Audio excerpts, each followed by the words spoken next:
Hey guys, and welcome to the stream. My name is Green Zero, and you're like, Green Zero! More Kane's Wrath action is ready. That's right, we have another stream here for you today. We are continuing the Kane's Wrath extended series. So this is the extended series, and it's a big day if you're a Shoktrepet fan, because if you're a Shoktrepet fan, this is critical. He's playing 2 games today, and after today, he'll only have 1 opponent left, so his group is going to be shaped pretty hard by this. He wants to secure his finals position, but he's got to go through Bartjones, who's red hot, and Nash, who appears quite strong as well.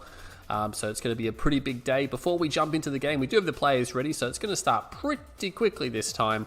But let's just jump to some of the details. So let's have a look here. We'll go to the groups first. So if we have a closer look at the groups, this is what the groups are as of yesterday's stream. So we saw Bartjones storm to the top of Group A. And Group A, in my opinion, that's where it's at, right? Because Group B is pretty much, you kind of see what's going to happen in Group B. It's, unless there's some upsets, you kind of know how that's going to end. But Group A is a bit of a mystery to it. We just don't know how that's going to end. And it's going to be really interesting to see what happens. But anyway, Bartjones has secured himself 2 wins from 2 matches. That's huge for him. Shoktrepet, of course, is on 1 win, so he can turn that into 3 wins today and perhaps send himself to the top. But Nash will also be there. Nash does hold 2nd position, so he's going to be looking to try to also take 1st position. He won't be able to take it away from Bart if Bart wins today, but he'll still have a game in hand. Again, no Group B games today. I'll probably see some more of those next. But you can see that there have been extra games played in Group B. But yeah, that's how things are looking. If you do, again, look at Group B, Bike's probably going to finish 1st. I can't see him losing to Senna, or maybe he loses to Futurum. I don't know. Leaf is in somewhat a little bit of trouble, depending if there's an upset, but he should just sneak in. Just remember, you have to be in the top 3 to make the finals. So there is a bit of leverage, but just not that much leverage. I'm going to do a quick sound check as well, make sure it's fine. Yeah, no, I found sound check looks good. If there's any audio problems, let me know. I can see the chat. I can see everything that's going on. If we go to the full results here, there is a link in the description, so you can go and see this if you want. But basically, we have all the game results there. So what are we up to now? We're up to 5, 6, 7, 8. We've done 9 games, so we'll be at the end of today's stream. Will be 11 games, so we'll be past the halfway point of the group stages. And so yeah, again, you'll really start to see Group A take a little bit more shape. I think, again, that's going to be the group to spot. So if you want to have a closer look or a longer look at these results, go to the link in the description. I'm not going to hold these up for too long because I think the players are ready to play. Let's have a look here. Get rid of the group stages. There we go. We are in game. Okay. Okay, ready, guys? Okay, I go quick.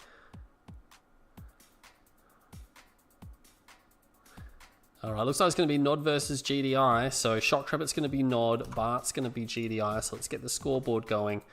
What do we got? Nod and GDI. Where's GDI? There we go. Shoktrepet's changed his color to red. I think maybe he prefers red. I think he chose cyan last time because he didn't have much of a choice. But yeah, looking pretty good. Looking pretty good. Everything's as it should be. Alright. Making sure. So Bart's ready. Shok's ready. Here we go. We're launching straight into this game. So this is the Kane's Wrath Invitational Extended Series. This is going to be Shoktrepet versus Bartjones. This is the 10th game in the tournament that will be casting. So number 10, which is, again, the halfway point of the group stages. So making great progress in this tournament. And boy, have we seen some good games. It's only going to get better from here. And starting in the north side on Tournament LA, it is going to be Shoktrepet. That's right.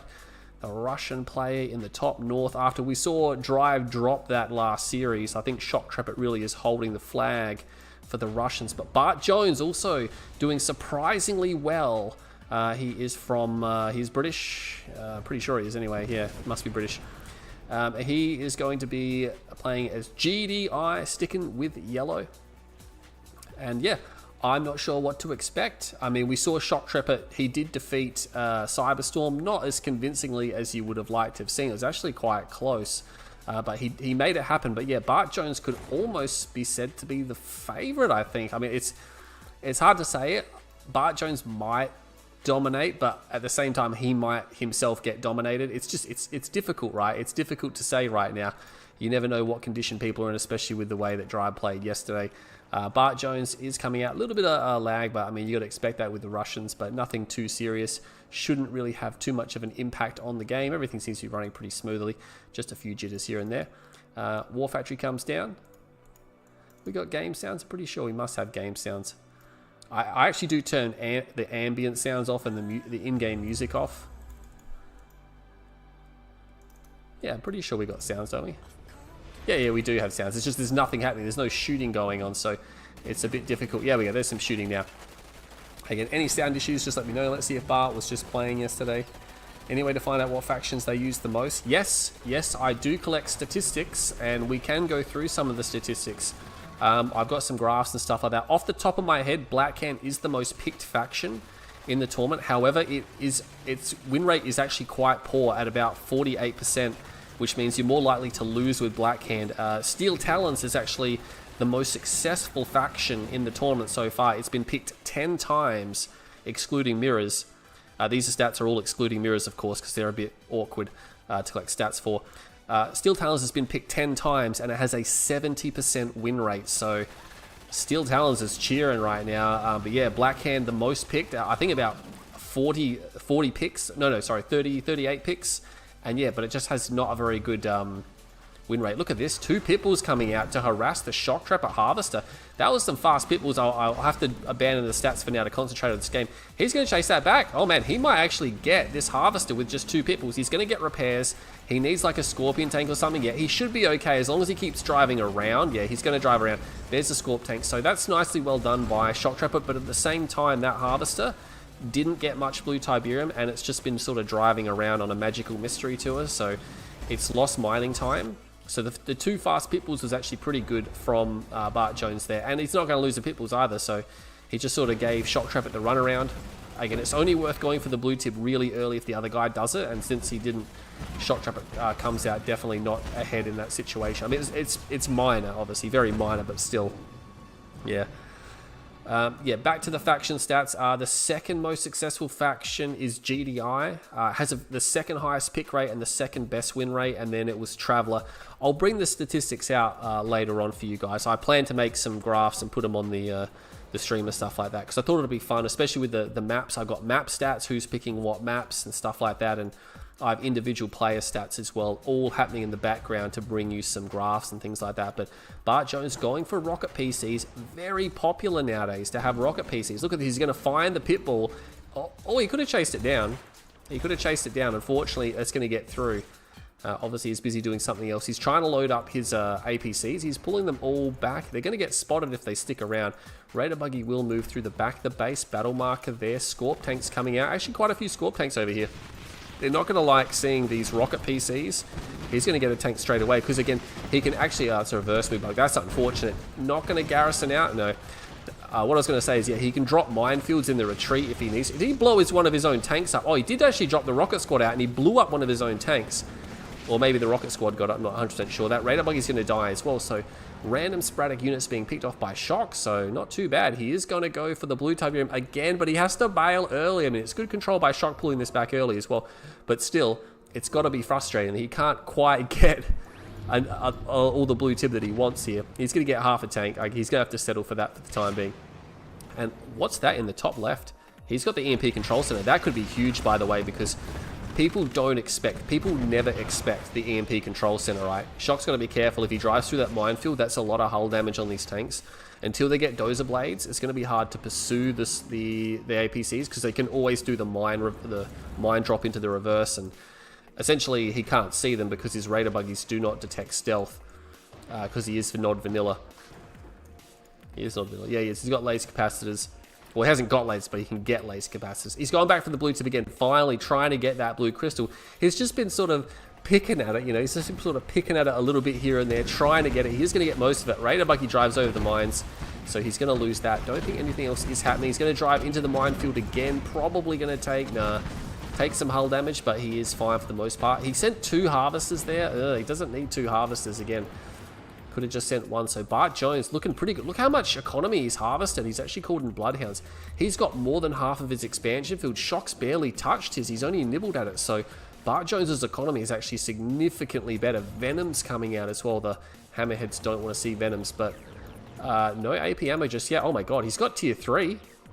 Sure, did he sell his tier 2? No, it's over there. He's only just started AP ammo. Venoms are over here. Are they rocket heads? Oh, they're rocket heads, and there's not enough Venoms to shoot them down. So, as long as they shoot, which they don't appear to want to do, yeah, they're shooting now. They will get a Venom on the way out. And Bart does this. He gets really fast Pitbull mortar, but he doesn't have that many Pitbulls, right? It's just not that many Pitbulls. Driving through that building is not too good. It's only one rocket squad, so it's not like the end of the world. Not quite gonna de-garrison that, yeah. That harvester will be shot up there as well. Oh, shock. No, this is not good. He's got a bunch of harvesters. 4 harvesters going to a dry blue Tiberium field. Meanwhile, he's going to push this army back. Shock's economy is not doing too well. It looked like he was managing it okay at the start, but now I think, yeah, he sort of hasn't managed it too well. He's turned, you know, he's not even microing these harvesters away. Does he not realize that he's short quite a few harvesters? He's gone for clicks. I don't think that's going to do that much to Bart because he just put a ref on his third. The thing is, when their GDI player has a third base and you're going for clicks, it just doesn't do anything, right? It doesn't do anywhere near enough damage. The GDI player is basically unfazed because they've got another base. What's happening over here? Venoms attacking harvesters. They will take quite a long time to destroy those harvesters. Where is Bart's force? He's going to lose a harvester in the middle. That's unfortunate. He's got mammoth tanks somewhere. Oh, he leaves that harvester, lets it go. And look at that. There's actually a harvester over here. What is going on? Shoktrepet just sending harvesters everywhere. That is a real harvester, not a decoy. That harvester will be destroyed.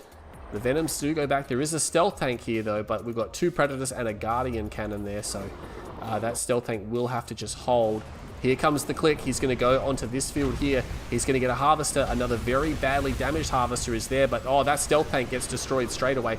Laser Venoms will destroy. There's actually another stealth tank there. Laser Venoms are coming in. Double turret. Turrets are very weak unless he has the tib core. Not the tib core, sorry, the tungsten. Oh my god, he's going to fly over these pitbulls. That would have been disastrous, especially the APCs. These rocket squads causing some problems. Is not quite going to get another Venom on the way out. We've got a battle marker over here. It was, I think he sent the stealth tank back in. No, that harvester did get away. There was another engagement somewhere, I think. Not entirely sure. But I do know that Bartjones, he must have some mammoth tanks somewhere. He's got one. Surely he's got more than that. He's going for zone troopers with scanner packs. I like this. I like zone troopers with scanner packs. Obviously, he needs to watch out for the Venoms because the Venoms are a pretty hard counter. But zone troopers are just really good against, obviously, ground vehicles like tanks, and they'll be really good against stealth tanks. There's not much he can do about them. He has got some garrisons here. He's going to back up. Now, he does have railguns, which he really badly needs as well against this, because if he didn't have railguns, there's actually a lot of tanks here. He's going to need mammoths to come and back this up. The Venoms are coming as well. Here come the zone trooper squads, but unfortunately, there are Venoms there. There is some AA here. Sonic emitter will come down. Badly needs that. Oh my god, that Sonic shot did so much damage. That Sonic shock did so much damage. He's going to run across the face of this this base here as well. It's actually going to turn out pretty well for him. Marv does come out, which is surprising considering he's got railguns. Those tanks will retreat over the face. What's over here? It's a Black Hand squad. He's going to come back in. He's got to watch out. He's a bit vulnerable to a tip vein here right now. APC is just pushing the last of the Venoms away. Will he get one more? No, not quite. The tanks will retreat down this ramp. Oh no! Some of them go around, and yeah, they should just be able to pop that. I don't think they're going to be able to get that. Battle markers here. Battle markers there. Where is the Marv? That's the question. Oh, these tanks didn't take a very good way out. I mean, they will trade pretty evenly, and they ultimately, I think, will get away from that position, yeah. Where is the Marv is over here, so he must have built it over here. What's he got in there? He's got a railgun and a rifle and no repairs. So he has no repair pads in there right now. And I think Shock's just going to be able to hold that, right? I mean, he's got an obelisk. He's probably going for a second one, and he's just going to go for infantry. And eventually, that's just going to kill the Marv. It'll take a little while, but he's going to win out regardless. Is he going to suicide the Marv by trying to Marvist as well? That's the question. Yeah, it would be a suicide if he goes in. And plus, he's got the EMP as well. I don't think he's used the EMP at all. No, it's ready to go. Like, he can just blast the EMP onto that, and he'll be cheering. Yeah, Bartjones has somewhat... Oh, look at that. He had to... That ref placement was bad. He had to put the other one back here so they don't get clicked again. That's really unfortunate. A lot of power plants coming down. He must have lost a lot of his power plants somehow. Blue Tiberium is regrowing. Things just settling down. Marv is actually going to back out here.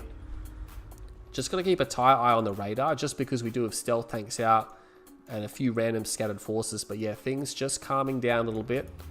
No tungsten shell. I mean, you don't really need tungsten shell versus Venoms, but it couldn't hurt, right? It really, you can just have like one slingshot with tungsten, and I've done it before. I've had one tungsten sling, and that's my entire anti-air, and it just pushes back wave after wave after wave of venom because they're so powerful, and the slingshot, of course, will start ranking up quite quickly, killing venoms.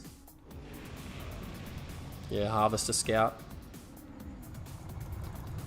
Couple of buildings garrison here and there from Shock, but yeah, things calming down. And this is what I'm concerned about, because he's going for this mass inf. Double upgrade is done.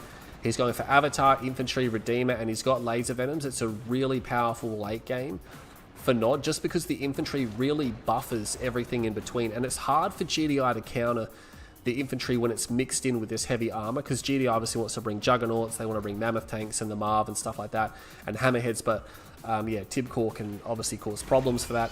You definitely need an uplink. You need the Space Command uplink to engage forces like that. He's going to push. I mean, he's got double repairs here now. He's left an Avatar out. He might want to pull the Avatar back because he's just given him a free Avatar. Yeah, realizes it now. Tries to run, but the thing is, that's rear armor. I think he's going to get it. Oh, he just gets away. No war factory. Oh, there's a war factory back here, so he can... It might even be quicker just to kill it and then reclaim it. That'd be a quicker way to repair.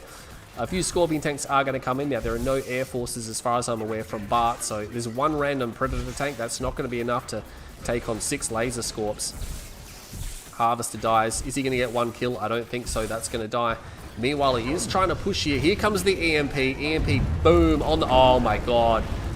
He just cast down the Awaken ability. There's the Shockwave. There's a Shockwave. Big fight opening up. And is that a Vapor Bomb? It is a Mind Strike directly on the Marv. Oh my God, he completely destroys the Marv with the Mind Strike. That was huge. And this push is over. This push is over. I can't see Bartjones continuing to push without the Marv. There's just not enough GDI on the ground here, right? He's got 2 Juggernauts and a Mammoth Tank. Look at all the forces he's coming up against. He's going to have to run. Oh, he gets one of the Juggernauts with the EMP. Bart stayed there too long as well. He should have run as soon as he lost the Marv, and now he's going to lose these forces in the retreat. 2 Juggernauts. I mean, Shock could actually even reclaim those on his way through. He might even have plans to get them. Is this going to be an engineer? No, he's still just building militants. You can build militants pretty cost effectively. Bart will be cleaning up the tanks. He does push them away, which is a small victory. He's got an MCV over here. I'm not sure if that's a second MCV. It looks like it's his only MCV. Oh, he's in so much trouble. He does have his own EMP. I'm not sure if it's on cooldown yet. He badly needs it. And just remember, he's used his Space Command uplink abilities, and they're all on cooldown now. He's not going to have them for the next 2-3 minutes.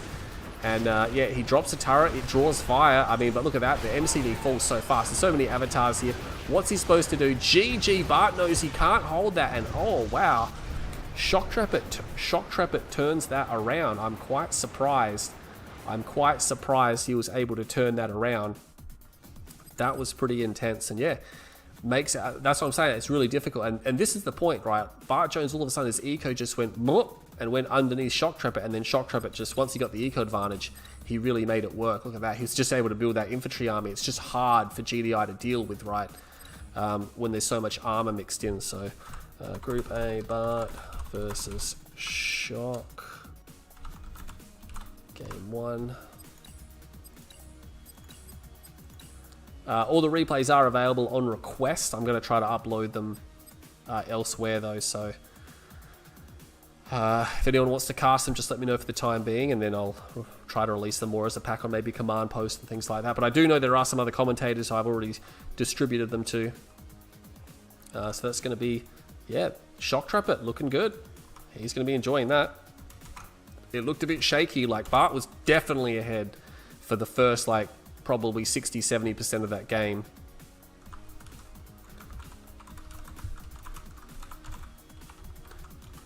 Alright, I think maybe he's just looking at the map pool. I don't think he's actually going to see. Yeah, he knows. He's just looking at the map pool. Yeah, that Mind Strike, oh my, and the thing is, Mind Strike does so much damage, especially when the Marv is moving. Like, it just detonates so many mines so quickly. And it was already like half dead anyway, so it was just, yeah. As soon as the Marv died, he should have tried a full retreat, and he probably would have held that counter push, because he could have got the Juggernauts away, and they really would have helped. Like, yeah, it would have been a bit of a stretch, but I just don't think, yeah, Bart played the end game very well, whereas Shoktrepet's experience, I think, in the end game just shows. That's the thing as well, when you get into the end game and beyond, that's where the pro player really shines, because they're just so much better in that unknown situation where all builds are out the window and it's just whatever whatever build you're making up at that point in time, right? There's no more timing windows because the game's gone for too long, and it's just just got to know what to do. Shock bringing it back for the Federation. Yeah, I mean, he is. He's probably feeling good with that. He's like, all right, Bartjones is, he's a threat. I think what we saw yesterday is, Bartjones is a little bit timid because he was in a good position. He looked like he was in a pretty good position for most part of that, and then just, wasn't able to really strike Shoktrepet. I don't think he didn't really attack him. He's going to switch Steel Talons. Let's see if Shock's going to reciprocate with that and stick with Nod Vanilla. I think he might. He's going to. All right, so we'll just update the scoreboard with Steel Talons.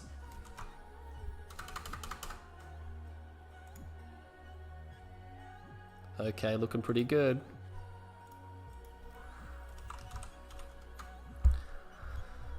So again, like I was mentioning before, Steel Talons has a 70% win rate in the tournament so far. And excluding mirrors, it has been selected 10 times. So 7 wins from 10 games, but starting on the northwest side. No, it is the northeast side.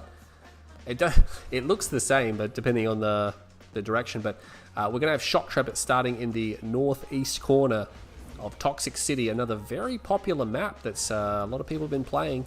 It's definitely got its fans. Going to actually build militants, and it is actually more cost effective to build militants. By the way, in case you hadn't noticed, Bartjones is playing as GDI. Won't forget about him. But yeah, it is actually cost effective to build militants because they cost $200. If you draft them from a shredder turret, that's $300, so you actually lose $100 by doing that, but you get them out faster. So sometimes people will do it, but generally I'm like Shock. I'm like, I'm just going to build them and save the extra $100, especially if you need more than one squad, because then it's $200. And he's actually going to go, and this is risky as well, because he's against GDI, right? He's against GDI, and he went for, I mean, yeah, he had 2 squads, they were spread out, but he's going to get the tower, and that's just annoying, right? Because it can harass up here, not all the way, obviously, and a little bit here, and it just means Shock has a fallback point halfway through the map. And yeah, it's going to be nice to have that. He obviously thinks so. We do have an EMP, yeah. There's one singular EMP on this map. And is there a mutant hovel? Something tells me there might be. No, I don't think there is. No, we got a tower. He will draft to clean up the scouts there. Nothing fancy happening at all so far. Looks like a standard eco build for Bartjones. Gonna put that ref down. It is the same for Shoktrepet. He's got a foxhole in his base, so if he was gonna do anything, it would have been spotted. Shock might want to jump in that bunker, give himself the added protection. Another squad down here, and that's the thing in this tournament. Very heavy scouting from all players. No one wants to lose to cheese, right? Even though, of course, we've seen the fair share of cheese and people dying to it. You still obviously want to make sure that's not going to happen. MRT is coming out, and Bartjones can't get enough of the rocket APCs, and this time he's got the dreaded rocket MRT, and he likes to mix a few pit bulls in, and it's been proven to be quite effective. So we got 3. We're going to have 2 rocket, 1 rifle by the looks of it, and I bet you anything he's going to pump out a couple of pits to join the party. Was there a bike coming out there? No, there's a Scorpion tank coming out, but that won't do too much against the repair power of these MRTs, because again, he won't be able to DPS them down, right? And again, they do have the added bonus of the mine drop, just like the regular APCs. So they've always got the retreat potential, and all the hull damage that Shock takes, especially in the rear. It's not good to show the rear armor off. It's a nice chunk of his HP, just 10% I reckon got just wiped off then. He's going to back up. He's got more tanks in there. He's going to drop the Hand of Nod. Is he going to go for a laser turret? He might need to, yeah.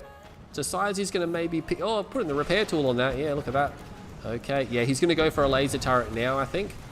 And we're going to have a look and see how good the micro is. More tanks are coming. He's got quite a few tanks. He will get a Scorpion. That's nice. But with the laser turret there, he might want to back up just a little bit. Yeah, he can fight outside the range of that. That's fine. He could even just try to finish off the Hand of Nod. It's a very low low health structure. It's almost got the power plant with a rifleman squad, but it will be cleaned up now. It's a very low health structure, right? So you can destroy it pretty easy, but look how quickly it repairs, and that's just because, again, it has hardly any HP, and so the repair tool is a generic flat repair rate. I'm fairly certain anyway. War Factory's here now. That's going to be hard to fight around because now Shoktrepet has repairs, and he can probably just focus down the pit bulls first. But look at this, and this is just really annoying because this is not expensive for Bartjones. It's a very low cost harassment, but again, it can just withstand a lot of damage. That Raider Buggy, I don't know where he was going. He just went straight into that minefield. What's happening up there? Oh, there's a Titan. Oh my god, he scans. He missed. Shoktrepet must have seen it because he's pulled his harvesters. He's pulled all of his harvesters. That's annoying. Meanwhile, he's going to go back in and he's going to take out a harvester here. Oh man, Bartjones gets a harvest. He's just being so annoying. He will stop the Titan in the main field and he's going to back up. Did he lose any units? He hasn't lost any units yet. He's going to kill the rocket squad with the rifleman. He can actually continue to engage here. He's going to drop double mines as well. Like, you're going to try to chase me, buddy? Shok gets the harvesters back to work, but that's lost mining time. He had to micro all that, move all the harvesters off the line. And then he went in and he sniped the harvester on the expansion. Like, Shoktrepet just under pressure. Shoktrepet is under pressure. He's getting hit from multiple angles. And look at this. Oh my god, back at home. He's got the double ref down. Only 3 harvesters. Oh, no, sorry, 4. He's got blue tib, but not much. Did someone else take it? He must have taken all the blue tib. I'm fairly certain Shoktrepet wouldn't have got it. Hammerheads all over the place. What are these hammerheads doing? They're going for the infantry. And yeah, this is just messy. He needs to stay away. Oh, he lost his engineer. He was trying to capture the defensive tower with the B-35, but the Raider Buggies have obviously sniped it down. Is he going to lose a pitbull? He finally loses a pitbull. That's his pitbull from the start of the game, by the way. And there's Titans here. There's MRTs here. There's Hammerheads here. I mean, he is starting to destroy some of these units now. He might want to bail that out. Unfortunately, those guys will be destroyed. But chasing Titans, I'm not sure how effective that's going to be. There's just too many Titans. Don't want to lose Hammerheads. They're too expensive to just throw away. It's only 3 Titans here. Like, realistically, he can probably overrun that. Oh, geez, especially since he's taking damage from that tower. He can probably overrun that, but again, you can see he's just, he got shook, right? And he might want to drop down one more minefield. I'm not sure if it was recharged, but he's lost it anyway. If he can get behind the terrain, he can actually shoot through the terrain, which is what he's doing here. And look at that. That's just mean. Like, Shoktrepet has to go around. 2 more Titans are coming with a 3rd. Hammerhead's now coming. It's all going to clean that up, so... Again, Bart doesn't have that much of a large force here, but it's just an annoying force, and Shoktrepet is just being beaten back by a smaller force than what he has. Oh, look at, he lost his spike at some stage. He must have captured that with a V-35 or something. He's going to go there with the hammerheads. Oh, that's annoying. He gets the snipe and he keeps the spike. That's just mean. Gets the Raider Buggy. There's a Venom chasing that back. These Titans are probably going to be destroyed because they're out in the open. He's trying to get back to the terrain. He is going to get some kills on the way out, but I'm not sure if it's going to be enough. He's going to get behind the terrain, and that, again, is just annoying, right? It's just annoying because he can shoot over the terrain. Unfortunately now, yeah, he's realized he can just simply overrun those guys. Does get the tower. Hammerhead will be destroyed. Is there any double A here? There's a rocket squad and a mammoth tank. They're sitting on top of the... airfield to get repairs. Lasers is done. He needs railguns. It's almost done. He's almost got railguns. He's going to bring the Venoms back, and this is the part where Bartjones is now on the defensive here. He might want to be careful. Does get a Venom. Railguns is done, but he's in trouble. He's only got 1 mammoth tank. He uses the railgun accelerator, and that mammoth is just capping off round after round after round. He's going to die, though, unfortunately. He might have wanted to use it with the other mammoth tank as well. I think he's going for adaptive armor. No, he's not going for adaptive armor. He is going to back off. There's another mammoth tank there, and he's going to try to get behind the wall. Oh, there's one up there, as I was going to say. He probably could have pursued, but I did not see that one up there. So, yeah, that mammoth tank will be enough for Shok to retreat. Shok, I'm not sure if he's going to continue spamming these tanks. What he should do, he should use this hammerhead to take out the very badly damaged tanks. There's actually an elite Scorpion there. You don't want that to... Oh, he's got an elite Venom. Yeah, you got to watch out. You don't want to give away elite units. Oh, Bart actually has double ref on the Expo. He expanded with what appears to be a Surveyor, I think. And he's going to try to cut across. These mammoth tanks are going to try to cut over here as well. Unfortunately, they're just a little bit too slow. Bart has to evacuate, and he's going to, which is a good decision. Battle marker up here. It's a couple of Venoms, nothing serious. He's going to lose a ref. He's like, all right, cool, I'm just going to focus your refs down. And if he loses this ref, this whole expansion is shut down, and he's going to lose a second ref. The harvesters need to get out of there. They're just going to die. He gets a second ref. There's no build radius here anymore. Another mammoth tank. Every shot from these mammoths is just pretty heavy. Like, they can just cut through those Scorpion tanks. Unless they can really try to... Oh, they're actually in a bit of risk of getting trapped in the bottom of the map right now. These Mammoth tanks, yeah, he realizes he's going to reposition. Not sure if he's going to be able to catch them or not. Not sure why with those Venoms. Pretty badly damaged Mammoth tank there. But the problem is, yeah, he's moving the MCV. Oh, look at this. Shoktrepet has sort of forgotten a little bit. He's trying to get away. He's going to get cut off. If I was Bartjones, I would keep these tanks on a move order so they stay within range. Oh my god, he uses the RGA again. Oh my god, he's going to kill so many tanks on the way out. Shoktrepet is losing so many tanks. He's going to lose. Is he going to lose one more? Oh my god, that range. No, not quite. Not quite. Didn't play the Bike Rush card. Oh, this Vertigo Bomber's coming. Are you serious? He's got 3 Vertigos. He's going to target the Mammoth tanks. 4 Vertigo Bombers. Oh, unfortunately, targeting infantry. No, no, that's not how you use Vertigos, ladies and gentlemen. You do not have them on an attack move. You have them on a control group, on hold 5 stars, and you specifically target specific units and structures. He's got to watch out. That bunker is going to kill his units off. Yeah, he will de-garrison it now. Trying to bring all of his Mammoth tanks. Actually, an engineer there, maybe going for the control center. Trying to put a refiner down. He's out of money. Meanwhile, Shoktrepet has an economy here. And look at this. Trying to go into infantry because he knows it's a good way to keep his units alive. There's the scout. V-35 scout coming in. Will be destroyed. Is there another one? There is another scout coming through. Everyone is doing this now. That will go down. Oh my god. How's he going to hold these Mammoth tanks? These Mammoth tanks are on his doorstep. There's 4, 5, 6, 7. Oh my god. There's so many coming now. There's a mine drop there. But does he have... He might just need to scan if he's got one. Somehow he can reveal that stealth. Maybe he's got a scan. Vertigo Bomber's going to come in. He's going to drop his bombs, but they're just not as good at killing Mammoth tanks as they are at killing Juggernauts. It takes quite a lot of bombs to kill a Mammoth tank. We'll get 1 Mammoth tank, but I mean, he can literally just move forward with an attack move. Sorry, with an aggressive stance move. And he's building Fanatics. He's trying to kill him with Fanatics, and they still can't do that much against him. He's just going to rip through this base. Yeah, he should just continue with an aggressive stance and destroy everything. He can level the whole base as long as he just keeps moving through this area. He can actually kill the Vertigos if he just gets to the deck. He's almost there. I mean, yeah, look at that. He's going to take... Oh my god, he just took them all out. He got a veteran Mammoth tank.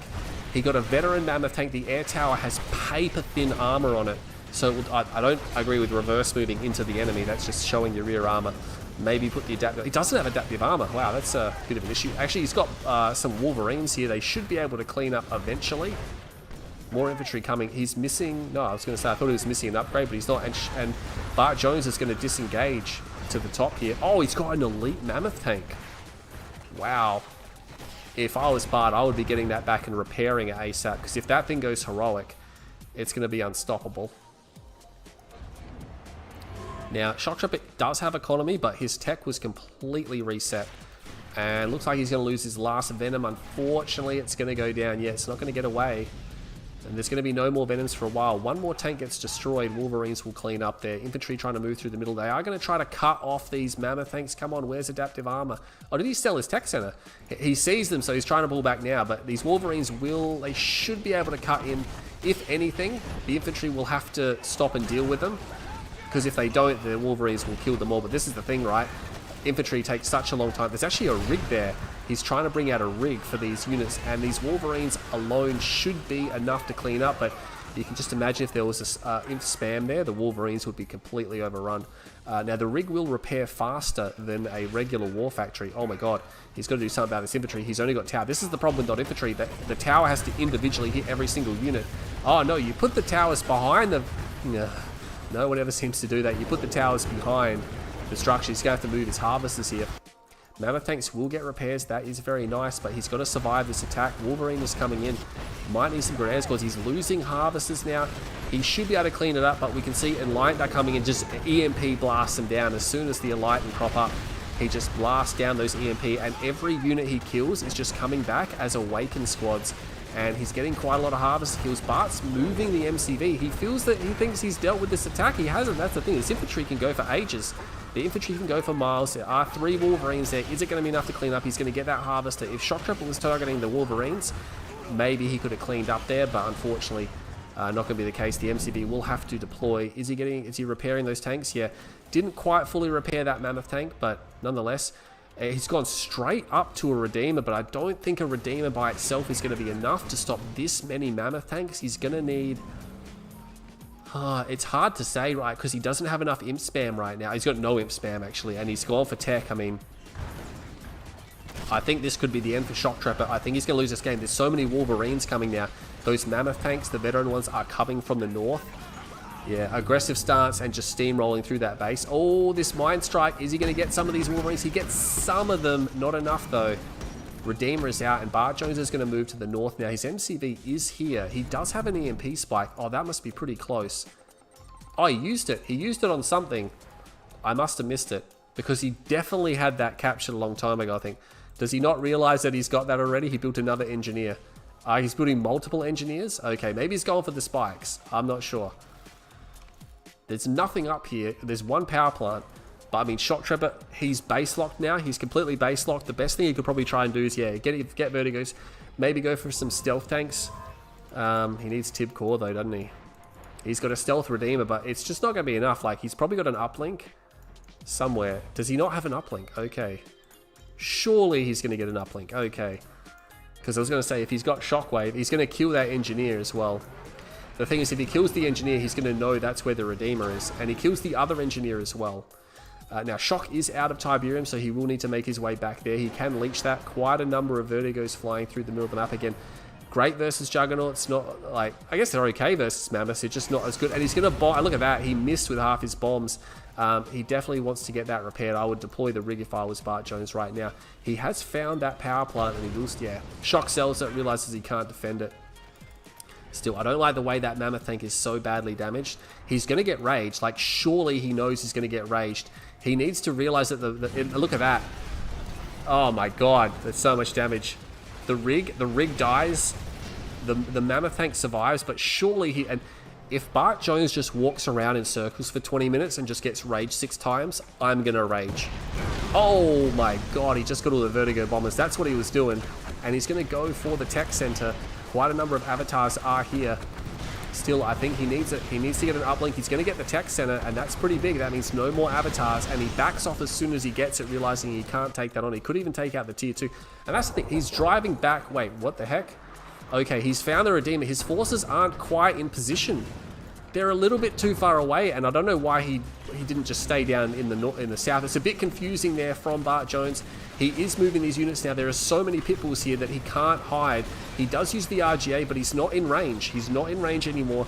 He's used the Shockwave, and now he has to use the scan.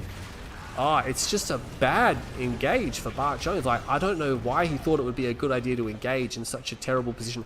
That's actually bad discipline. That's lack of discipline from Bartjones, just blasting off the Shockwave as soon as he sees the enemy unit there, not being in position. And now he's wasted his Shockwave. He's probably got the EMP almost ready. Couple of avatars here. He is cutting off the economy, which is nice, and there is quite a lot of Tiberium there. He might want to try to do something about that. Yeah, Shoktrepet though, he must be scraping the bottom of the barrel. The Redeemer is going to get back for repairs. But this is the thing. He still has the elite Mammoth tank. He needs to get it close to the War Factory because, I mean, it can't be too far off a rock. I mean, it hasn't probably done that much since it went... why do people never kill the 2 spikes? I mean, he's been trying to capture the 2 spikes. I think he's tried 2 or 3 times to capture them. He actually did capture this one at the start of the game. So, again, just not having these Mammoth tanks close enough to the War Factory. He must be waiting for the EMP spike, surely. It's actually ready. He can't possibly be waiting. He's going for EMP grenades, which I generally don't think is very good versus Nod. And this is the thing. He's just going to get raged again.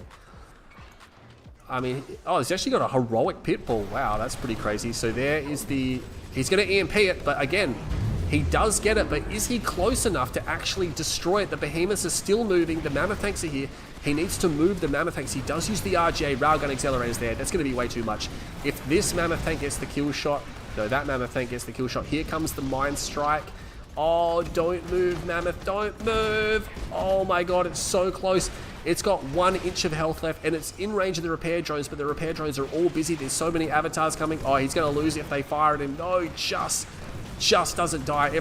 I can't believe, like, Bartjones must be blind, right? He must be blind, and he doesn't realize he's got an elite Mammoth tank there that he's left on low health for half the game now.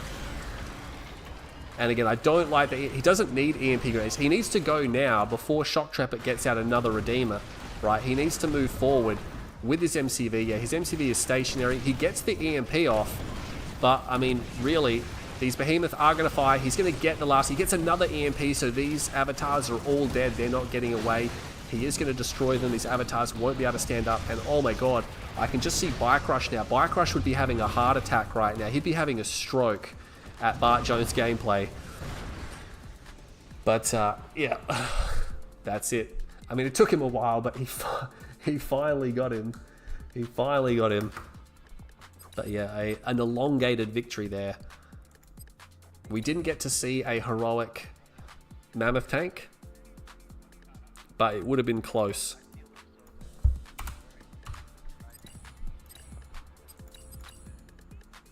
Yeah, holy smoke, Bart, repair your tanks. Yeah, and that's the thing. He had repairs there. He just wasn't doing it. Oh my god, I joined the wrong game. Game has already started. Yeah, no shit.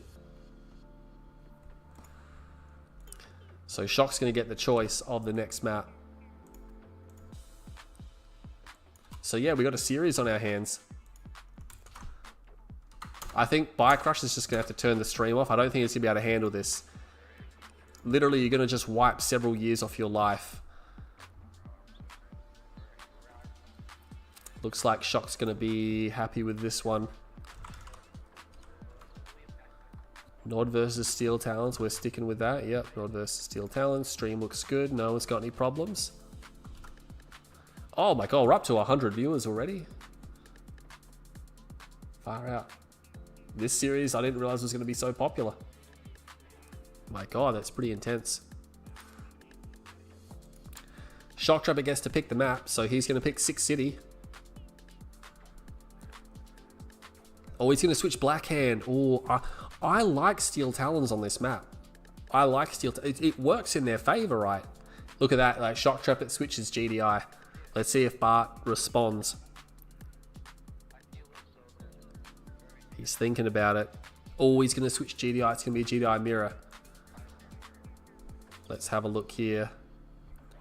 Looks like we're going to stick with the GDI mirror. Let's just update that.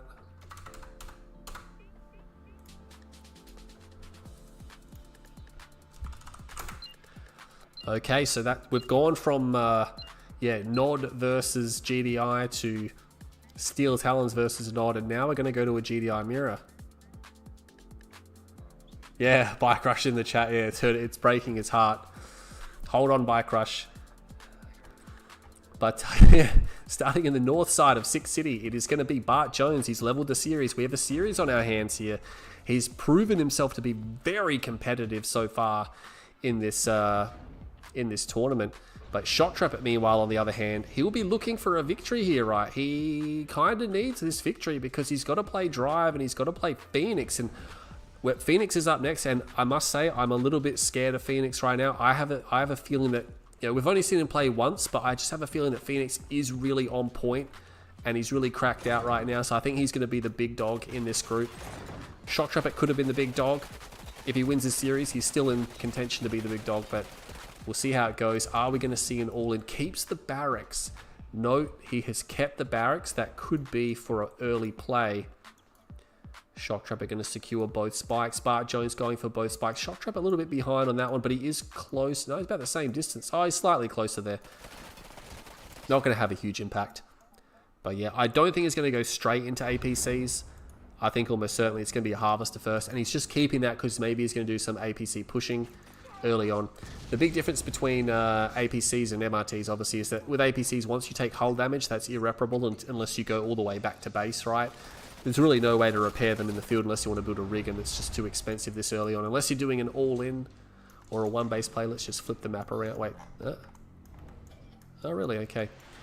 For those of you that don't know, sometimes you can't scroll all the way to the bottom of the map, like you get stuck here, but if you zoom in and twist and then reset the map, you can scroll down further and you can see, well, you can obviously see the blackness there, but it helps sometimes if there's a unit like here and you can't move the map any closer than that. So, little trick. Marcy tried to fix that, but he ended up breaking it. But yeah, it's obviously doesn't really matter in the grand scheme of things. It's just something I like to do sometimes when units are moving really sneakily across the bottom of the map. Pitbull comes out. No, he sold the barracks. Okay, so he sold the barracks. He's got some Pitbulls coming out. I mean, no cause for alarm. Pitbulls aren't really going to do much to Shoktrepet right now. And the MCV is going to go up the hill. I like moving up the hill. I just think it's better to move up the hill. It's more secure.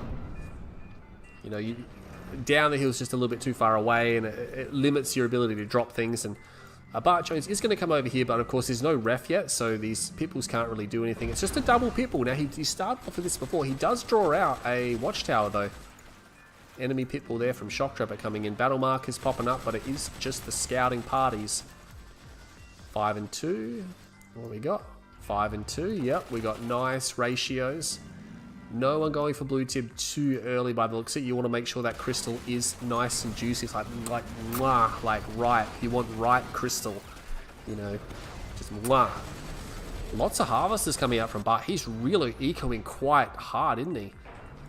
Shoktrepet doing the same by the looks of it. We're going to have a really hard eco open from both players. Doesn't quite get the power plant. Bart not wasting any money on repairs. You got to remember that power plant still provides 100% of its power, even if it's got 1 HP left. So he's like, nah, not going to repair it. It's fine. Save my money for something else. Fast AP ammo on the way before a second war factory or a second refinery. What's Shock doing? He's building. I think he's gone for a second war factory. Battle marker over here. Oh no, his harvester's been caught. He's got almost a full tank of blue tip. There was a tank rallying over here. Is the tank going to be able to save this harvester? Is he going to suicide for the harvester? The predator tank, no. Bart realizes no. He's going to go back here. Nah, there's a second tank there. He wouldn't have got it, I don't think. It would have been extremely tight, and he probably would have lost both his Pitbulls. But Shoktrepet will get away. What do you got? 90% of a tank? Yeah, that's all right. That'll work. Oh, look at that. Shock's doing the same thing. He's got 2 pits there just to prevent the blue tip harvester. Just to prevent the blue tip harvester. Airfield comes down now. It's going to be Orcas, I reckon. Maybe Hammerheads. Orca Strike comes in, so obviously to get eyes on Shoktrepet's base. I mean, he obviously got a little bit of a reveal there. Airfield comes down from Shock, puts up the turret, so he smells something, right? A couple of tanks here, actually, trying to cut off the Pitbulls, and he will get a few Pitbulls on the way through. That Pitbull will get away. Oh, man, Shock has another harvester over here, and this time that harvester should be dead. But he's got to watch out because Shock is moving in with predator tanks. Oh my god, he's going to have to pull the harvesters. He's going to have to pull the harvesters. He's got some forces here. Meanwhile, he's going to lose a second harvester. One is dead. He's going to get a second harvester of Shoktrepet. Shoktrepet has yet to kill an enemy harvester. He didn't quite get that one. He's trying to get one here, but I mean, he's being shot at from multiple locations. And this is sporadic damage from Shoktrepet. He damaged like 4 different harvesters. Yeah, 1, 2, 3. He did. He literally damaged 4 different harvesters. The Bloodhounds are a little bit late to the party. These are going to be destroyed. He's going to try to go for it. He might actually get that one. Bartjones pulls it back.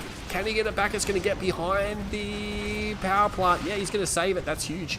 And all of Shock's forces evaporate. Oh my god, that was not a good attack.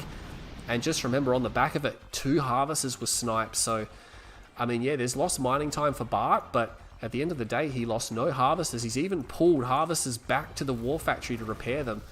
And some other units as well. No one's taken the blue up the top. Shock not going back there. Very dangerous endeavor. He does have some orcas. He basically needs 3 harvester kills right here to bring things back in line. And I think he might get it too, as long as he's done it correctly. Oh, he's doing it perfect so far. He's got 2.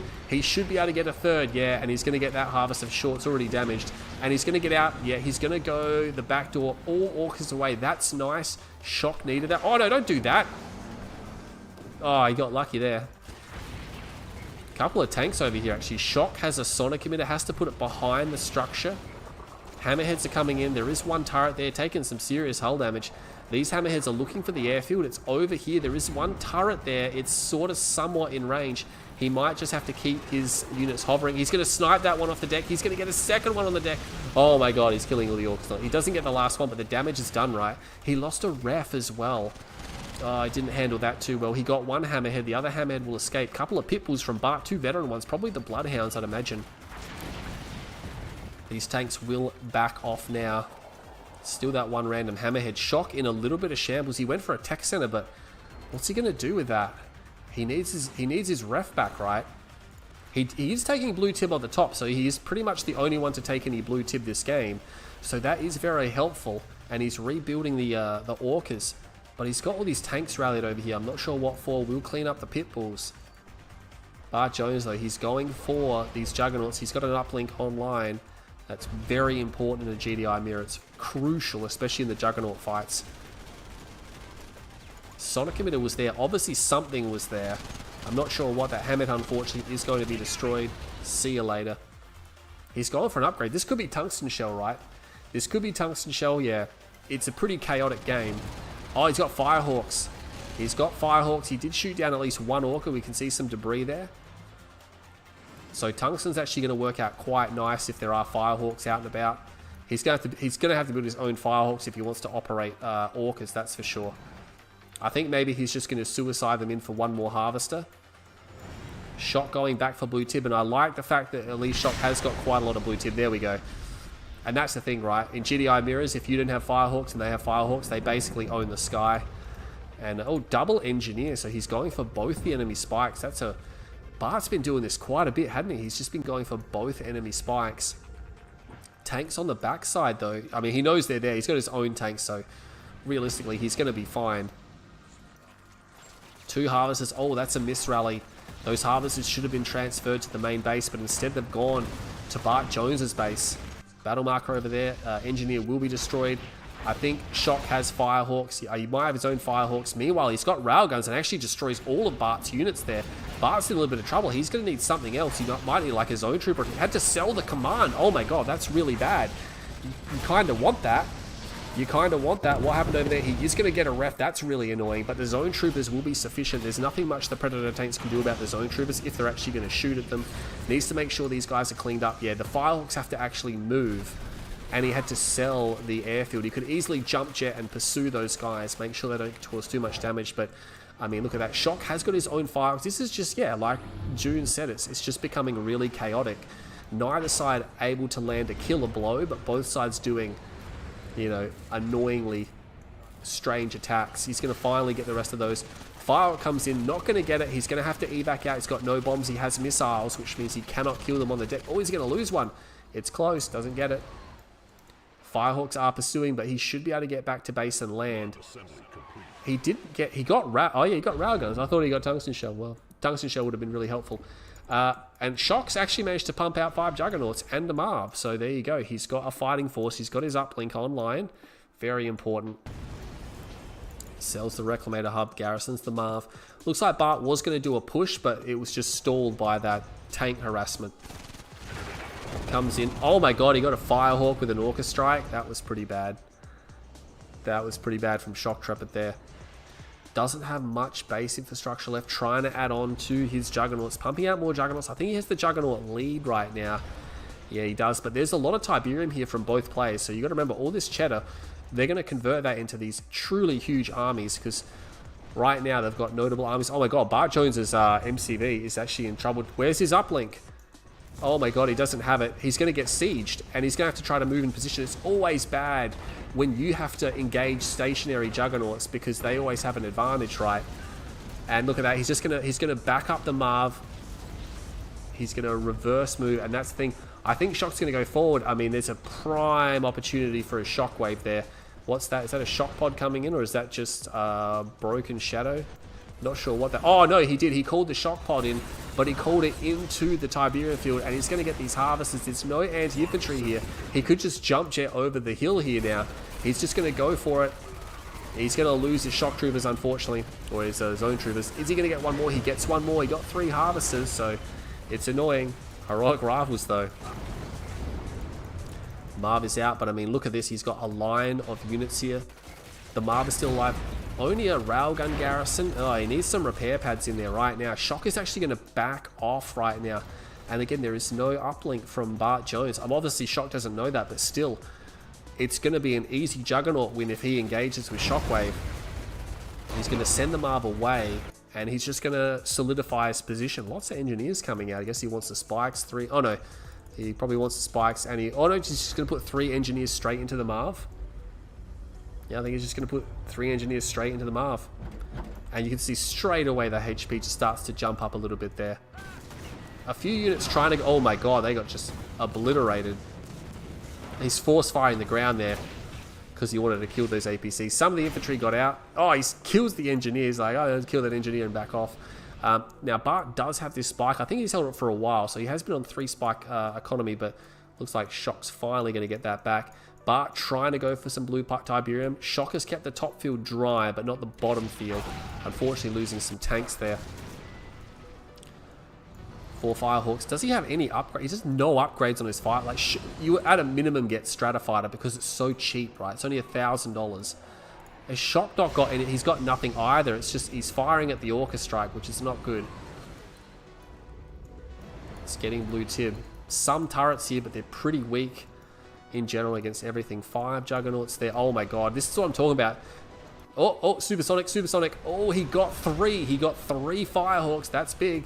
Supersonic, like, come on, please tell me, where is his uplink? Oh, where is it? He's gonna get shockwaved. Like, Shock's got his.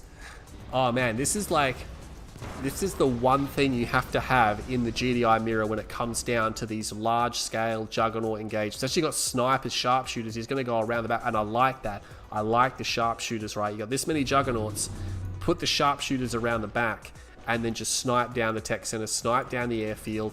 It's really difficult to get rid of. You'll get a couple of kills, but look at this. Bartjones just lining up all his forces. He's got quad rail. Wow, that's an expensive Marv, considering the Marv probably isn't going to do much in this engagement because, let's face it, both sides have enough Juggernauts to basically one-shot the enemy Marv, right? He gets a Firehawk, but he gets the ref, and there's no build radius here now. No tib there, not going to matter just yet. Oh, he got the enemy shockwave. He got the enemy uplink. The enemy uplink's down. Oh my god, here we go. But Bart, he's not in position. He's not close enough. He's going to use the orbital to do some damage, but he has got rid of the enemy shockwave, and that's critical. But look at this. He's going to power back up, and he should be able to move away. And again, undisciplined from Bartjones. Used it when he wasn't in position. And now, Shoktrepet, he lost 1 Juggernaut. He's going to lose a second. He's going to get away. There's an ion cannon there. He's going to lose the MCV. The MCV is as good as dead, but has Shoktrepet got enough now? Because there is a lot of Juggernauts. Is it actually going to matter? Wow, does Shoktrepet have nothing else behind this? Has he got 3 Juggernauts left? Oh my god, he is a dead man. There are so many Juggernauts here. It's not going to matter at the end of the day. I didn't realize that Shock was so low on forces, right? Oh, those sonic emitters from the flank doing some pretty crazy, pretty wild damage. He will dispatch them quite fast, but all of a sudden Bartjones is in here. He's got a lot of forces. He's going to take out the MCV. It's going to die momentarily. There is a battle marker up there. It's just a harvester. Shoktrepet is going to be defeated. There's no way he can hold from here. He's got 3 Juggernauts left. The Marv is actually still alive with 50% health. The Firehawks are pretty useless. And when you're bombing units with Firehawks, you know the other guy is getting desperate. You know the other guy is getting desperate when that happens. And yeah, these hammerheads are actually going to come in. There is a turret there. Missile's going to take them out, but I mean, tech center's going to fall. The Juggernauts are going down. What is Shoktrepet going to do, right? Oh my god, like, yeah, he's got Bloodhounds. There's so many Juggernauts still remaining. And Bartjones gets another victory, but I was quite surprised. That all of a sudden Bartjones just had so many. I knew he was building a lot, but I was also quite shocked that Shoktrepet he only had 7 or 8 jugs. I thought he had way more than that, but unfortunately not. So he's going to lose game 3, and Bart will take the lead in the series. So after a strong first game, Bartjones now takes the lead. And yeah, it's on, guys. If you're a Bart fan, look out. He's going to have it. Well, I'm obviously not calling it yet, right? It's very close, but I'm just saying if Bart is 3 from 3 at the end of this, that is going to be insane. Let's update the scoreboard. Yeah, I'm thrilled with how popular and successful this tournament is so far. This is the worst series so far, and it's only been 3 games. That's according to Dune Tiger. It's probably frustrating to watch, right? But you can't deny the fact that it's pretty explosive, and that's really what keeps people. 102 viewers.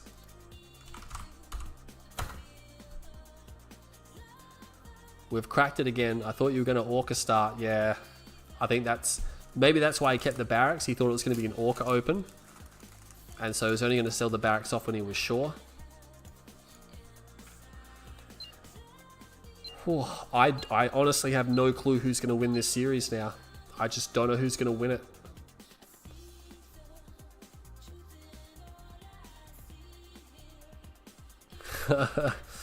But we are going to Tiberium Rift, and starting in the north side, it's going to be Bartjones. He's taken the lead in the series. He has secured the lead so far. Can he extend the lead, or will this man over here, Shoktrepet, bring it back? He wants to stay in touch. Going down 3-1's not a nice place to be. Not irrecoverable, but still, you don't want to be there. I don't think anyone's going to all-in Orca Rush on this map. I mean, yeah, you can do it. It's a bit far, right? It's a bit far, but it's obviously much harder to scout the enemy because they're quite far away, and you got to go around quite far to get into the enemy base unless you go straight down the guts. I do enjoy a pile drive strategy where you put like 3 or 4 rifles and you just run them directly down the center. That can really catch people off guard, and you can just blast through all their scouts and go into their base. So look at that. He's going to force fire to keep the scouts grouped, so that makes it harder to see how many's there. If Shok sees like 2 squad, like if he thinks it's 2 squad, he might engage it if, say, he's got 2 squad, but not realizing it's 3 squad, in which case he'll never win that, even if unless Bart does like the chicken dance or something like that, or maybe if he lets Dimmy play for a while. But nonetheless, he's going to move down. He's going to completely avoid the enemy scouts. Force firing again. Yeah, Dune Tiger, I mean, he was in the tournament, but he just bowed out. I think, you know what, I didn't say this to him, but I figured he just got scared. You know, I figured he got scared, and the rules allow him to be replaced if he doesn't play any games, because I always suspected that maybe 1 or 2 players might bail before the tournament started. I didn't want a big hole in the tournament, you know. But yeah, I just have a feeling that he saw the group he was in, and he sort of just crapped his pants. I mean, you expect him to do that as well. It's a group of death, right? But again, Group A, this is where things are pretty much on a knife's edge. What's going to happen? No one knows. Is he going to build 3 foxholes? And I think he's going to go for the power plant. Yeah, and that's the thing. When you have 3 rifle, that's going to get the power plant, right? He's not going to break that open. And he's still building harvesters as well. I mean, it's $300, but he's going to have to repair that, because otherwise he's going to lose it. Even if he knocks out one of these foxholes with the tower, eventually he can just run the squad away, and there's still 2 squads shooting at it. Yeah, he's got the APC rocket now. Yeah. Oh, if Dune wants to join the stream to co-commentate, it's something I've allowed in the rules, but like it's at my discretion. Because I've already started the series, maybe we'll get him into the next series. The problem is I haven't done the sound testing to have someone else in. So I don't want to mess around with that too much. I'd rather test it beforehand. But maybe for the finals we'll bring him in, or maybe for next week we'll bring him in. I definitely am not opposed to having a co-caster. But nonetheless, Shoktrepet has 4 rocket PCs out, and he's going to go for the blue Tiberium field now. That's his 5th harvester. What is Bartjones doing? Did he go for APCs? He's got APCs now. Yeah, they're a bit later though. They're not going to be able to contest the blue field. He didn't go for the fast blue tip as well, which means Shoktrepet is hitting a nice timing where he should be able to fill his tanks all the way to 100%. There's enough cheddar there to make it worth his while, and he's probably just going to sit and wait. I guess maybe if he was confident enough to move away from the harvester. If there were pit bulls out, that harvester would be very vulnerable. But Shok's like, nah, I have faith. I'm going to go and do the attack, and the harvester will make it back to base just fine. Bartjones will realize he's under attack there, and so he should have time to reposition. Yeah, he's got 2 rocket PCs. 2 more coming as well. Battle marker 2 pit bulls over here, but some rocket squads will dispatch those pit bulls. Gets one. Might get the other one. Yeah, he's going to get the other one. Both pit bulls dispatched. Meanwhile, gets an enemy APC as well. Looking pretty good for Shok so far. He's going to get another APC. Lost one of his own, and now he's going to try to go for the harvester. Put some hull damage on it. Doesn't put down his own mines. Could have been cool to put his own mines down. He did de-garrison the rocket squad, which is nice. I like that. That means he's going to get 1 more APC. Going to de-garrison as well. Is he going to de-garrison that one? Oh my god, he just doesn't quite de-garrison it. Oh no, he did. He did. There's 2 rocket squads there. He just got it out in time. Drops a minefield, bails with the last APC, but I mean, not bad. I mean, he got the 2 pit bulls up there. He got a couple of APCs here, but I mean, it was a pretty even trade, right? It's slightly in favor of Shoktrepet, but it's not going to have an impact.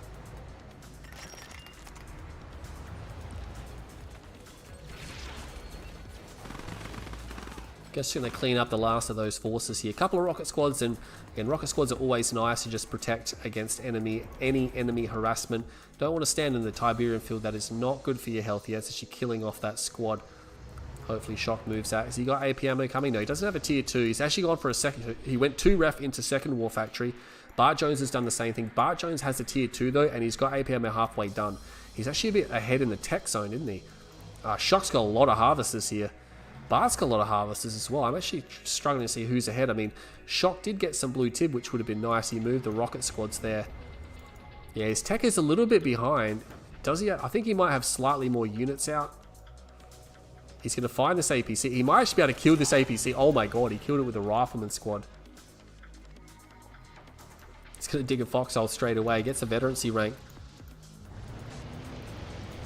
Pred APC is on the cards. More Pred APC over here, so potentially airfield into railguns or something like that. Look at that. Shock's worried. He's putting down a turret preemptively, but there is no air at all. There's not even an airfield, so that this turret placement is because Shock doesn't have sufficient scouting. He has no intel on what's coming. He's not quite sure, and he wants to put those down. He puts the second one down as well. With the rocket squads, that's sufficient to prevent any orca harass, at least without getting trades. And he's going to come and he's going to find a Bart harvester.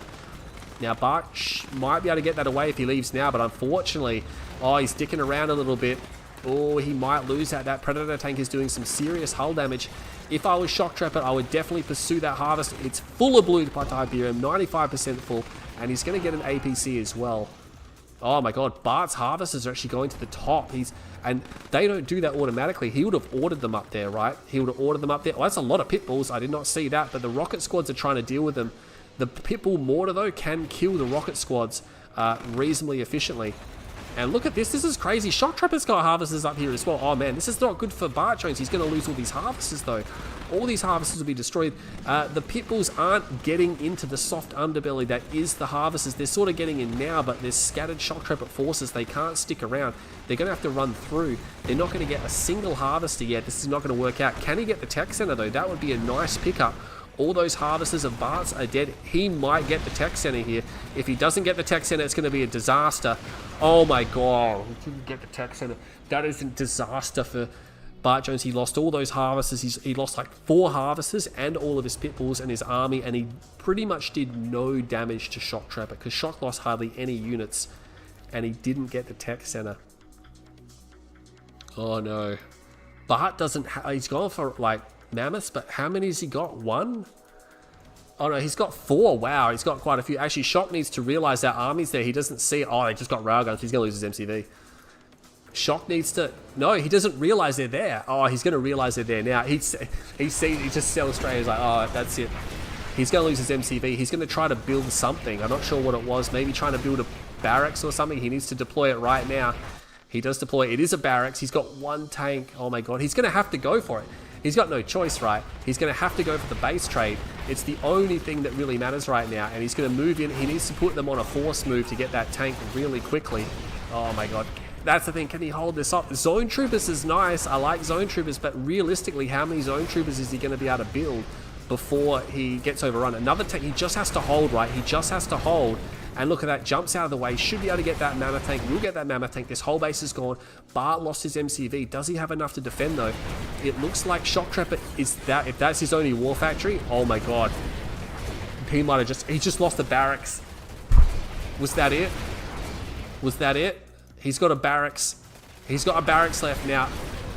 Fun fact, he can actually build Zone Troopers to the end of time because he does have a tier 3. He's going to clean up. But that's the thing, he needs to go in now while there's only 2 mammoths. That's not enough. There's just too many predators here, right? There's too many. He needs to just go in and destroy this. And that's Bart's last... Oh no, he's got 1 up there as well. He needs to go in, like, move your tanks in. Don't attack move. Move them in so they're all the ones at the back get in range. But he's not doing it. He's not doing it. There's actually quite a number of mammoth tanks here. He should still be fine because the mammoths just aren't in the best positioning. I think Shock might just have this one here. Yeah, he's going to get it for sure. There's no sonic emitters because there's no MCV. Once he gets that last one there, he can start working on getting the war factory. Yeah, I just go for the war factory. Bartjones is stalled on cash. You can see he's stalled on cash.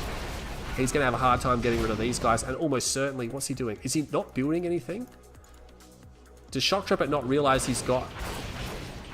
He doesn't realize he's got a barracks. Oh wait, he's got an MCV. Where is his MCV? Oh my god, he's got an MC. I did not see this. I did not see that. He's got a double ref. He's won the game. That's it. It's over. Bart doesn't realize it right now. Bart thinks that Shoktrepet has no build, which is why he's not leaving the game. But he's actually got this Mammoth tank here, and yeah, he's gonna think that Shoktrepet has no build, and he's gonna stay in the game. But obviously, we can see he's got a 5 and 2 down here, and he's just gonna go infantry. Yeah, he can just man spam compo armor to victory. There's nothing Bart can do about that. I don't know why he's bringing his whole army back. It's just not necessary, right? I mean, Bart's getting blue tibs, so I mean, he's going to build with one war factory. It'll take a while, but he can build an army. He's probably floating a lot of cash. Shock's got 7k, and yeah, Bart's got 5k. I mean, Shock he's building lots of Shock. I mean, Zone Troopers is nice, right? Put an armory down and get scanner packs. And actually, has he got scanner packs? No, he's got. I was going to say he does that from the comm center. One random sonic emitter is there. It's going to be enough to scare off this Mammoth tank. He's going to get the spike. I mean, surely Shoktrepet knows he's in an unlosable position right now. He must know he's in an unlosable position. But again, Bart still thinks... No, Bart must be aware. He must look and say, hey, that was that barracks there before? I think, and he put the sonic emitter down. He must know he's got an MCV. I think Bart not surrendering right now doesn't realize that he's dead. He must know there is an MCV out. He's trying to double pump zones out. I would like the upgrades to come out, right? Why not get the upgrade? I mean, I guess he doesn't really need... There we go. He's going to get power packs, and surely that will trigger him to get... He just got scanner packs then. Scanner packs is done. It's a really important upgrade. Small amount of stealth detection and a big range buff. It's a pretty big range buff. And yeah, what's he going to do? He's going to see this. He's got no anti-infantry. Bart's dead. Again, he didn't know it earlier. He surely must know it now. There's a Grenadier squad there, but I mean, there's enough rail units that they will essentially just plow through that. He's got an MCV out, but I really don't know why Bart... Like, he must know that... He must know, right? Surely he must know that it's all over right now. And look at this, he's just calling in massive amounts of reinforcement. Bit of blue Tiberium there. He hasn't got anything else going. No, nothing at all. I mean, he's not going to hold this attack. He can see everything that's coming. And aircraft now, like, what are you supposed to do about that, right? There's nothing much you can do. Yeah, GG, he's realized it now. Power packs is done. Not going to matter. This game is over. Bartjones will fall. Shock brings it back. We got a 2-2 boys. And it was just a nice game from Shock. It ended up a bit awkward, right? But in the end, it was a nice game. Look at that, yeah. That extra APC, that's all he needed. Oh, sorry, extra MCV. Bart versus Shock. Game 4. What are we at? We're far out. We're at an hour and 15 minutes and we're up to game 5. I guess we're on track.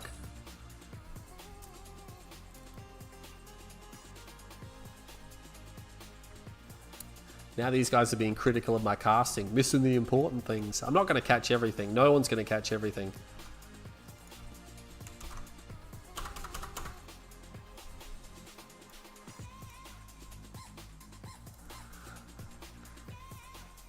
If Bart had micro.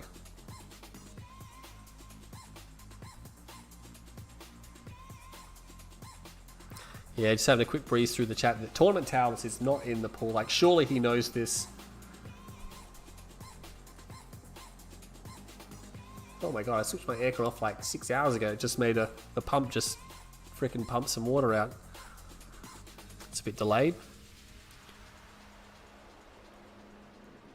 I think Shoktrepet's going to switch Nod. I mean, he can't pick this level. It's not in the map pool. Let's just update because I have a feeling he might stick with Nod.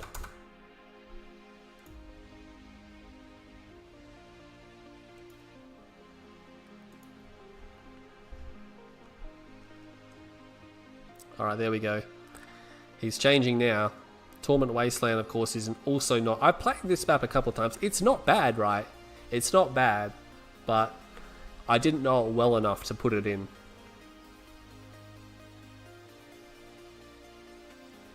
Oh, here we go. Oh, it just makes me so proud every time I see it. I actually tried to build another couple of maps after this, but I just realized the time investment into just that one map alone was intense. And I just don't have the time. Like, I got pretty good with the world builder. I could probably still go back and make another one, but it's just a time thing because it takes like 30-40 hours. So Mark of Cain versus Nod.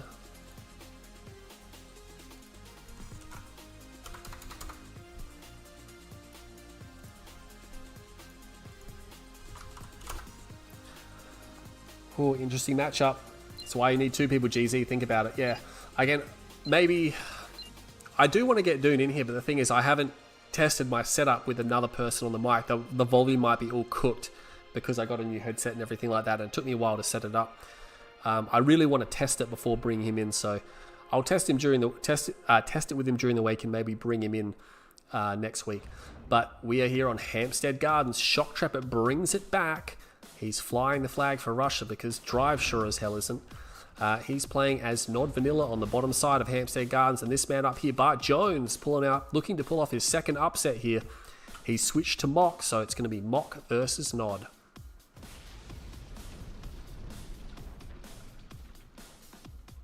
No fast legs coming out. If this was Master League, we would have fast legs and shadow teams and reckoners and toxin troopers and Tiberium troopers, and everything would be happening.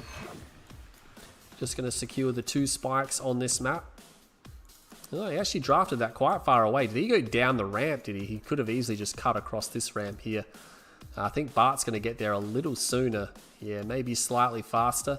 He's already at the curve. Yeah, he's about 2 inches of screen real estate ahead of Shoktrepet. It's just small things, not really important. But, you know, people always complained about the spike being vulnerable to buzzers, but it was actually the same draw distance as several other popular maps, but I guess it was just a placebo effect, maybe. Raider Buggy comes out from Shock, doesn't want to get rushed. It looks like Bartjones not opting for the Raider Scout. He's just going to go straight into the Harvest as he is not fussed at all. Gets the... Oh, no, he missed the EMP there. He's going to lose his squad because of it. That's it. Now, this is actually not bad for Bart because if he sees a Raider Scout by itself, generally it means there's nothing coming. Not always, but generally it means he's not building anything else behind it. He's going to reposition to the far garrison because why not, right? Gives you extra vision. Well, on this side of the map anyway, not on this side. This one probably gives you a bit better vision over here, but more advantageous to go there.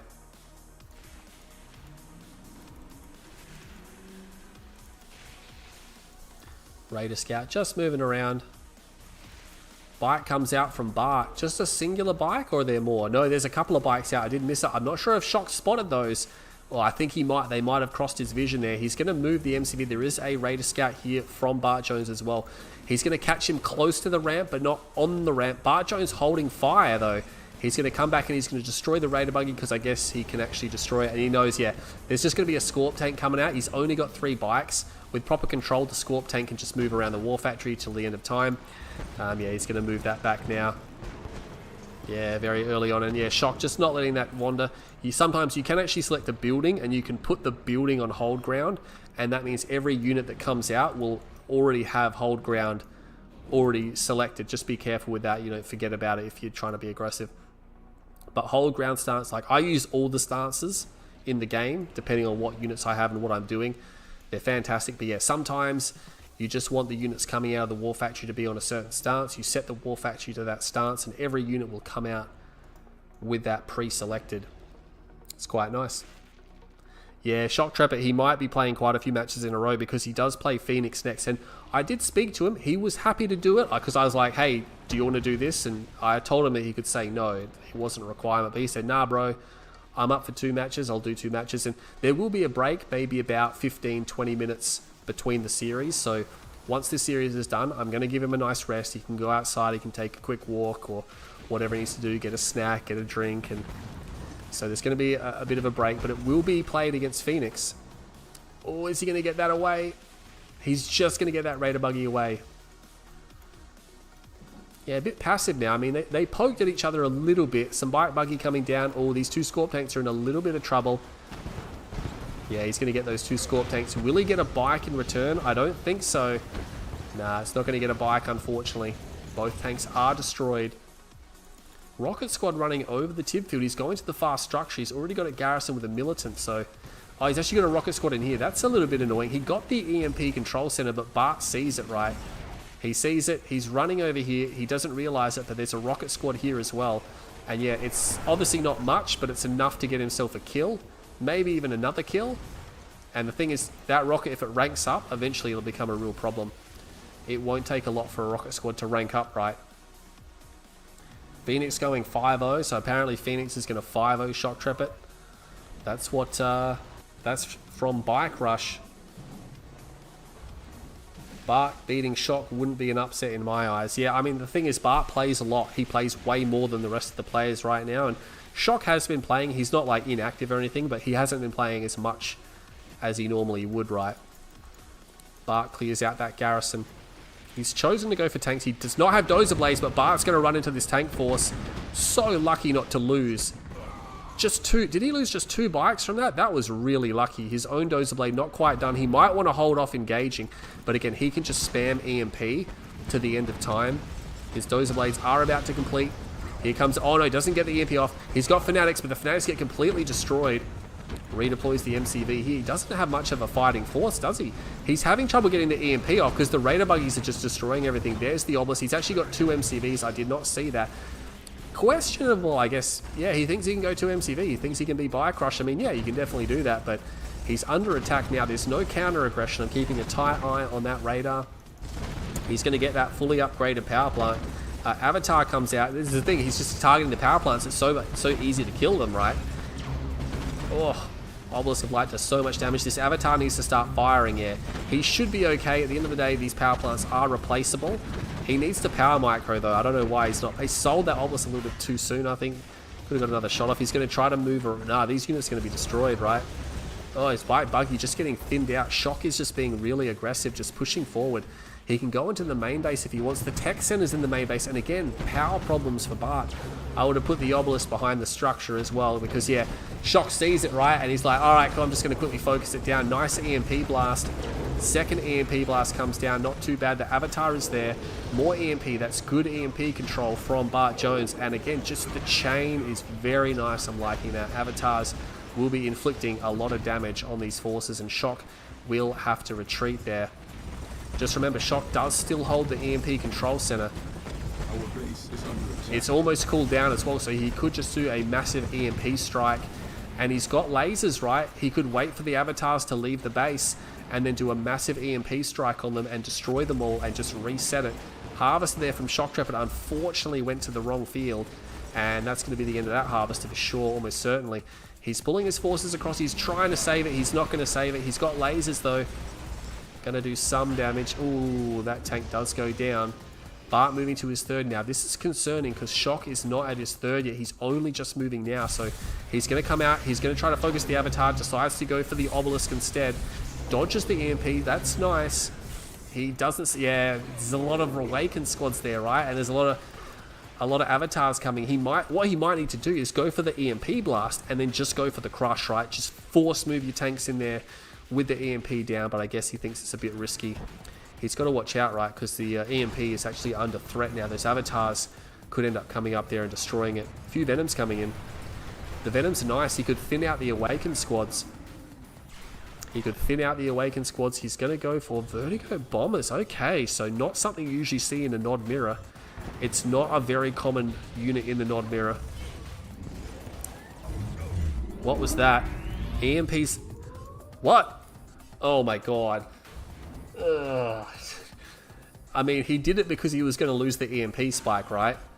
But at anything, he should have used it on an MCV or the refs or something. Using it on these when he can't destroy them.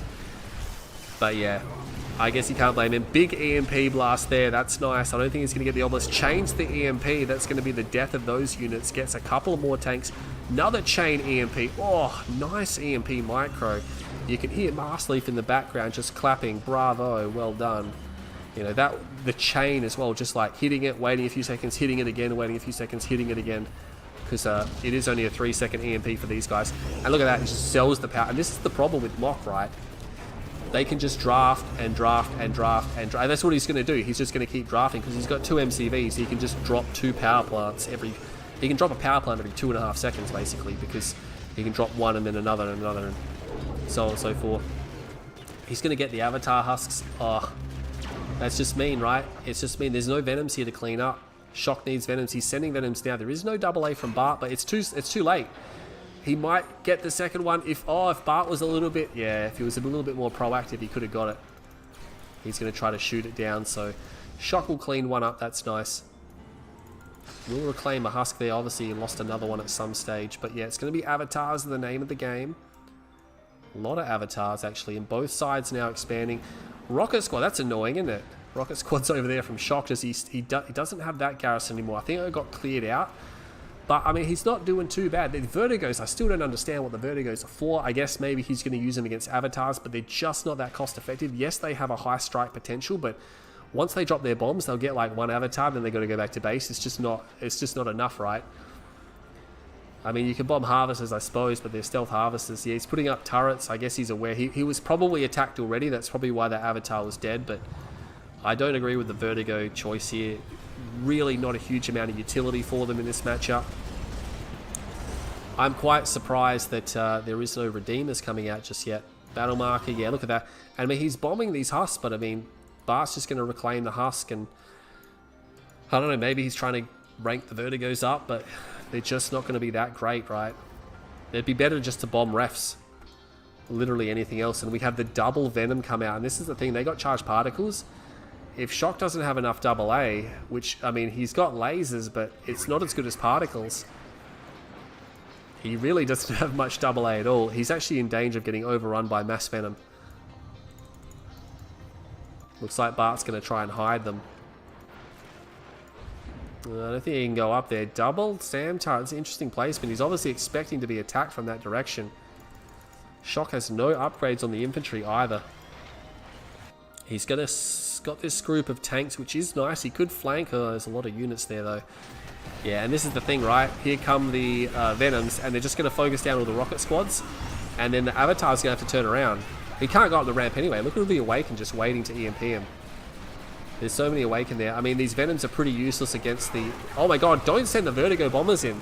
Is he using the Tail Gunners? No, the Venoms can just shoot them down. I don't know who's going to... The Venoms should win this fight. They get one Vertigo Bomber. There's more rocket squads there. That was ridiculous. Like, Shock was actually sending in Vertigos with their Tail Gunners to destroy the Venoms. He was so lucky to lose just one Vertigo, right?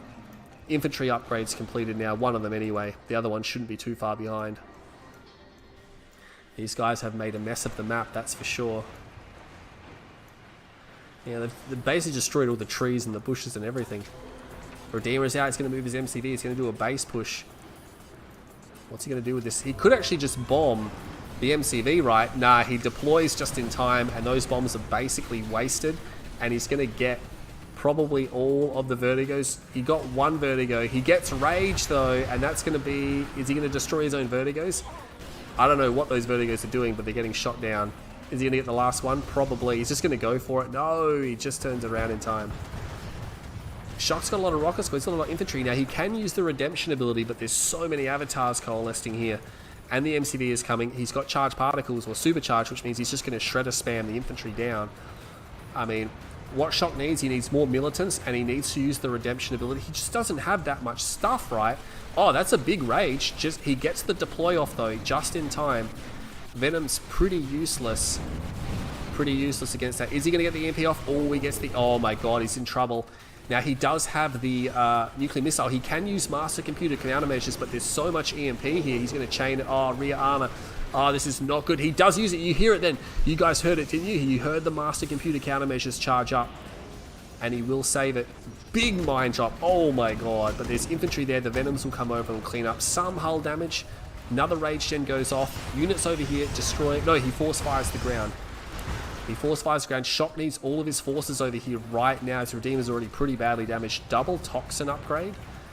Oh man, he could tip vein that for sure if he's got a chemical plant. But I don't think he has one. No, he doesn't have a chemical plant. And there you go. He just used it again, did he? Not sure what's going on there. I mean, if Shock can live another 6 minutes, yeah, he's got a nuclear missile, but the question is he going to live another 6 minutes? Because, I mean, Bartjones has a bigger army right now, and he's got the Venom Cloud as well.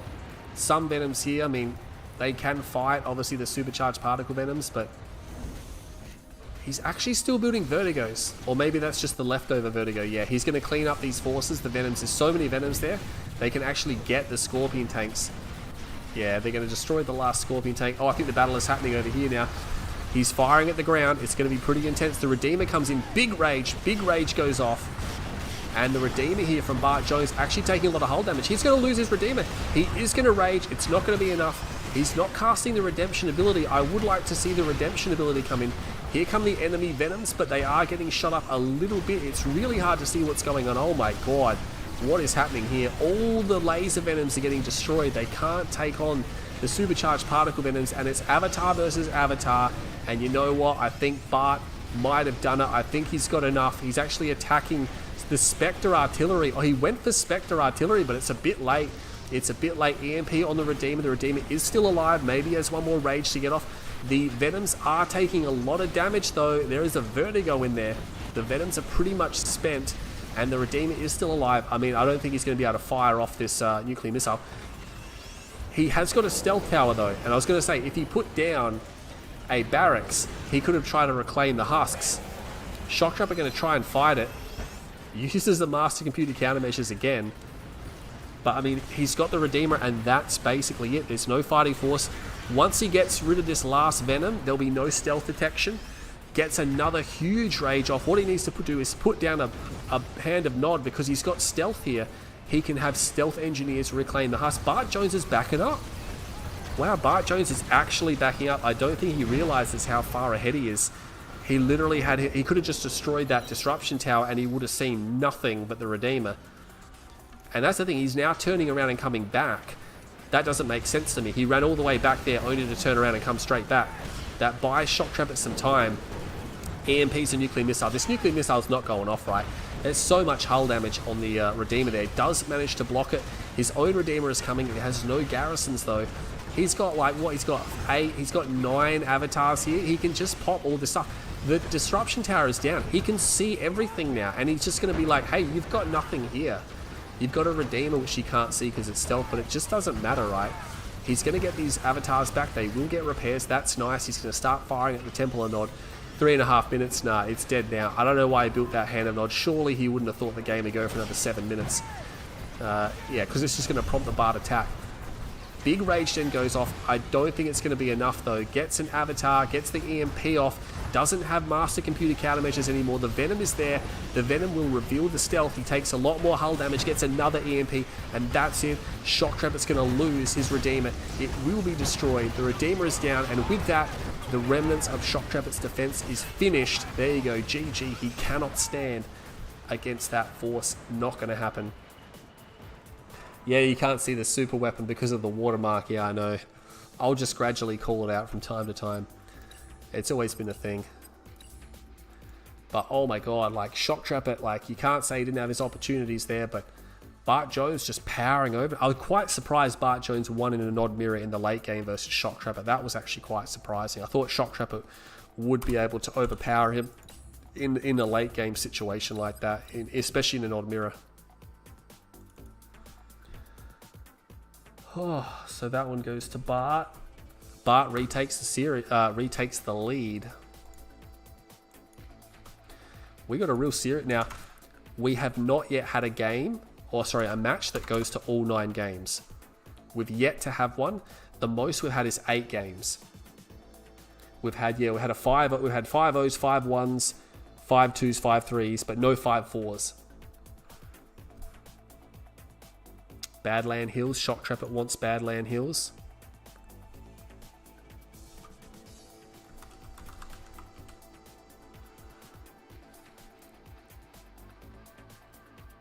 Yeah.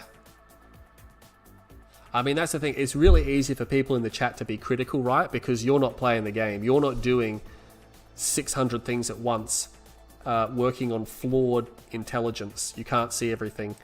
You know, it's really easy to be an armchair commander.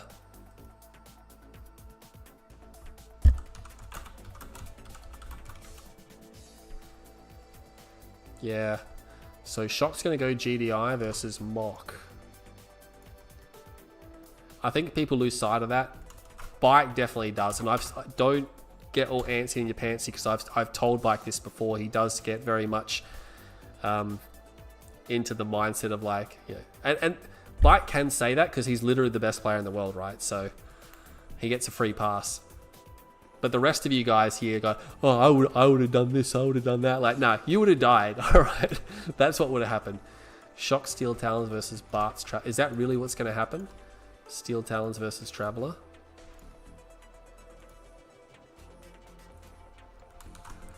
I mean, I think Steel Talon's win rate has just gone even higher. It was already the highest in the tournament so far.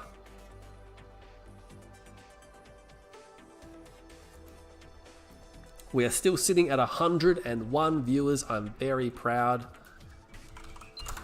It's going to be Steel Talons versus Traveler. For some reason, people think Traveler's really good on this level, and I suppose they're okay, but I personally don't see it.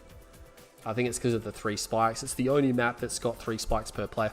But starting on the west side of Badlands Hills, it's going to be Bartjones who's retaking the lead, and you definitely can zoom in further on this map than other maps. You can't clip into the drone ship on other maps. I still didn't look up who made these maps. I'm so terrible. But anyway, we have Shoktrepet playing as Steel Talons. He'll be on the east side of Badlands Hills. It's going to be interesting. I want to see where the buzzer draw is going to go. No early buzzer. No, he didn't draft at all. No drafting. And it's better, again, like Nod, to build your buzzers. But of course, sometimes you want to draft because you can get them out way faster. But I think Shoktrepet should be fine because these buzzers takes way too long for them to get across the map, and almost certainly here they'll be intercepted. Yeah, he's never going to intercept the engineers, even the one at the back. It's just not going to happen. Running over the Tiberium field is not good for your health, but it's not going to matter. He should be fine. No fast links coming out either. Shoktrepet getting tired already. Yeah, Shoktrepet, just remember, he's got to play Nash after this. In Russia, it's like the mid-afternoon now, I think, at the moment, so he's got a prime spot. So, I mean, you got to remember, in casual games, these players will play the game for like 5, 6, 7, 8, 9 hours non-stop sometimes. So to play these series it's not really a big deal. We actually got an all-in rush coming here from Shoktrepet. Oh my god, he's going to go for the fast attack all-in rush. I did not see this. Too busy talking about other crap. And he's going to go for... He's going to sell his MCV, and he's going to have 6 engineers. So he's actually going to go... Oh, I think he thinks there's... Oh, he actually loses that. He needs to kill that squad. He's going to see it now. I think he thinks that it was going to be disintegrators, but it's not disintegrators. That's actually really bad, right? And he's going to send the gunwalker to the spikes. He doesn't sell his MCV, though, so he's going to go for these 2 spikes, which is probably... Oh, no, he's going to get there in time. He's going to be able to stop this. Oh my god, Bart knows. He's not going to get there. Surely he's not going to get there. Is he going to go for it? He's going to go for it. I don't think it's going to happen yet. The Gunwalker is here. He's rushing up and he gets the engine. Oh, yeah, he gets the engineer straight away. Oh, this is a disaster for Shoktrepet because he's got a hammerhead and he didn't get any of the spikes. He's going to lose his V35. Oh no. Oh, look, he's got 2 harvesters. Bart has 4. He's going to go for the blue tip. Why? There's not enough there. I mean, I guess he's going for it because he knows he can. But still, like, you need enough to fill your tanks up. In the long run, it works out good. But, I mean, he's doing his best to recover. But 3 spike will help. But not getting... If he got the 2 spikes over here, maybe he holds steady. But at least he didn't build orcas, right? MRT comes out. Shoktrepet could be about to damage the Steel Talons win rate here. It was at 70%, but it would have gone higher because I believe Bart won a few games with Steel Talons as well. Going to try to de-garrison those. You want to keep the Hammerhead alive. You know, you spend a lot of money on that early game. You want to go around and clear out all the buildings, things like that. And he is going to do what Bart's done. He's going to try and get the MRTs out. He's going to try and get the Pitbulls out. He's got a Wolverine as well. Why not? You know, why not? We'll get the de-garrison off. But I mean, Bartjones, look at that. He's actually got a buzzer here, which means he's worried that a V35 might come in and take his drone ship when he's not looking. That's really what he's doing there. He's actually going for the tower, maybe? Or maybe the EMP control center. He's going to have to watch out because that garrison is taken by Shoktrepet. Yeah, he's going to have to stop. Look at this. This might just be... luck that he went up there. He might be able to see it. I would stop moving the assimilator, yeah, because if Bart sees it, he's just going to go for it. I mean, yeah, the Pitbulls do detect stealth, but not that far. He's got fast legs done. So Bartjones, another buzzer hive and a photon cannon. He's really worried about this attack, isn't he? I mean, there's just not enough punching power here for the Steel Talons player. There's already the cultists coming out as well. This is not good. Like, it's really difficult to defend against these cultists.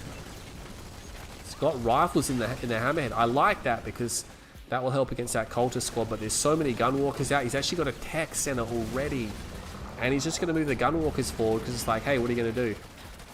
Although those two Titans are annoying. Another Titan coming.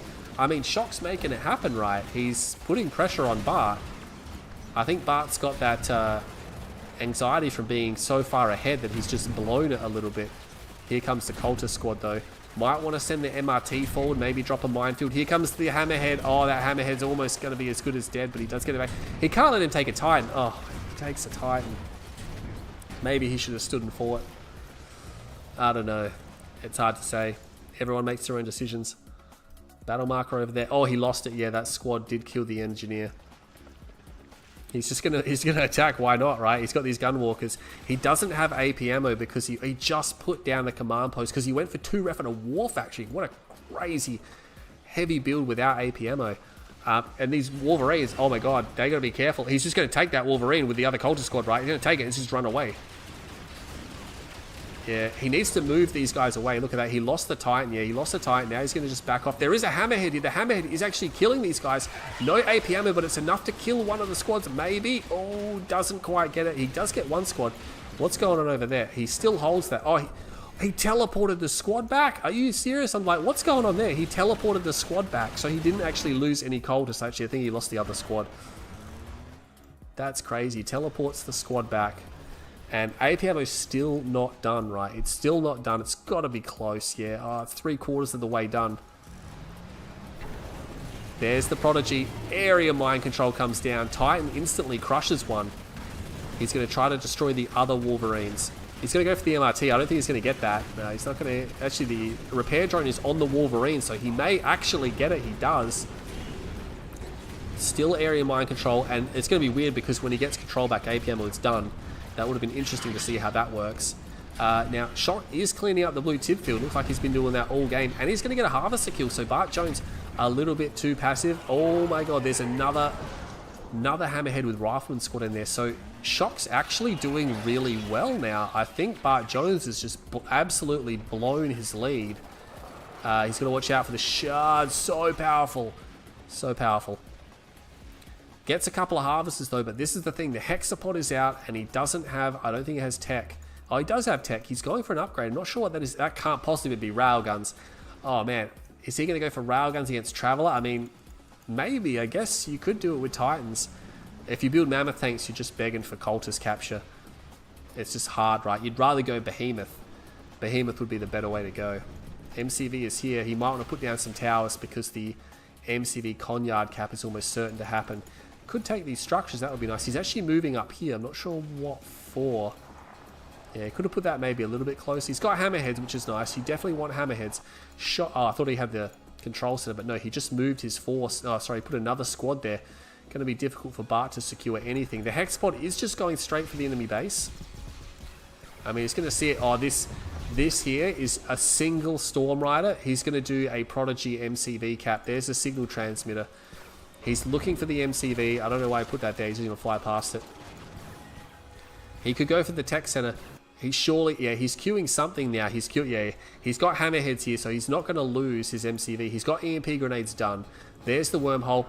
And then he captured the tech center. He captured the tech center because those are his grenaders. And yeah, it looks like the hammerheads will respond. There are some forces here. Eventually he'll force the hexapod to retreat. But not until it does some serious damage. Could be splashing down a lot of these Titans. He's going to have to teleport that away now. He's getting pretty low on health. Does teleport just in the nick of time. That was pretty close. He let that get quite low. Only one Corruptor, so it's going to take him a little while to get that back up. I don't know why there's so many random units up on the top side of the map here. Looks like he must have lost the... Oh no, he's got the engineer. One engineer at least. He should get the EMP control center because that's going to be really valuable, right? This is just annoying. This is just to annoy Shock. Shock has taken hardly any Tiberium off this field. Oh my god, he's actually moved all of his harvesters away. His economy is not looking that great. His economy is a bit iffy. Bartjones, 6 harvesters there. That's nice, I guess.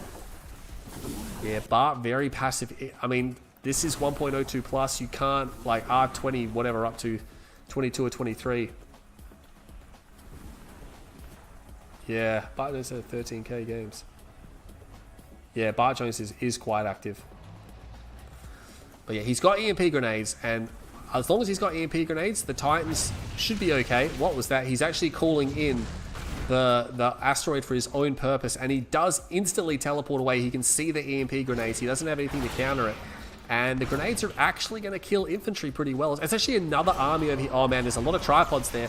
I don't know about this. He's got planetary assault carriers. He's going to have to instantly start getting tungsten. If I was him, I would just go straight for tungsten right now.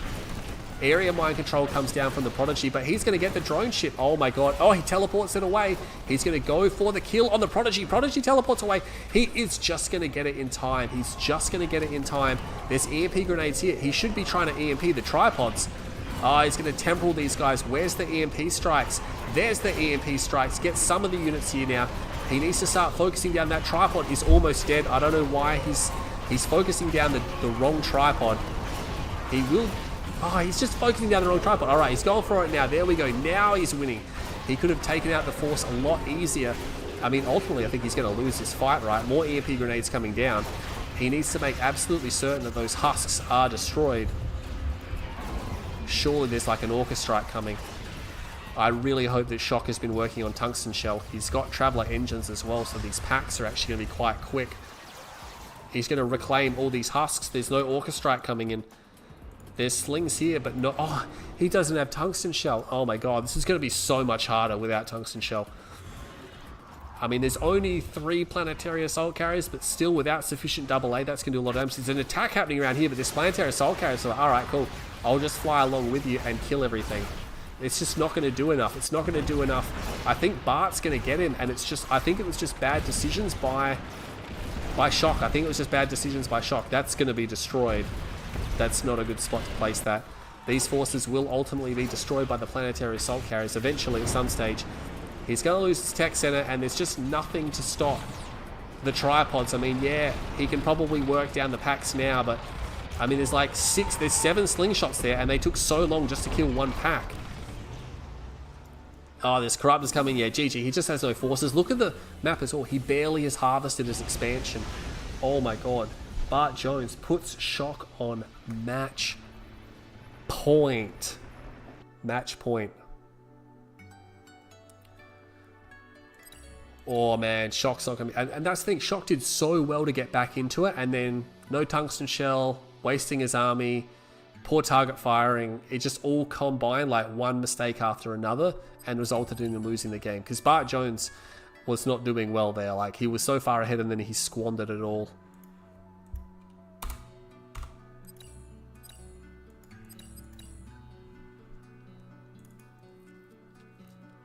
Oh man, it is now match point. Yeah, and players will look back on these series, because I know they do, especially people like Master Leaf, and it's like, holy crap, like, the decisions that are being made, you know, the decisions that are being made, everyone can learn. I think Bartjones got a little bit lucky then, yeah. Like, if he had gone for, like, Behemoth Wolverine or Behemoth Hammerhead Grenade, could have been something real. I mean, the Titans were okay, I guess. They were working, but he just needed to get the EMPs to land a bit better, and it would have been okay. Looks like it might be Tournament Stadium.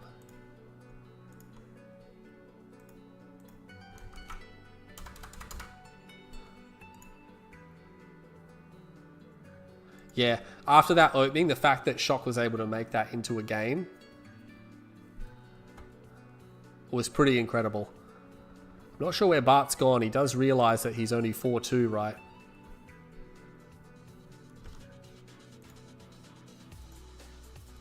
Maybe he's got to restart. There we go.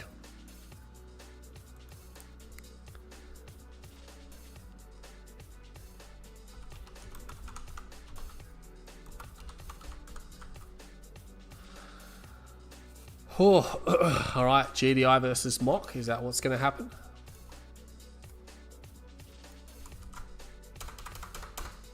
Shock's got his back against the wall. He's in the same position that Drive was in, except the games were a little bit different. Instead of winning the first two, he won game 1 and 4. Looks like it's going to be Stadium. It's going to be Stadium. Bartjones is going to switch to Mock. Shoktrepet is going to go for GDI. This could be the last game in the series. So we are up to game number 7 in the series, starting in the south side of Tournament Stadium. It is Bartjones playing as Mock. That means the one and only Shoktrepet must be starting in the top by mathematical conclusion. He's going to be switching to GDI, and he needs to win this game and the next one and the one after that if he wants to win this series. If he loses this series, again, he's going to have to beat Phoenix. I think if he loses to Phoenix, that's just going to be an absolute disaster for Shoktrepet, because his last opponent will be Drive, and considering how poor Drive has been playing, although Drive is probably going to be training, he might win versus Drive. It might be enough to get through, because Cyber's definitely not getting through. But is Shock worried? I'd be worried if I was Shock losing this game, because I think he pretty much expected to win this series, and it's not looking good. I mean, let's not rule him out just yet, right? Let's not rule him out just yet. He can definitely, if he wins this game, he needs to win this game first, just one game at a time. Mock squad's coming out. He's got 4 of them. He actually built a full health squad with 2 extras. Shock will get the Rifleman squad away, and he can at least run back and maybe take this building. They're pretty badly damaged, though, 2 members remaining. He's going to see it coming, though. Maybe deploy an APC with a Rifleman squad. It's always something you can do. The Rifleman squad will continue to fire even if that APC is EMP'd, but you just got to watch out, because sometimes they just try to kill the APC, right? They've got so much DPS they can actually kill it, because 3 EMPs in a row will actually get it. Nah, he's going to go for a watchtower. Are we going to see a bike follow-up? No bike follow-up, no all-in. Now, I'm surprised that Bartjones didn't decide to go, you know what, maybe just throw an all-in now, because you're ahead, right? You could do it. He puts 1 EMP down, a second EMP down, and I think, yeah, he's going to re-EMP their MCV, and this really just slows down Shoktrepet. Unfortunately, he's going to lose all of his squads. I guess maybe he was planning on trying to reach the structure over here, but the APC will prevent that from happening. Now, he forces out a watchtower. He slows down the build a little bit, but probably not worth it, because he lost all his squads. But at the end of the day, not really too impactful. 3 harvesters from Shock. 3 harvesters from Bart. He's going to lose that squatter. He's going to get crushed. Actually, so there's 4 harvesters. I can't count. And Shock going to send his 4th harvester to the blue Tiberian field. That's okay. I guess that's what he wants to do, right? 5 harvesters out now from Bart. Bart already at the expansion. This could be a second war factory. I wouldn't be surprised if it's a second war factory. Maybe go for some aggression and then just expand, continue the expansion behind it. There's actually 2 bikes here. This is a disaster for Shoktrepet. I don't think he was expecting those there. There's just an APC. That's not going to be sufficient, right? It's not going to be sufficient. He didn't pull the... Actually, no. Maybe it will be sufficient. Well, there you go. The harvest is going to be pretty badly damaged, though. He's going to have to, yeah. He's going to have to continue on trying to harvest to make it worth his while. Now that harvest has taken such severe damage, that 1 bike will back out. And it was a refinery, so I don't think... Yeah, there's a raider buggy and 1 bike. That's not going to be enough. Shoktrepet should be able to take Crystal and then evacuate this area. He's going to get a full load of Crystal. Not quite a full load, maybe 95%. Could have got a little bit more, and he definitely needs it. But look how slow the harvest is moving at such a slow pace now, because it's in that heavy damage mode. He's not loving life. He's in danger of getting sniped, actually, if Bartjones were to go around. It's just going to de-garrison Shock. Maybe just have a look and see if there's any bikes coming. He might have another squad. Yeah, he drafts another squad to put in there, and he moves this one forward so he has more ice, because he knows that he's in danger of getting jumped. He does have some pit bulls, some raider buggies here in a war factory, so realistically he should be fine as long as he controls well. There's the bikes. He spots the bikes a bit early now. The harvester, though, oh, the blue tip harvester. Oh my god, the blue tip harvester. He's dunking his tanks. Like, just dunk it out, guys. Just drop it. And he's dunking all that blue tip into the ref. He's going to get it down, but now he's in danger of losing not one harvester, but two harvesters. And yeah, Shoktrepet's going to lose two harvesters because he just has no defenses here at all. He's got the watchtowers, but that's it. He's going to get the second harvester, and he's going to get out with... No, he's probably not going to get out with any bikes, actually. But, I mean, I think that was worth it. He only lost like 5 or 6 bikes, and he got 2 harvesters out of that. And if that harvester wasn't that badly damaged, it would have survived. So, there you go. Bike Buggy is the name of the game. Going for Dozer Blades. Maybe it's quad turrets. Probably pretty sure it's Dozer Blade. Nothing on the build now. Probably looking to go for a tech center by the looks of things. Maybe fast Tib core on the cards. Could go back and get more blue Tiberium, but Shoktrepet just content with this low tier 1. These guys here, I don't tend to play with Pit, APC, Pred all in the one combo. It's just not a very common combo for myself. This Scout, this Raider Buggy is purely to come in and have a look and see what Shok is doing. He's going to get a scout off. Shok not rebuilding any harvesters, unfortunately. Airfield's placed there. Is this a harvester? It is. So he's going to try to get his economy back on track. And yes, he is going back for the blue tip field. I do like this. Bike Buggy making its way around the top of the map. There is 1 Predator tank, 2 Predator tanks. They should be able to fall back and defend that. That's not good. There's actually double rocket here. So these double rocket are going to put some hull damage on to these units now. They will eventually just wear that down. At some stage, anyway. Battle markers here, just some rocket squads as well. Looks like Bartjones just garrisoning up some of these towers, just to make things awkward. There is the attack as well. Comes in, gets a harvester straight away. Shok in all sorts of trouble. He's almost certainly going to lose the second one, but look at this. He goes for the hammerhead. He's like, hey, let's keep these hammerhead numbers low. Gets the second hammerhead. He can go back to destroying these harvesters. Shok pulls 1 harvester, doesn't pull the others. He's going to have to pull that one now. He's going to pull it back here. Tech center comes down. Hammerhead still being dropped. He's going to get another harvester. Meanwhile, Shoktrepet just pushing this army forward. He doesn't quite get that harvester. He's going to get it now. And I think that might be the last one. Oh my god, this watchtower just shooting at the Raider Buggies. Needs to be shooting at the bikes, and it will do. He's not going to get any more. There is going to be an attack up here, but there's an avatar there.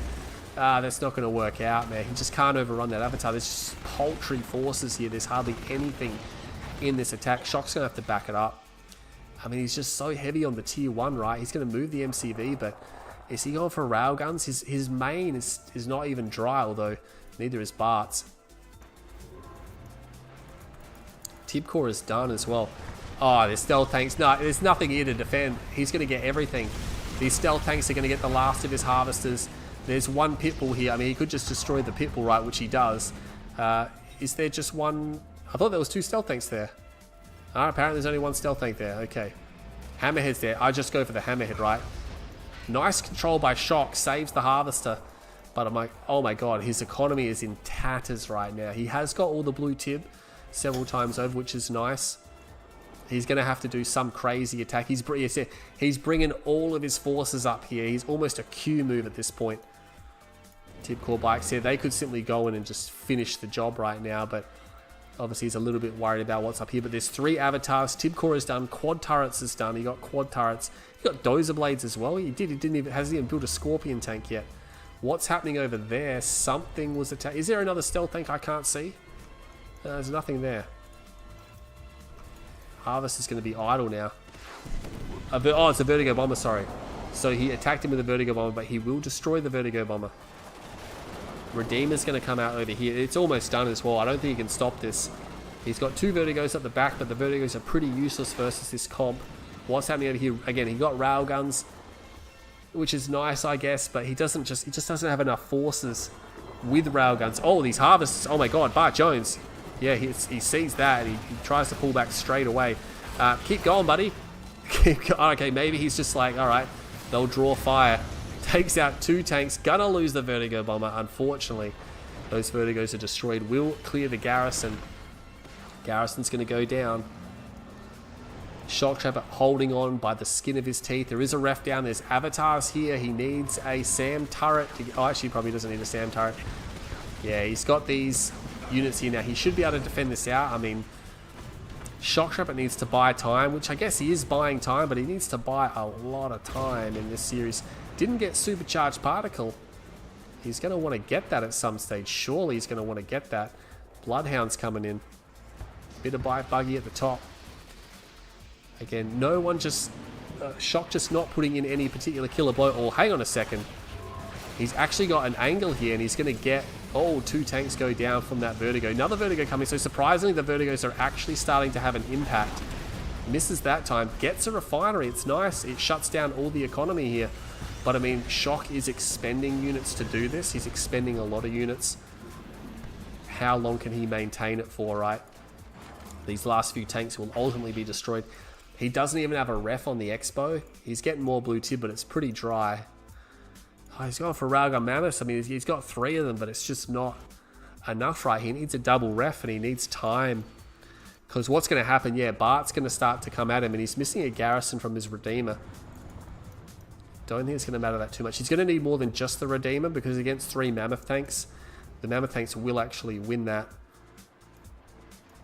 He's got some EMP units coming. The Avatars are coming. He's sort of bring everything he's got down here. That Harvest is probably going to die. Venom might go down. Yeah, Venom will go down. Redeemer is here, going to start to put hull damage on these tanks. Radiant's going to go off, but it's not going to matter. They're already firing at their target.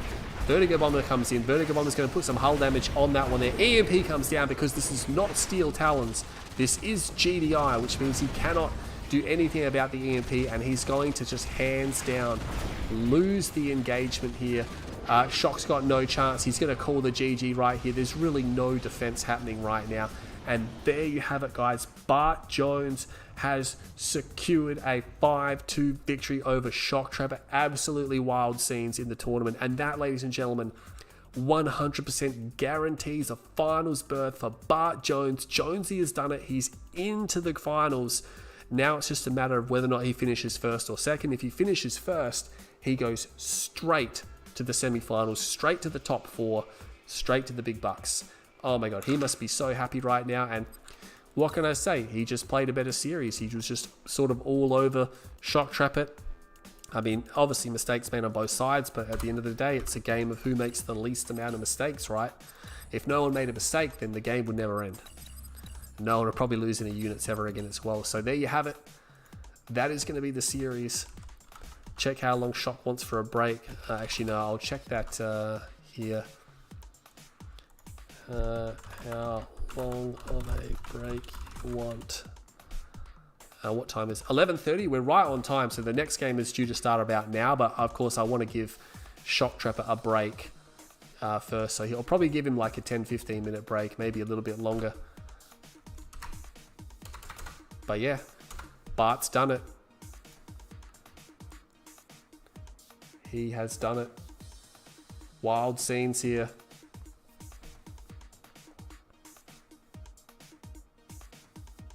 Yeah, Steel Talons it's got a really high win rate. It's actually even with that loss that Shock had, I think Steel Talons still has the highest win rate in the tournament so far.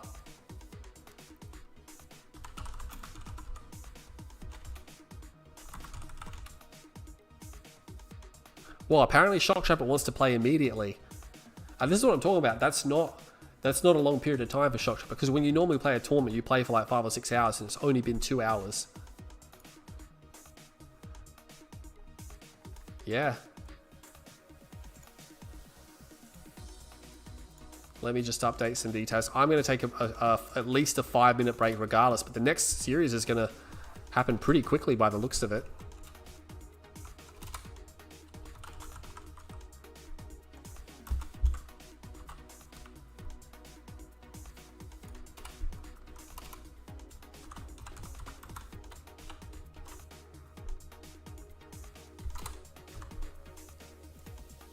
Alright, let me just make some adjustments.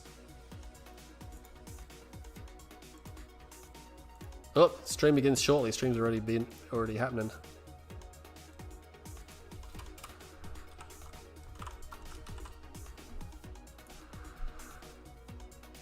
Alright, what is Shock talking about?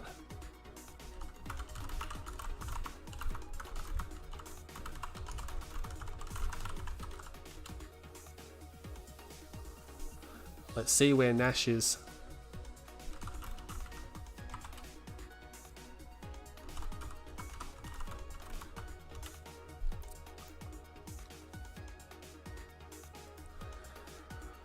Oh. So yeah, we're going to see Phoenix versus Shoktrepet coming up very shortly. Shock's ready to play, right? So I myself am going to take a short 5-minute break, 7-minute break. So don't go anywhere. Phoenix versus Shoktrepet is coming up very shortly. Again, a short break, and I'll be right back with you.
Okay guys, Green Zero back here. So we have the next game in our series between Phoenix and Shoktrepet. Let's have a look at the map they're going to choose. Guys, see if they can mutually agree on a map. But yeah, Shock was like, hey brah, bring him on. Like, he didn't even need a break or anything, but I needed a break, so it's going to be interesting to see what happens. Nash, you need your color. Let's get rid of that. There we go. Shock's going to stick with red, I believe. Mock versus Traveler, that could be the matchup. We'll have to wait and see.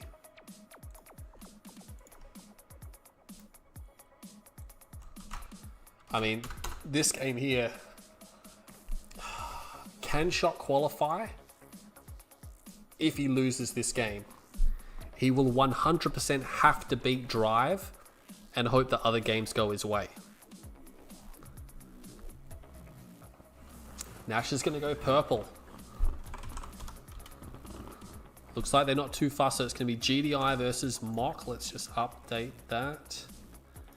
And he changed his color to purple. He's pulling a Master Leaf. Takes a little bit longer to change the color than it does to change the faction.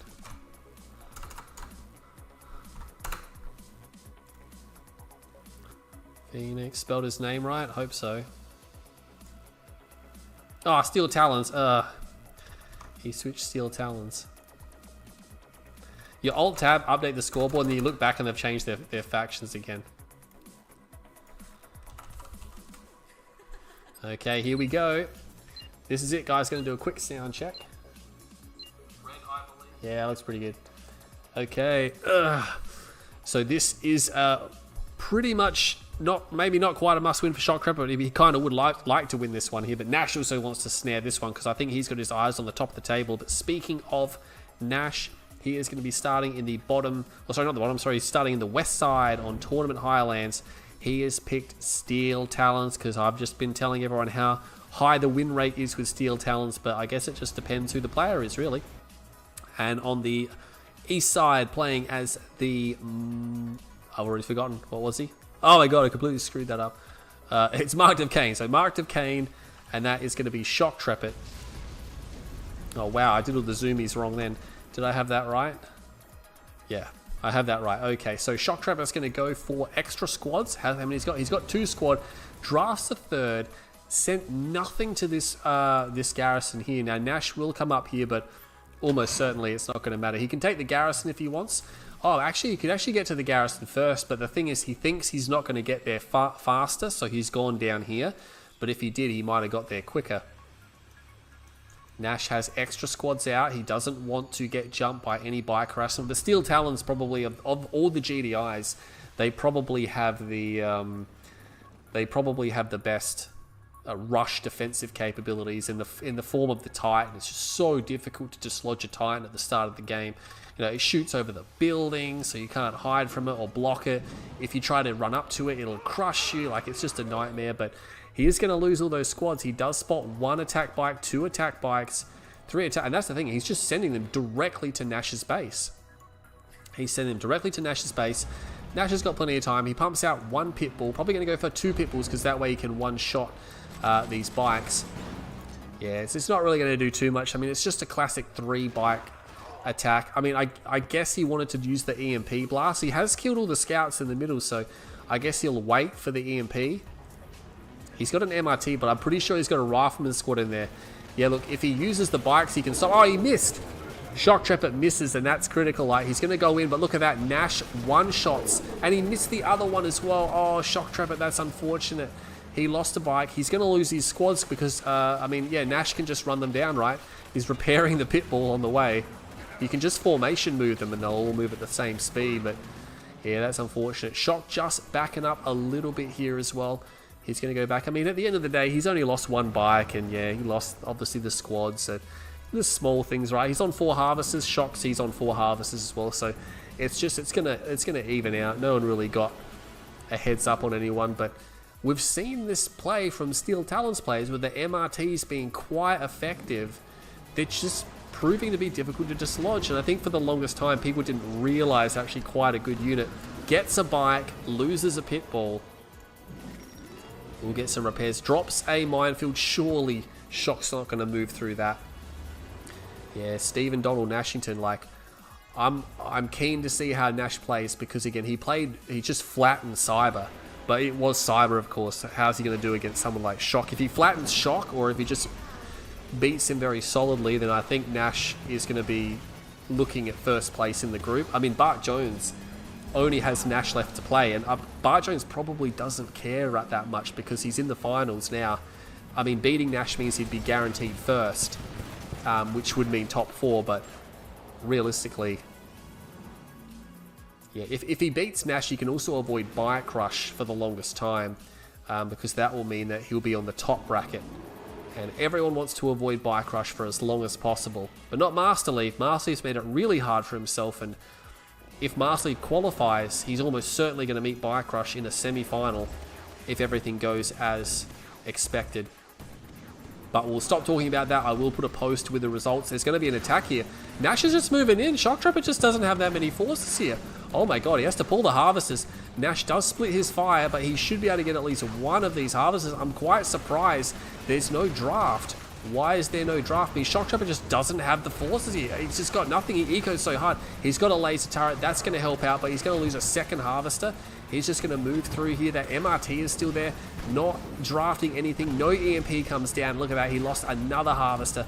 This is just a disaster. Nash is just doing whatever he wants here. There's another battle marker over there. It's infantry coming up to try to help.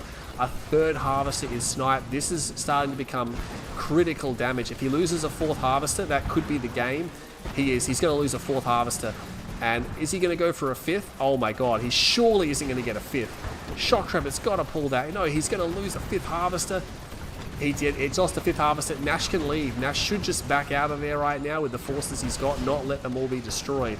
He's going to move to the expansion. What's he going to find? 2 ref and 4 Harvesters. So and Shock's just very sluggish to move down there.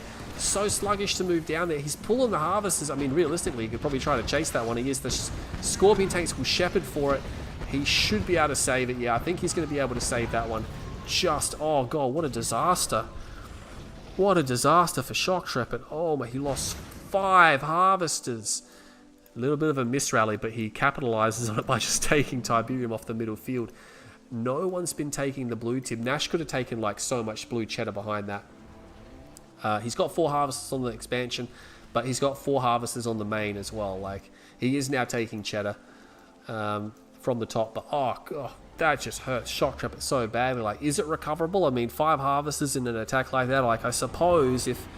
I mean, he's got 3 back out, so he is doing a good job of, you know, cranking these back out, but Nash, the next 2 minutes of this game, is going to really be able to do whatever he wants, and, you know, if he chooses the right path here, he's going for AP ammo. He obviously did sacrifice some tech to do all that, but, I mean, he's going to get blue tie, but he didn't fill up his tanks. Not sure what's going on there. He's a bit scared. Maybe thought something was coming. Not sure. Pitbull's come down here. Just going to find the blue tib. Completely untouched. That Harvester, which was a misrally to the center field. He's misrallied another one. Oh my god. He might want to fix those up. That's a really long way to go to get green tib. So, Shock has got 3 more Harvesters out here. That Harvester got pulled back. He's got 3 on the expansion. He just doesn't have enough. He's gone for Vertigo. But what for? He's up against, like, Mass Pitbull as far as he knows. He's got a stealth tank out, so he's trying to use these force multiplying type units. There are hammerheads. They're not going to be very good versus these stealth tanks. I think he might just, yeah, as soon as the hammerheads move, he just takes a swing at them, and it's just an easy kill. Re-stealths.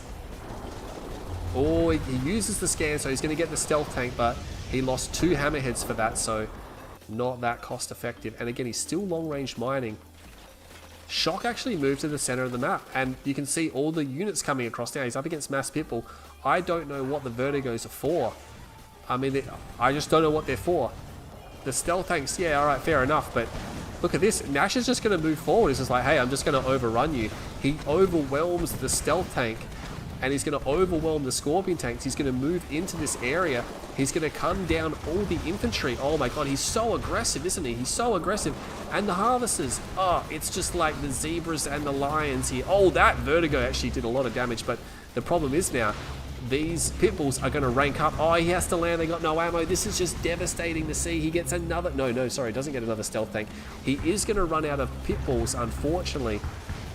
But look at this. He can probably try to destroy the... And they have to land. They can't... They haven't reloaded. A second air tower. What is Shock doing? Venoms, I guess. He's going to try and drop the operation center that will prevent SAM turrets, but there is already a SAM turret out. Battle marker over there. He's bypassed the MCV. This is pretty crazy.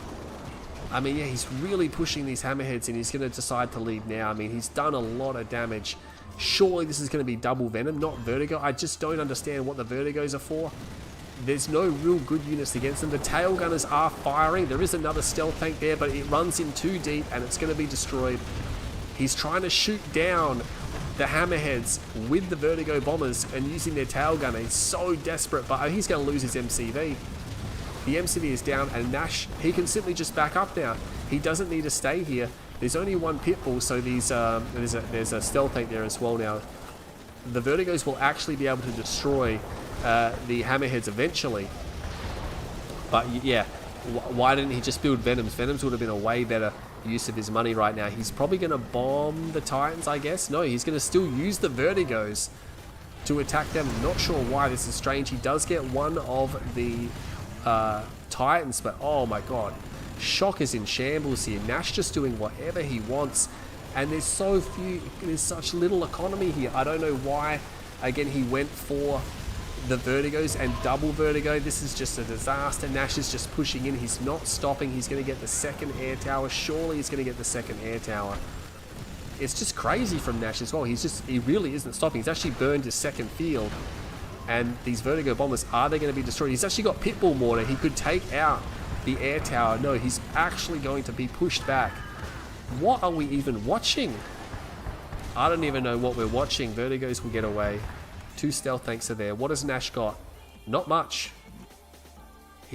Look at that. So much blue tib there. He has been getting the top blue tib field, but just not a lot of the bottom. Oh my god, has Nash actually run out? Yeah, he needs to get rid of these stealth tanks, right? He can't afford to have these stealth tanks run right. He gets one. Shoktrepet doesn't reverse off. That could be the end of the second stealth tank. He will get them. And just remember, Shoktrepet's going to have a hard time replacing those because he's just lost so many. There's no harvesters here right now. He's got a couple of harvesters here on a dry field. He just rebuilt an MCV. He's moving the harvesters now.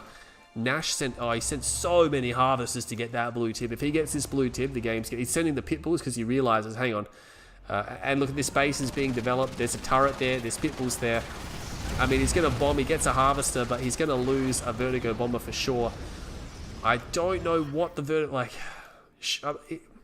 the fact that he's continued to go back for more and more Vertigos is a strange call. And look at this. He's got Pitbull Mortar. There's a stealth tank there, but again, the Pitbulls will jump on it, and they're going to get it. You know, and Shock, he's going to bypass the MCV and just go straight in, get that harvester. He must know he's hurting. Nice EMP, but there's just nothing to capitalize on that. He's actually going to go and destroy the War Factory, realizing it's probably the only one. He's going to get it. That unit's not going to come out. Scatter moves. Vertigo Bomber comes here. Should be able to destroy the Vertigo Bomber. Maybe it's going to get away. It is going to get away. It got lucky. But he can just destroy the MCV. What's happening over there? Nothing much. But Nash really just doing whatever he wants. Yeah, and Shoktrepet, finally Shoktrepet has had enough. And what are we even watching? Shock's like, nah, bro, you're going to spam pits. I'm going to spam Vertigos. I guess he was trying to just persist no matter what. It was definitely a strange build from Shock, but just the economic edge there allowed Nash to continually expend forces until he basically just won the game. Group A, Phoenix versus Shock. Okay, oops. Game 1. Yeah. I don't know what we were watching. You guys are going to have to tell me. That was a pretty crazy game. GZ ban. What's GZ ban?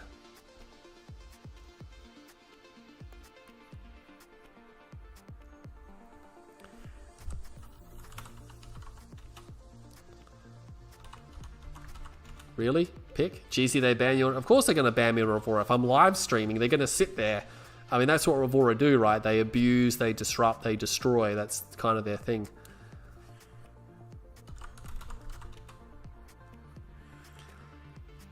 Nah, there's no lag here. The game ran fine. Yeah, double air tower. I'm not sure what that was about.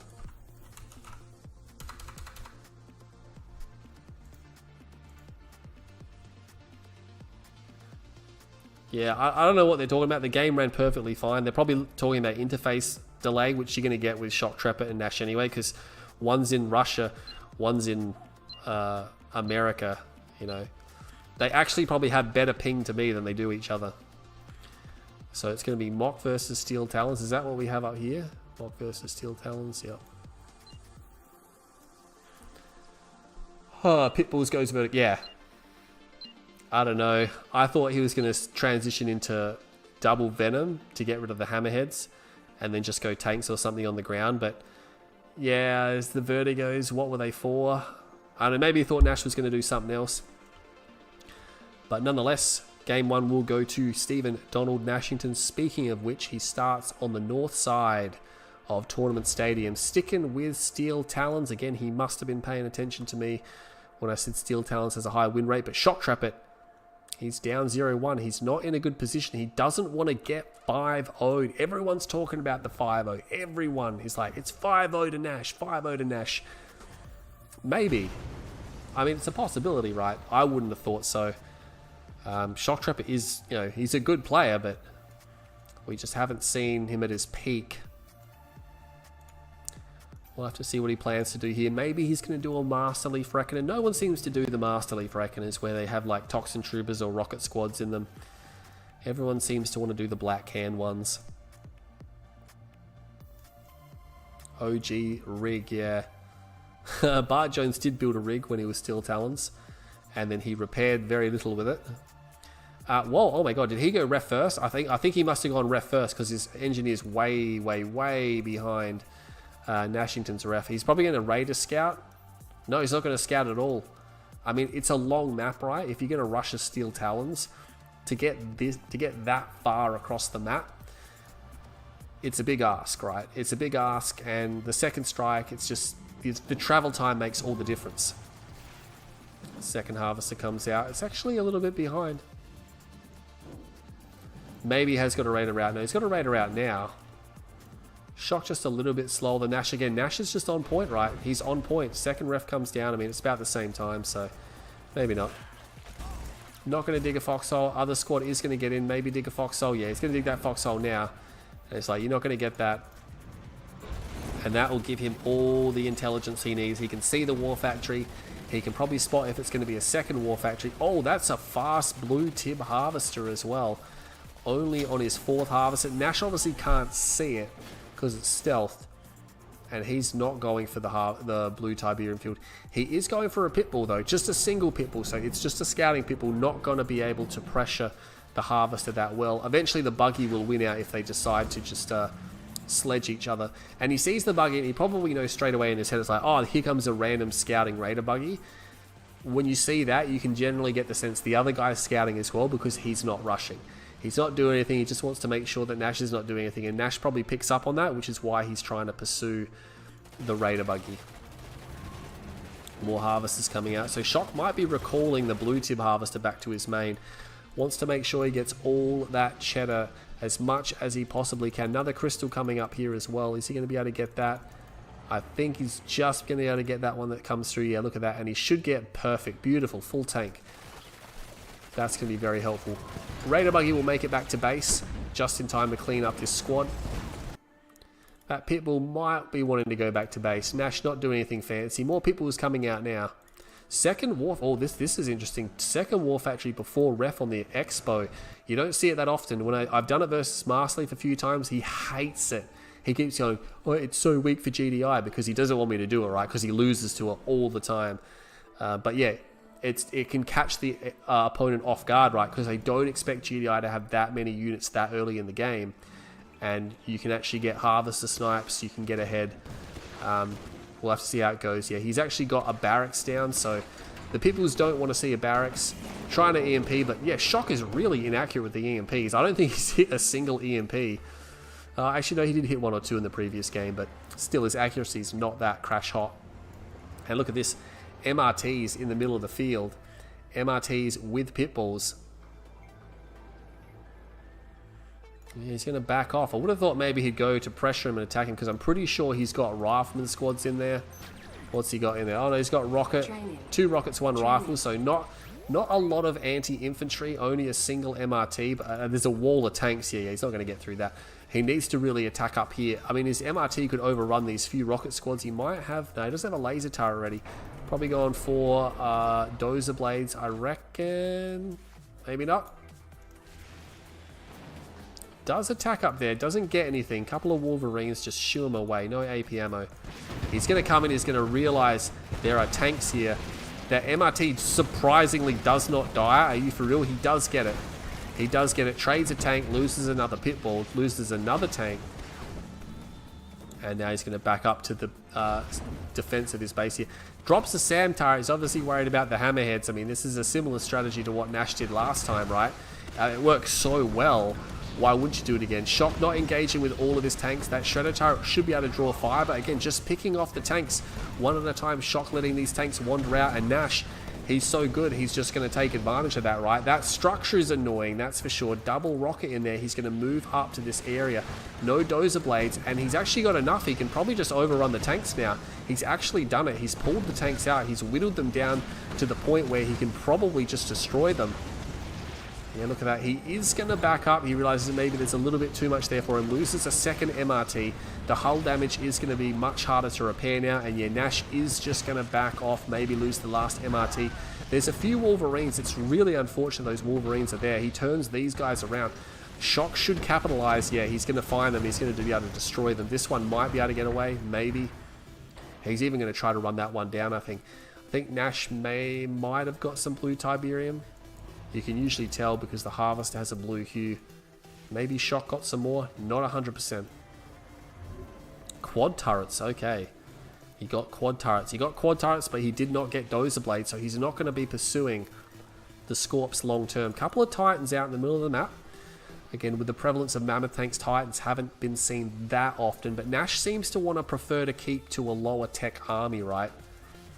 He wants to keep to a lower tech army. GZ self-glaze. What does that even mean? I don't understand. No, he's going to have to explain that to me. I'm probably too old for it, right? One avatar is out. But this is the thing. Shock is playing so passively. I mean, if he's trying to do stealth nod, he's going for Vertigos again. It's sort of almost the same strategy, right? Here comes the Venom. Maybe he's going to click him. GZ always in a good mood when he sees Mass Pit, yeah. I don't know, people associate it with so many different units. Whatever I build, they're like, oh, GZ, mass that. It doesn't really matter what I build. Everyone says the same thing. These Titans are going to move forward. Does get hit with an EMP blast. And the Titans do stop. They're just going to stop and focus on the Avatar. They might just have to turn around. There's not much to deal with the militant rocket squads. They don't have any upgrades. There's a Vertigo bomber coming. He has to move the militant squads. 2 Vertigos are coming. Will get 1 Titan. Probably another one. That's a nice EMP. Oh my god, the Titan actually withstood the Vertigo bomb. Is he going to lose a Vertigo? No, the Vertigos will get away. But with the second Avatar out, and the War Factory, and the tanks, and the rockets, it should be enough to whittle down the last of these Titans. Nash will retreat with what he's got left. Might lose that tank on the way out. And we got a Venom here. Did he click him? I didn't actually see if he clicked him. Yeah, here comes the click now. Where's it going to go? It's going to go right there. He's going to get 1 ref. Might be able to get the Harvester with the Venom. It's going to be close. There's 2 Pitbulls here. They just need 1 more. Oh, he gets the Harvester. That was tight. That was really tight. So gets the Harvester. But Nash, this is the thing. He's already got a ref down here. So his economy is predominantly unaffected. He's just going to be able to recover from that. He'll be fine. Shock does have an expansion. Well, he's at the expansion. He doesn't have the expansion up yet.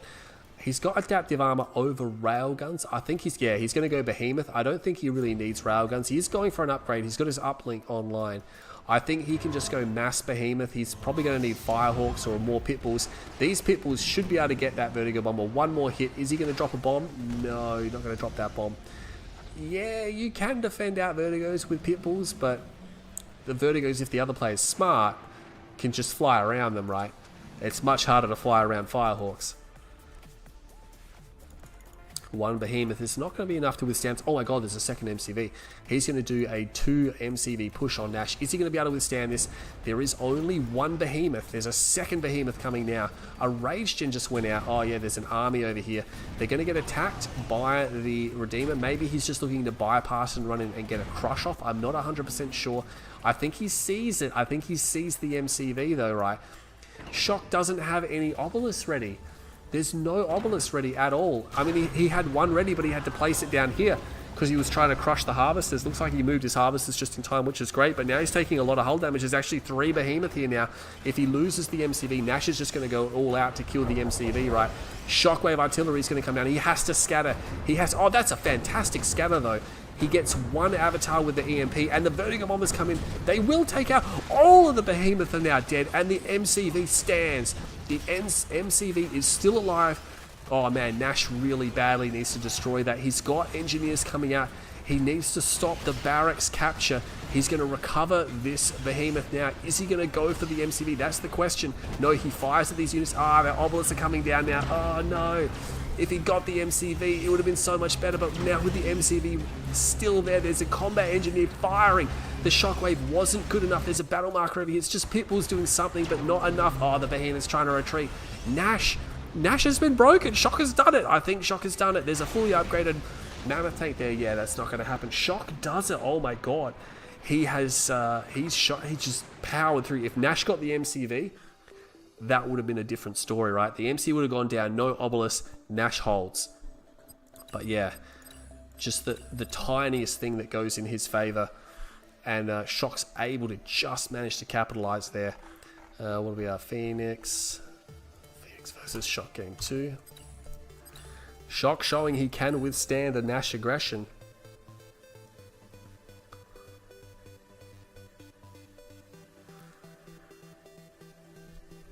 Let's go update the scoreboard.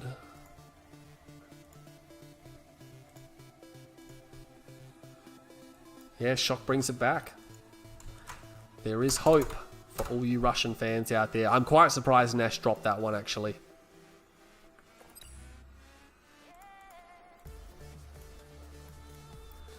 I am quite surprised. 6 City.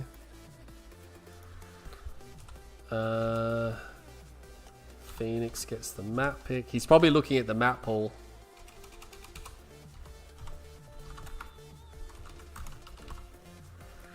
Again, the map choice is very strategical, right? It's very strategical. Just going to take a quick sip.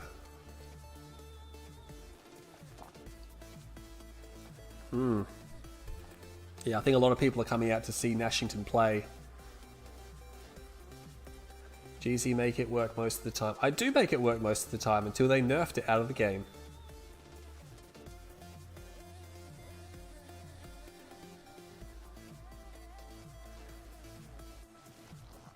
I don't think Shock deliberately threw versus Bark. I think he actually lost. Like, because it's not as if Shock wasn't trying to win. Where is Nash? What's he doing? He can't be spending that much time looking at the map pool. Get out of the way. Where is he? Let me have a look and see what he's doing. Maybe he's going to get a drink.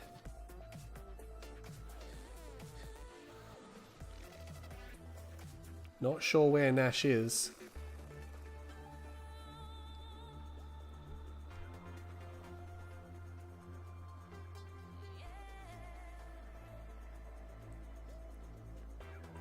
See what he's doing.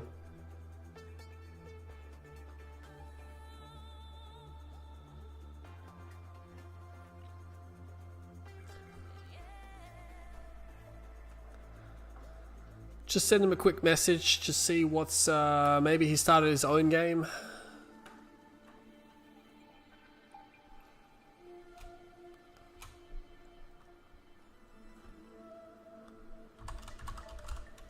Yeah, where has he gone?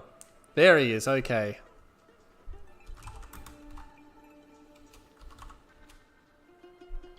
So it's Nash's pick.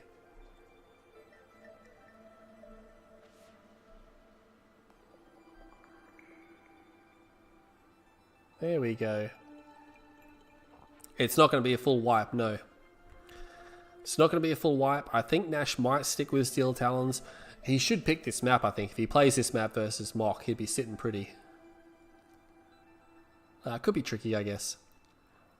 The thing is, like, Steel Talons do get adaptive armor, which makes their mammoth tanks particularly difficult to stop. And Mock don't get...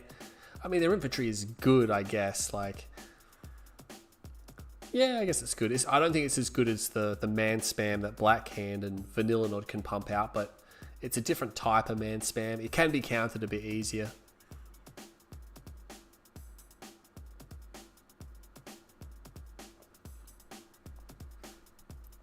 Nash still just thinking about it. What is he doing?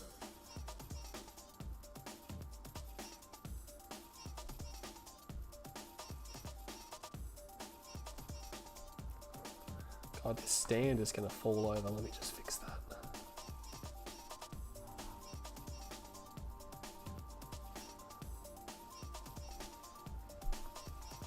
Right, that's better. Alright, he's taken his sweet time. What are we doing? We're at 1-1. I'd rather have this series move a bit. Not have too big a break after just 2 games.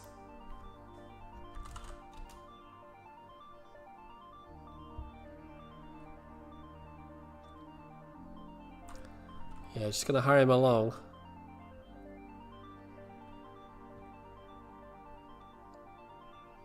Steel Talon's greater than Mock? Well, I think so.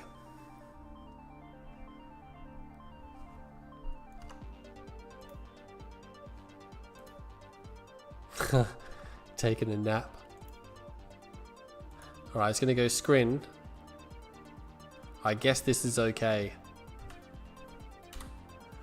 Right, Mock versus Scrin. Okay, here we go. Surely Shock saw that as well.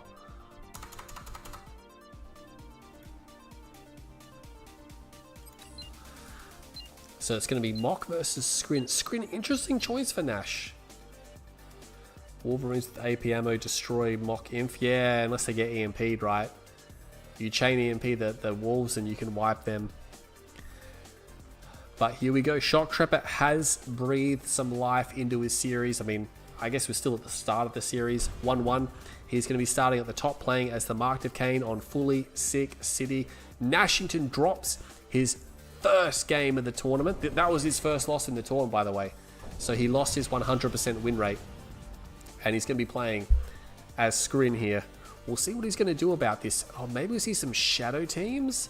Nah, I was going to say it'd be nice to see some shadow teams. I guess if you went fast legs, shadows, you could get around and maybe take the enemy spikes. It would be difficult.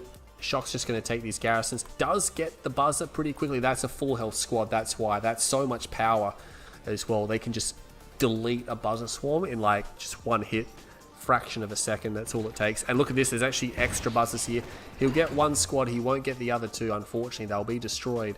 He did move that squad over here. I think he drafted another squad. Yeah, he did. But it's over here. He's going to work his way around. It's not going to matter because Shock secured both of his spikes. He's going to be perfectly fine.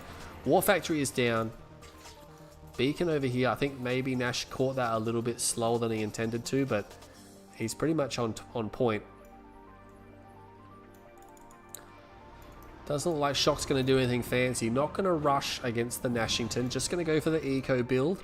No dev core coming. I haven't seen any dev core yet. In fact, we haven't seen a single game of Reaper 17. That's right. This is match 11 in the tournament, and I think we're like 70 games in.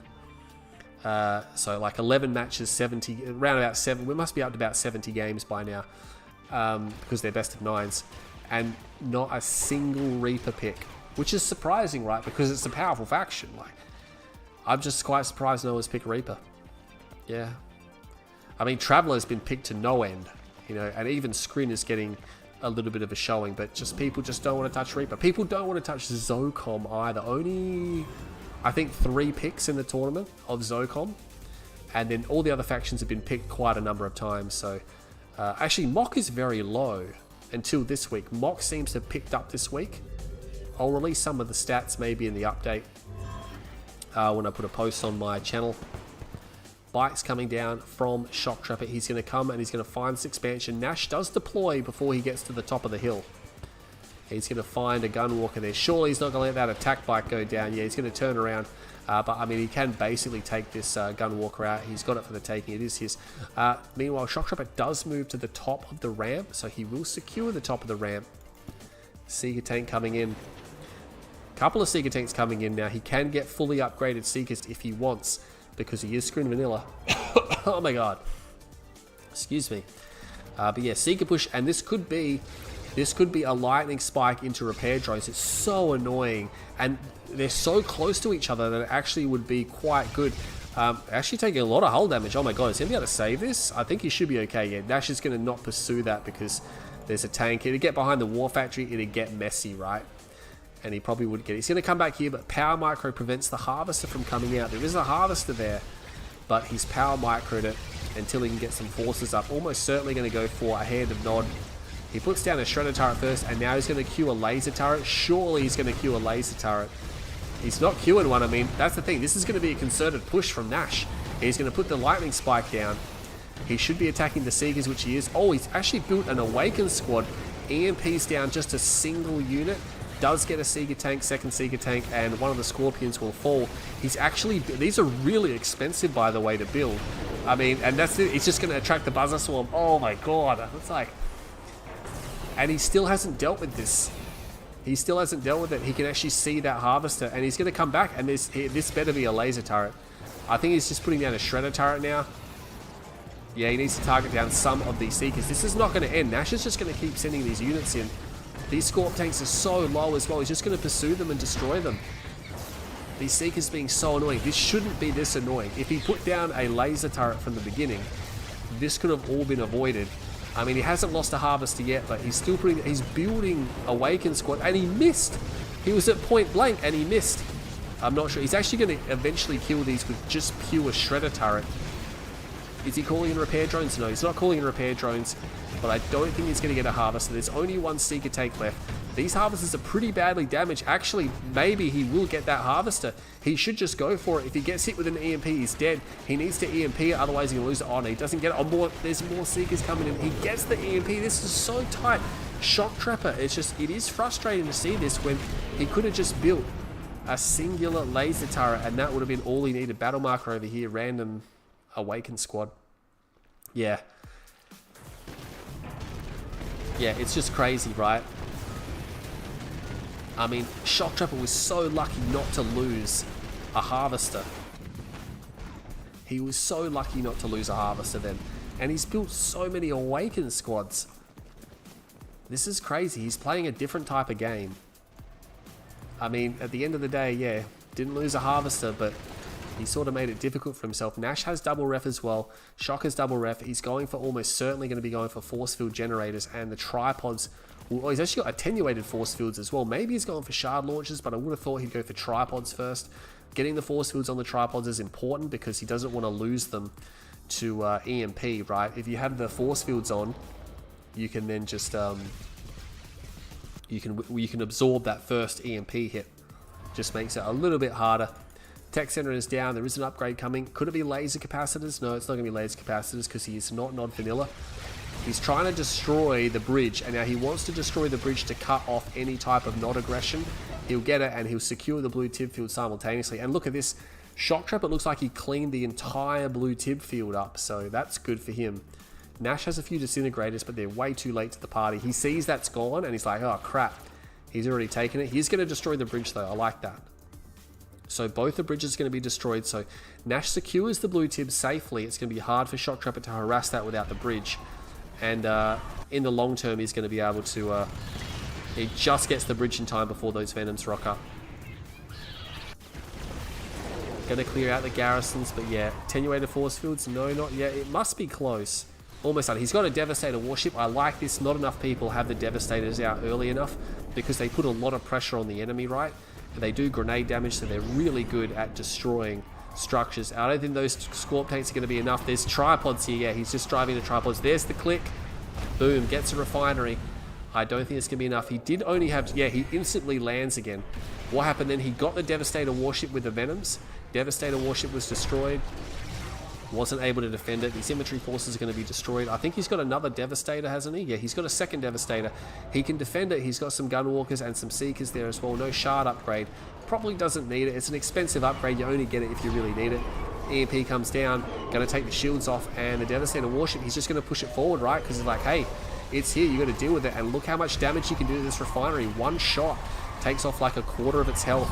He's going to get a second shot off. The Venoms might just need to go forward. He's going to kill. Look at that. He stasis. I don't know. Did he try to stasis the Venoms? I don't even know. He's going to at least get the refinery before he loses the Devastator warship. He's going to get that avatar. He gets another avatar. But there's no double A for these tripods now. He might have to phase and get out of there. He's going to go for a harvester run, which is good. But ultimately, he's probably going to have to phase and get out. Is he going to EMP the obelisk? No, not quite. Surely he's not going to leave these husks.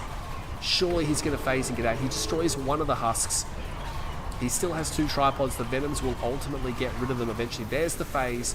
Has two tripods phased. Might want to evac them. He's going to go for the harvester crush here. Shock is not going to... Oh, my, he's not going to move them.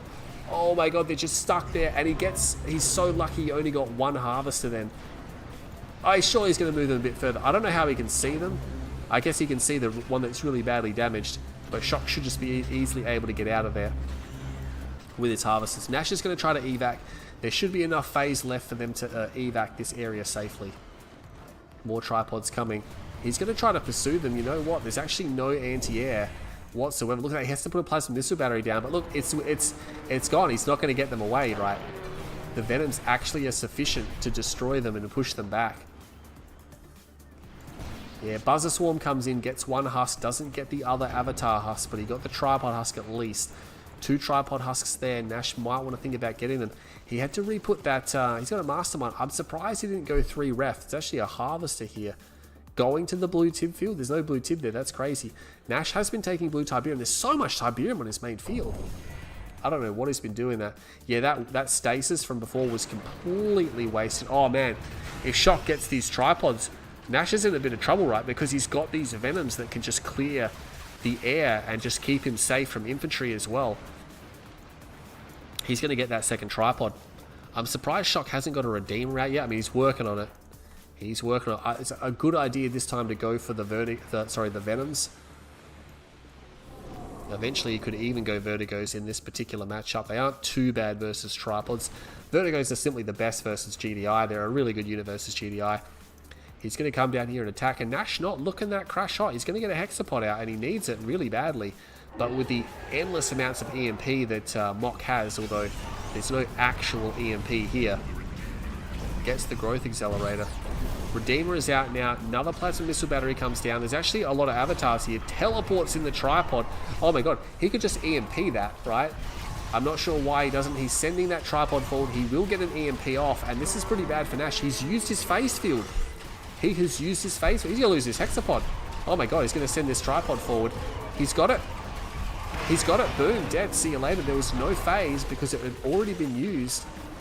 And he dropped the mines. He didn't even need the mines. Nash has to fall back now. That's really bad. He's going to get the Devastator warship. Devastator not too helpful against armor. It can't really do too much. And he just lost 2 more tripods. Oh my God, this is falling apart for Nash. He can't really get the mastermind in there because there's too many Venoms. Oh, he's got it here now. I mean, I'm not sure what he's going to be able to do with a signal transmitter. What's he planning on doing with that? Did he actually take something? No, it doesn't look like he took anything. Actually, Shoktrepe's got some idle harvesters there. Not sure what he's doing with those.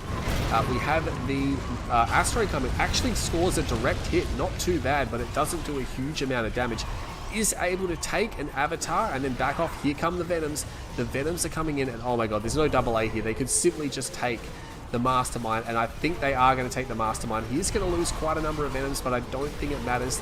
With the mastermind dead, there's nothing much to stop this. Yeah, why you play good now? Shoktrepet is actually beating Nash here. He's got no... I don't know why Nash picked Scrin, right? It was just strange. I don't think Nash is a Scrin player. And yeah, he's going to lose this last tripod. It doesn't matter. He's trying to capture these structures. Sorry, not these structures, these husks. But yeah, that's it. Wow, Shock takes a 2-1 lead in the series.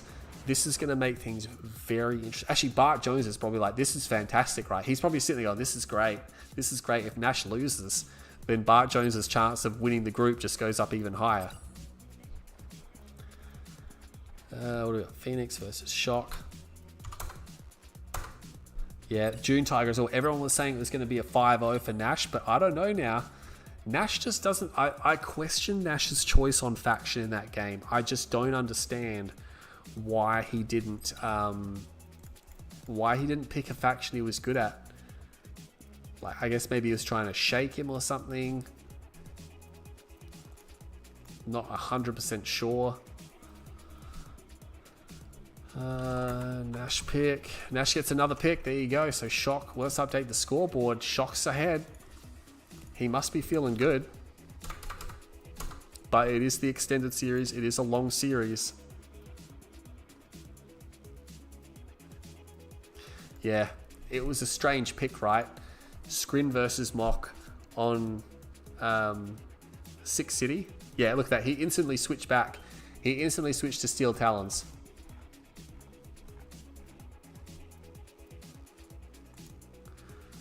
Oops, that was the wrong one. Tournament Dust Bowl, that's no poker, right? Yep.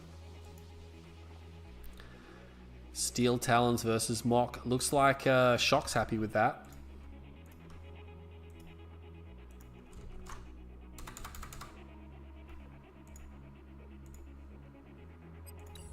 Yeah, we're going to have another Steel Talons versus Mock. And again, I like this for Nash. I like him playing as Steel Talons better. I wouldn't mind seeing him play as Nod because historically he was a Nod player, right? What does that say? 60-second delay? Is that what that says? Yeah, there is. There's a 60-second delay, but you have to because we know that there are players on the stream, right? We know they watch the stream, they listen to the stream. You have to have a 60-second delay. But starting in the north side on Tournament Dust Bowl, no poker, we have Nashington, aka Phoenix's Steel Talons, versus Shoktrepet playing as the Marked of Cain on the bottom of Tournament Dust Bowl. No poker. No poker means that the spikes are not located in their regular spots, which is here and here. They are now located in the corners here and here. It's the only real change with this particular version of the map. Yeah, you can't not have one because I know that players do listen to the stream, and 60 seconds is just enough that if you are listening to the stream and playing, it's actually detrimental because everything I'm saying is meaningless because you're already getting hit by things by the time I mention them. So it's actually detrimental. It's better just to play without my voice in your ear, you know. Rifleman squad going to pursue these guys, trying to cut it. Look at that. He was jumping from one building to the other to try to cut off the scout, but Shoktrepet was all over it. Not going to fall for that. What's Nash doing? Not too much. Looks like an eco build. We have a Raider Buggy. The Raider Buggy will stop the scout from getting in, but Shock is just going for an eco build as well. We'll finish that off now. He didn't get eyes on the main base, so Nash is not entirely sure if there is a rush coming. But of course, we know there's not one coming. Look at that. He moved to this building as well, and the Raider Buggy cuts it off, but still, one Raider scout at the start. Maybe Nash is like, all right, he's probably not rushing with if he's got that one Raider. But it's the first Raider can always be, yeah, especially if it's trying really hard to cut scouts off. But you just never know, right? But I think Nash has done a good read. He's not going to die. He's actually going for a pitbull, right? Maybe one pitbull. No, he's going for two pitbulls because, you know, two pitbulls you can one-shot. He's got a barracks down as well. I guess maybe for MRTs, because if he's wrong about the rush, which he is, he can then go straight into it, right? Makes sense. June Tiger. June Tiger. June Tiger. Okay. Yeah, not on your bingo card. Whatchamacallit. Oh, he's actually going to lose this missile squad. That's unfortunate. Shock gets a nice pickup. Doesn't get it in the MRT at all. He's going to have to build another one. That's an extra $400. It's always nice. This time he's going to get it in. Get some hull damage off on the Raider Buggy. The rest of the forces are moving out. Did he get a pitbull as well? I don't think he has a pitbull. He needs that for stealth detection. He's just going back for harvesters. Oh, he does have one. Sorry, he's got one right there. I'm blind. Okay, he needs to move away from the Scorp tank. The Scorp tank is going to try to knock it down. As long as he can get outside the range, he should be fine. If he goes into heavy damage mode, he's basically dead. Yeah, I think... Oh, Shock stopped. He should be able to I believe he can just outrun that. Maybe, no, not quite. All right, not going to happen. The MRTs are coming though, and the MRTs will be able to repair it back up, and he needs to repair it back up. There's actually MRTs already here. A lot of hull damage on that Scorp tank. Is he going to get it? Oh my god, he got a Scorpion tank. There is a nice EMP, but there is a Rifleman squad in there. He repairs up the people, and this is something we've been seeing these Steel Talons players doing. It's actually been really good. Like, I don't think it's ever done bad. Like, every time I've seen people do it, and they've done it really well. They've kept everything repaired up. They keep it tight and close together. He's going to go over here, and with the one Pitbull, he can reveal Stealth right, and surely Shoktrepet, yeah, he's going to pull that back straight. I think a lot of people are pulling the Harvesters way too late. Shock pulls it nice and early, and as you can see, gets the Harvester back nice and safe. Drops the minefield. Doesn't want to drive into the minefield. Harvester goes straight back to work. There it is. More tanks coming out. Shredder turret there, just mainly to draw fire, right? He wants the Shredder turret to draw fire while his tanks actually do the damage. It's going to land an EMP, maybe. He's got to be careful chasing these. EMP's the mines. Yeah, chasing them is dangerous because, again, if they put those minefields down, they can retreat back over the minefields. And you got to remember, the Scorp tanks can't repair hull damage unless they go all the way back to the war factory, whereas these guys can repair on the run. Nash didn't actually lose anything then. He hasn't lost a single unit aside from that rocket squad earlier, and he's probably lost some rifles along the way, but AP ammo is on the way. Tier 2 down for Shoktrepet. Probably going for Dozer Blades. Might want the Dozer Blade upgrade. He's going to clear out the garrisons. That's nice. He's going to make Shoktrepet blind, because Shoktrepet has very little eyes on the map, right? No, he's just going to bypass it. Actually, de-garrisons. EMPs, gets back in. That's annoying. Just small little things that just play on the psyche of the players.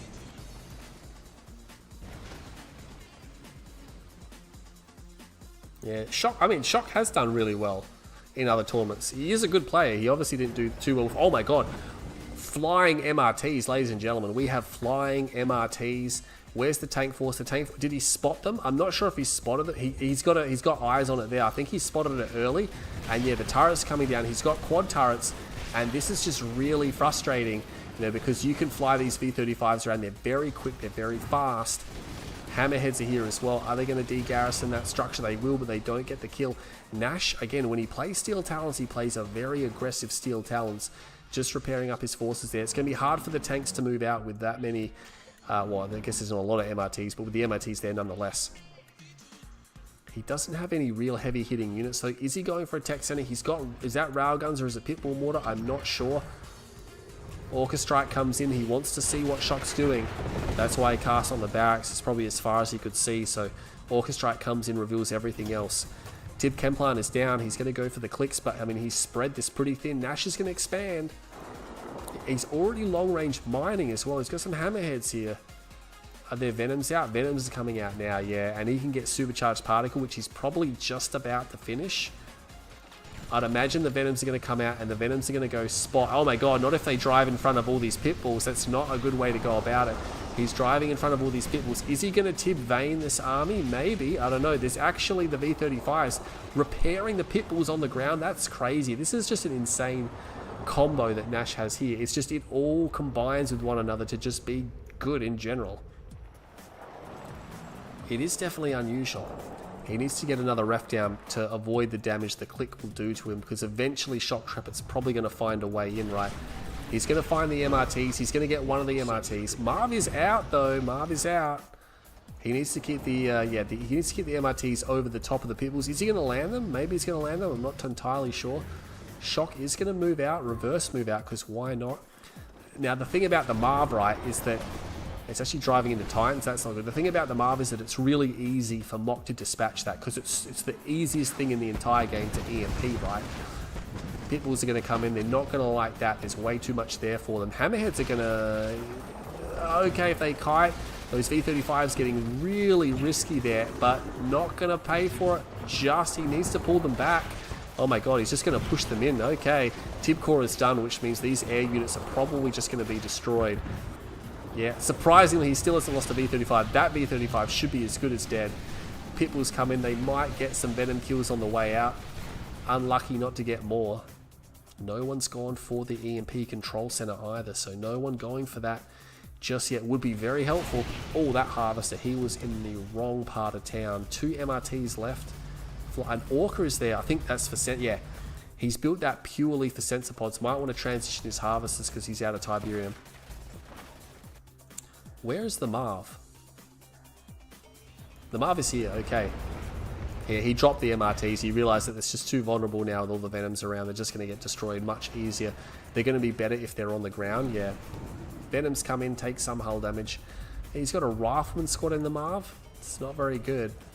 He does have adaptive armor, which I do like. Oh yeah, the bite buggy's not going to be able to go into that. That's going to be harsh. And no dozer blades on the Scorpion, so the Scorpions are pretty much dead weight. There's the click, boom, uplink is done. Doesn't get a harvester though. Doesn't get a harvester, so just gets the refinery. Shock has double ref, but this is the thing now, there is a decent chunk of infantry here. No upgrades on the infantry, so a couple of Wolverines. I mean, there's one Wolverine. I don't think one Wolverine's going to take on all that infantry, but, you know, I guess if the Mammoth tanks go forward first. Yeah, oh, he got it in a move order as well. He's going to get EMP'd. He puts the adaptive armor on at least, and like the EMP is just completely immune. The EMP is doing nothing. And look, he actually is going to win that fight with just the one Wolverine. Vertigo bombers, that will be enough to maybe push Nash back. He might want to push his advantage. Obviously, he doesn't realize maybe how far ahead he is here. When you have Mammoth tanks in position, you have to capitalize, right? Because pulling back now, I think, would be pretty devastating. Vertigo bombers come in. He's probably going to lose that Vertigo bomber. He gets one more shot off.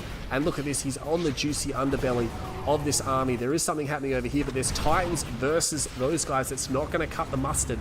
He's going to come in now. He's going to destroy this refinery at the very least. The Marv is coming. The Marv only has one garrison. Nash not quite capitalizing. He might want to just move in and take out the obelisk as well. He's thinking about it. Meanwhile, these Titans will get destroyed. He actually overran the Titans. Where's the MCV? I don't know where the MCV is. He's moving the MCV over here, which means he's basically all in on this field. He can't really afford to lose too many more of these Mammoth tanks. He might need some Behemoth. If he had some Behemoth, that would be fantastic. But the MCV is here, and you know what? This field is being overrun.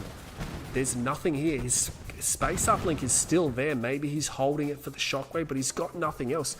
Nash is in trouble. Vertigos are coming back, and that's the thing. The Vertigos are just cycling now, and this is really bad because they're starting to get their value for money, and they're going to be harder and harder to kill, right? Because they're going to start to rank up.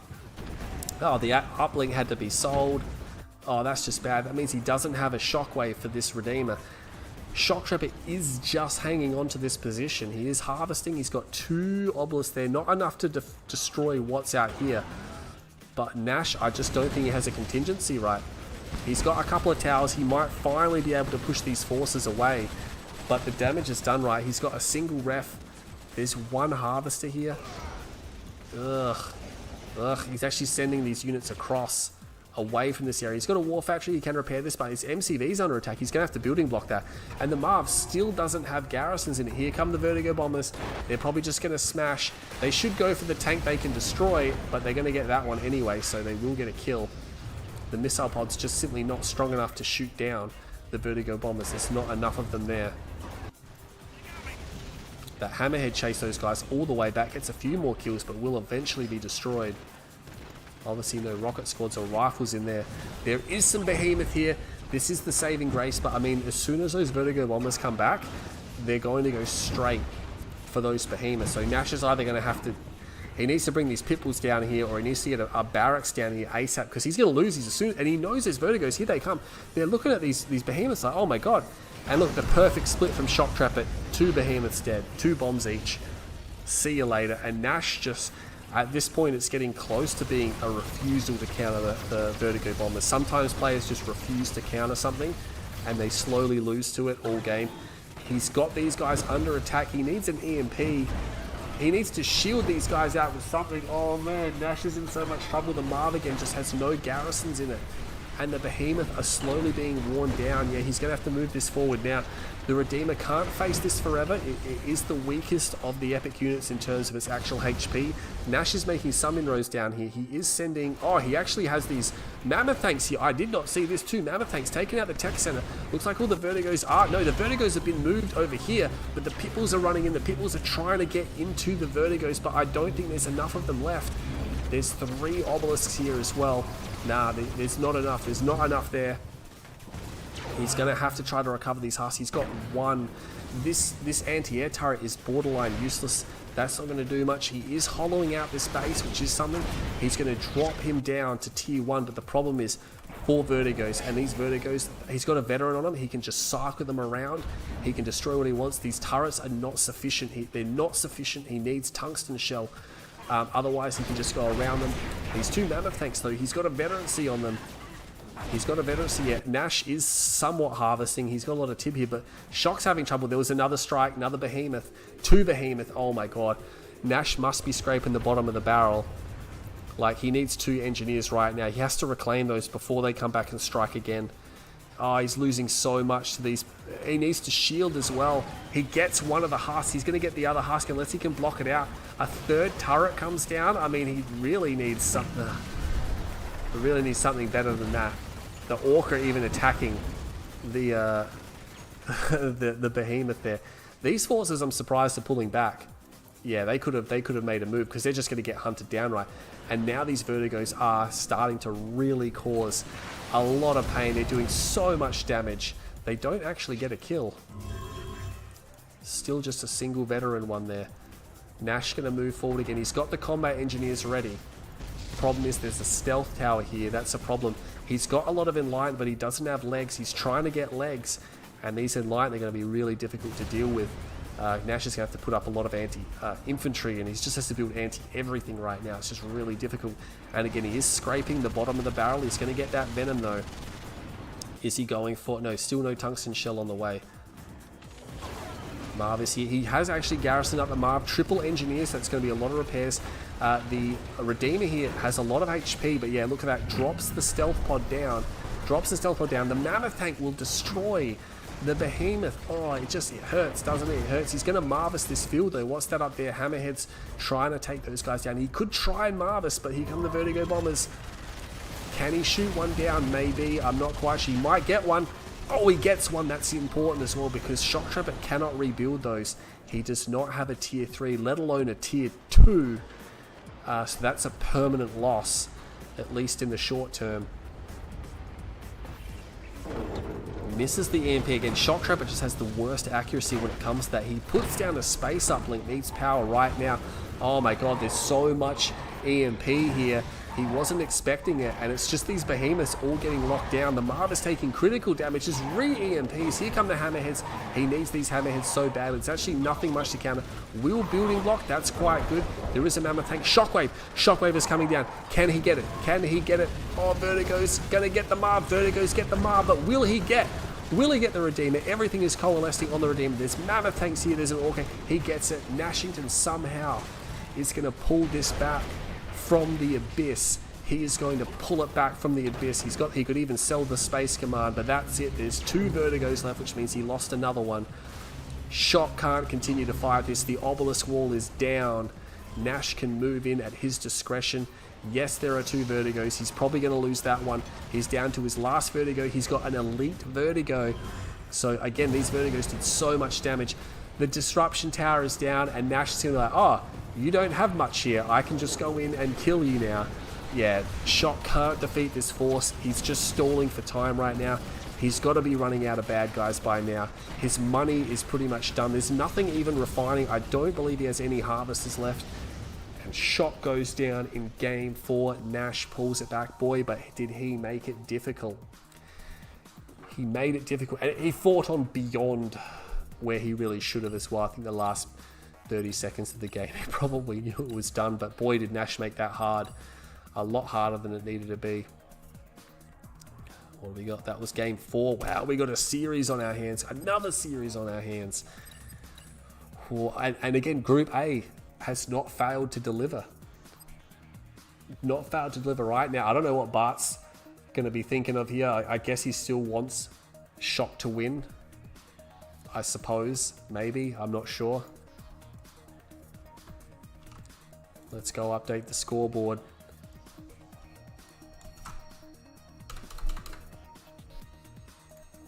And yeah, that's gonna bring us to 2-2. Whew. Take a quick drink. Oh, wait, they're ready to go already? Marked of Cain and Nod. Gonna see Nash carry out the Nod.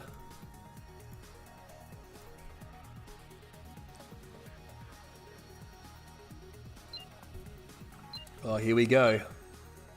Marv is the easiest. Yeah, Marv is the easiest to EMP, and Shock still missed.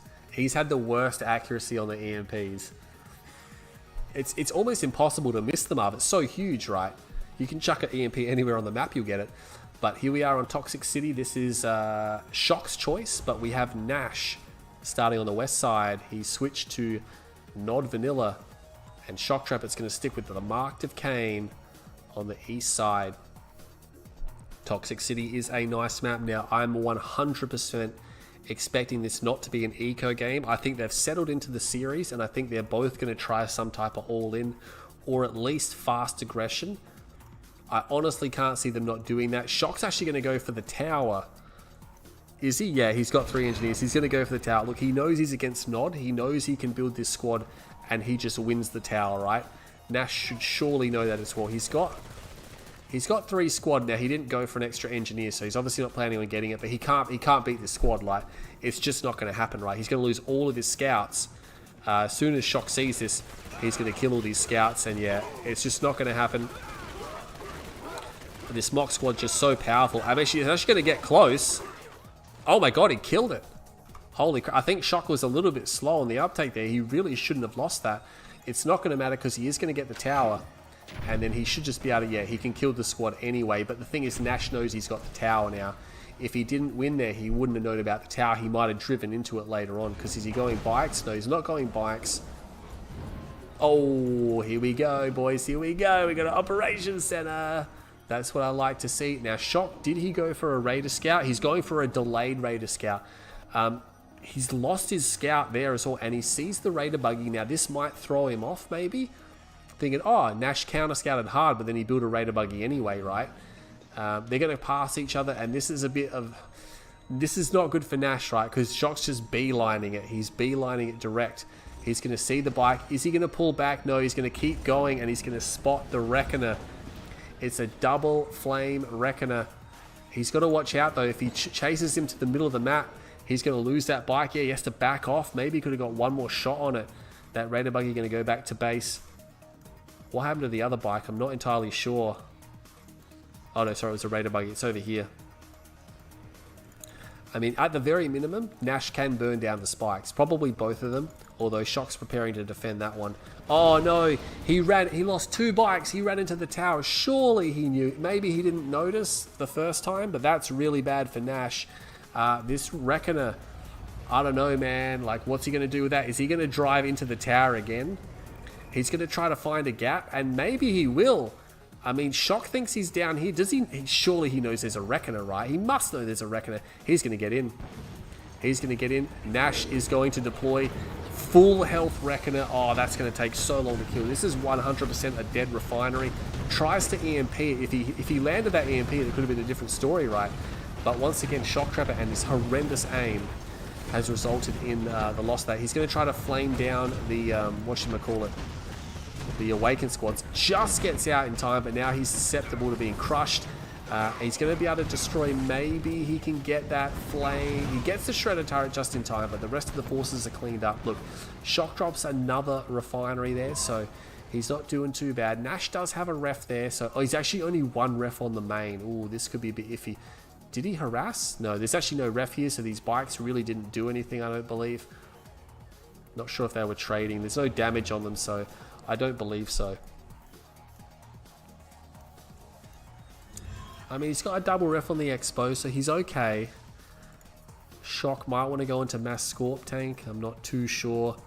Again, he's going to be up against Scorp Tanks that are better than his because Nash, of course, is Vanilla Nod. Yeah, Flame Rush versus Mock is crazy. I mean, it's really dangerous in the Nod mirror because if they go bikes, which, you know, a lot of Nod players do, especially against other Nods, then it's just, it shuts everything down. It's really difficult. It's really risky, but I mean, if you can get it in, you can make it worth your while. Even pulling back that bike, that was really badly damaged for repairs. Looks like things will steady. Shoktrepet going to take the blue Tiberium though. There is a mock squad over there that'll probably end up getting crushed by the harvester at some stage. So yeah, Shock is going to be able to secure blue Tiberium. He's going to be very happy about that indeed. Even EMPing the harvester, just being annoying, will ultimately lose that squad. Battle markers over here. Looks like he's going in. Laser turret is going to be bypassed. He's going to try to focus it down. You know what? He could just focus it down. Laser turrets are pretty good only if they're powered up. He's actually got Fanatics out. And the buggy now attacking the tanks. He's going up here. Oh my god, Nash is going to lose a harvester. Another laser turret comes down, so harvester is sniped from Nash. This is probably going to be a tricky spot to engage. Yeah, around the war factory. Fanatic squad comes in, takes out a tank. Should be able to get another tank. He's actually got these Fanatic squads everywhere. And yeah, he's going to defend that out. But I mean, losing a harvester does hurt. A lot of Fanatics being built actually. Probably doesn't need that many Fanatics to defend off against that. Nice attack from Shock. Maybe expended a few too many tanks on the way out. It's got some buggy though. Oh my god, I'm a bit tired. What time is it? It's almost 1 AM, so this series, if everything on 9, 10, 11, 12, 1, yeah.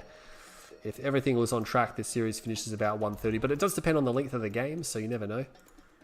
Looks like he might have wandered into the tower. You can get the Tiberium Infusion upgrade, makes them a bit faster.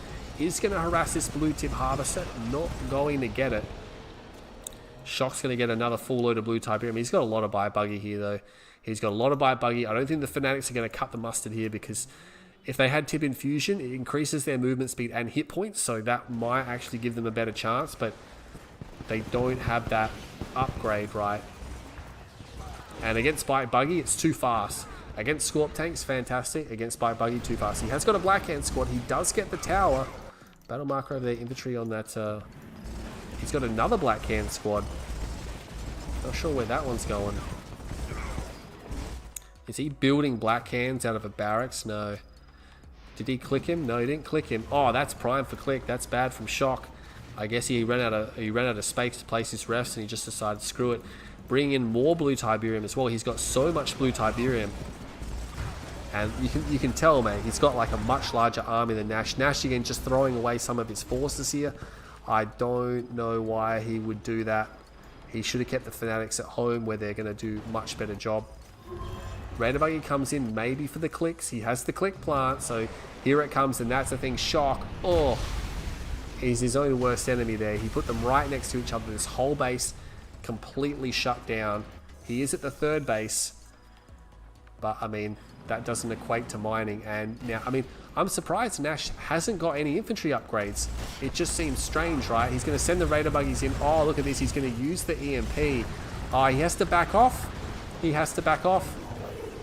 Hits one unit. It's already dead, though. So the redemption ability, that's fine. It actually has a pretty short cooldown. But he turned that, what looked like he was going to lose all of his rockets into somewhat of a victory, shaving off a nice amount of buggy and losing very little. But yeah, the redemption ability has a very short cooldown. Yeah, look at that. It's almost a quarter of the way done now, so he'll be able to use that again later on. I would like to see infantry upgrades from Nash. Does he have it? No, he doesn't have infantry upgrades, but he's still continuing to pursue infantry. He doesn't seem to be very well coordinated here. I mean, avatars, I guess. He needs to watch out. He's going to get attacked up here. He pulls the harvester straight away. He needs to pull the other harvester, though. Pulls it late. He's going to lose two harvesters. Laser turret is helping. Avatar is helping. Shock decides to back off. 2 harvester kills is definitely worth it. You know, that was definitely a good trade.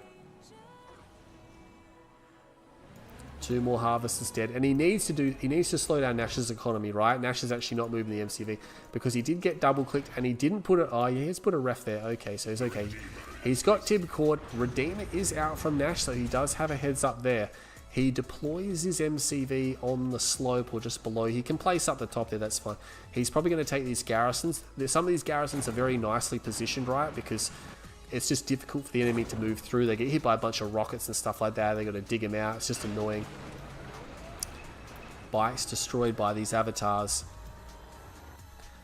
And I think things will stabilize for a second here. Shock is getting his economy back up a little bit now. Again, he just hasn't... Look at the map. Like, Nash has cleaned his field. Shock has barely touched it, right? It's just crazy. And it's because Shock's been getting a lot of blue Tiberium, right?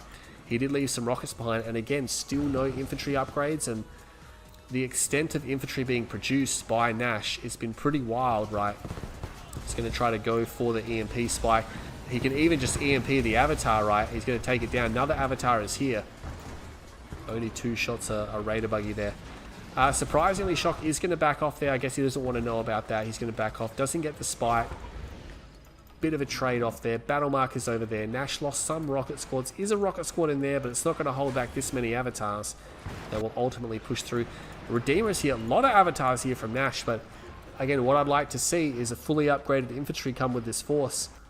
He still has no shrine. He's still harvesting off the main because he hasn't cleaned it up yet. And this is going to be a rage as well. Huge rage comes off. There's no anti-air. Actually, there's a bike here. He's going to chase these guys. Not going to be enough though. Bikes have very little health. He's going to get a Redeemer, shaving that off. That's very nice. Battle marker over there. Infantry versus infantry. Nash does have these awaken from the redemption ability he used. Will crush the husk. Yeah, I was in a bit of a dangerous location anyway. The bike buggy still persists for Shock. He's going to look for another entrance in the top of the map.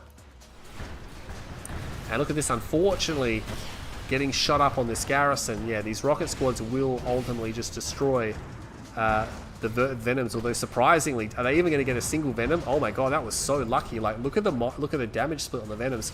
Mine drop is there. Click comes down. Boom. One ref goes down for Nash. He's just mucking around in the mag mines as well. He needs to clean those up.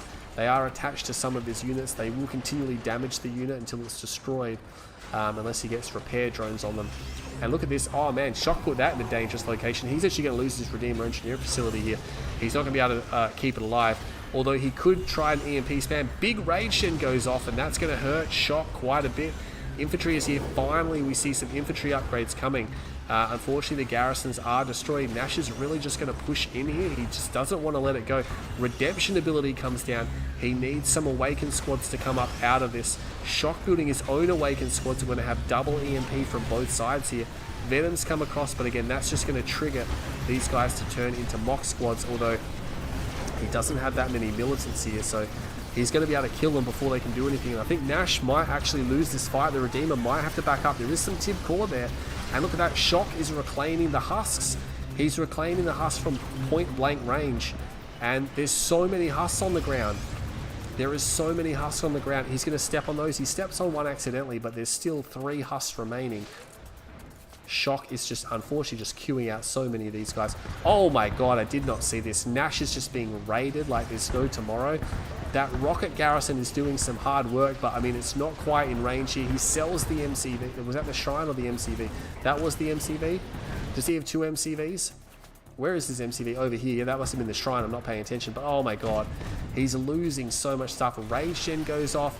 He's getting EMP'd. He has his infantry here. He's got Tib core. He needs to thin the Venoms out so the infantry can do their thing. More Venoms being destroyed. And look at this. He's got fast legs on the Saboteurs, and he's just reclaiming the husks as soon as they're destroyed. He can actually outrun the enemy infantry here. This is crazy. He could even try to take some of the garrisons for himself. And again, just picking these guys up. There's actually a lot of infantry here. And oh yeah, I think, yeah, Shock doesn't actually have any real anti-infantry left aside from the Tiberium troopers. He's going to have to back up. Fully upgraded infantry is here. I like the fact he's got some militant squads in this time. He was missing a lot of militants from before. He's probably almost ready for another redemption ability. Yeah, he's only got a quarter left, and then he can cast it in again. A lot of obelisk here though. Does he have a Redeemer engineer facility? No, he does not. Nash's economy was thrashed, but he still has 4 harvesters here. Yeah, but surprisingly, he's got an EMP spike. I'm not sure what was the cooldown on. Is it close? Oh yeah, he's going to have redemption and EMP. He just needs, what he needs to do is, yeah, he can go up here, buy some time, and then wait for those 2 abilities to cool down, and he'll probably be sitting pretty. He's going to force Shock to move out. Shock doesn't have the Redeemer yet. These abilities will be cooled down before Shock has the Redeemer out. I'd like Nash to just pump out as much infantry as he can in the next like 20-30 seconds, and then just go for an attack. He's actually got Spectre artillery coming out. He's expecting a long game. Does this guy, is his Emp? I'm not sure if Dune Tiger forgot how to type then. A Rage Shen went off. Who was that? Was that Nashington? Maybe. Venom's coming across. He's got Enlightened. Unfortunately attacking his own Enlightened with the Venoms. A bit unfortunate. But Nash's MCD is here. It's not quite close enough. I mean, the big advantage is if he gets enough Spectres up, he can actually pressure Shoktrepet. Shoktrepet will definitely need a disruption tower. He's got something cute. I'm not sure what it is. Nash has recovered more of his economy. He has produced a couple more harvesters, which is good. That harvest should be getting some repairs. Really low health harvesters there as well. He has 20k in the bank. Who's got... Oh my god! What the heck? Shoktrepet. Okay, so Shoktrepet has 20k. Obviously because his production keeps getting destroyed. But he needs to build an army like quickly. Nash is actually in a bit of trouble. Where did his infantry go? Where is his infantry army go? Is this it? Oh my god. Is that it? Is that all he's got? Big rage gen comes off. Spectre artillery firing. Not enough shredder turrets here to take out these units. This is going to be a weird fight, right? Oh my god, those Spectre shots right on top of the infantry there. But I mean, he has militant squads. The militant squads should be sufficient. Big EMP on the Spectre artillery. And it looks like Shoktrepet is moving forward as well. Here comes the EMP. Big EMP hits the Redeemer, but does he have anything to follow up on it? Spectre Artillery thinks so. He's using the Spectre Artillery, uses the Redemption ability a little bit late. He's going to get a lot of EMP. Big splash down there. Venoms are here. There's no SAM turrets though. There is no SAM turrets at all, which means the Venoms are actually going to be able to destroy everything. He's not getting any more chain EMP off. He gets an EMP off there. That's nice, but the Venoms still manage to get EMP off despite the Venoms. But I mean, realistically, the Spectres are going to have to fall back. He does have this garrison triple rocket. That's nice. That's going to work these guys down. There's more Tib Core behind the force here as well. And both sides are thinning out. There's actually some avatars. I did not see this. And avatars from this side. But look at this. Shock's got fast leg engineers. He's reclaiming the avatars as soon as they go down. And just this a massive fight over this EMP spike. I don't think I've seen a fight this intense in this particular part of the map. Mind Strike comes in. It's on the Redeemer. The Redeemer is at half health. Nash is just below half health. Nash is in a bit of trouble. He puts his own stealth tower down. What a chaotic fight.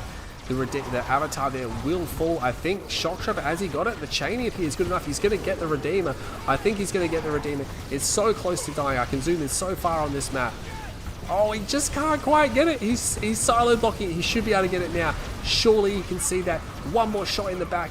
And he re-stealths. He's got no stealth detection. Rage Gen goes off. Is that good? Oh, he lost it. I don't know how he lost it. Something must have hit it. It only needed like an inch left. And has Nash lost this game? He's going to destroy the EMP spike. Not that it's anywhere near recharging. He probably could have just captured it, but I guess he felt like destroying it. But I mean, that's it. Nash is broken without the Redeemer. What is he going to do?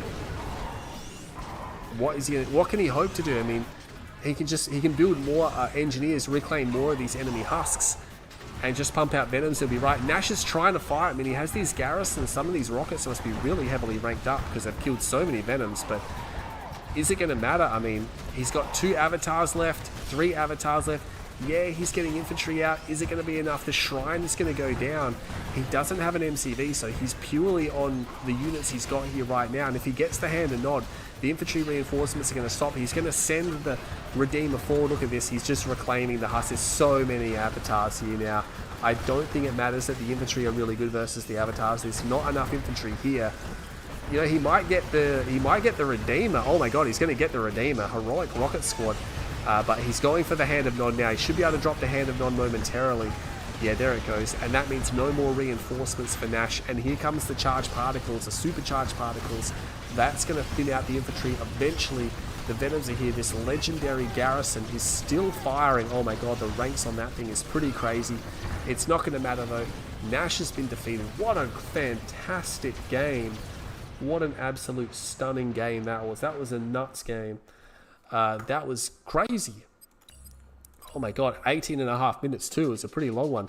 If he loses while floating 20k, yeah, I can't believe Shoktrepet, obviously he was getting trapped there. And this is the thing, like Nash's economy was never able to get back on track, and all the blue tip from Shock, that was just crazy good. What do we got? Phoenix versus Shock, game 5.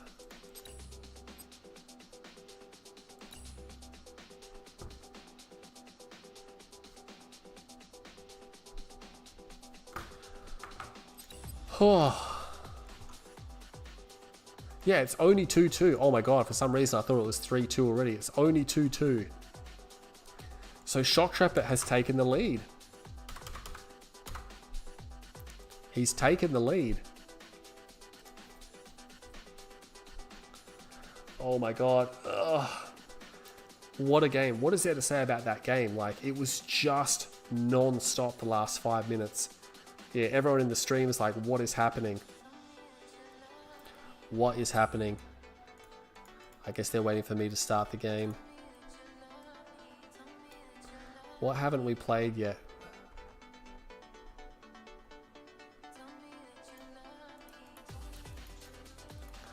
Oh man, that was just intense. And that was only game 5. Shok won the game in 4 minutes and it took 14 more minutes. I don't think he necessarily won the game that fast.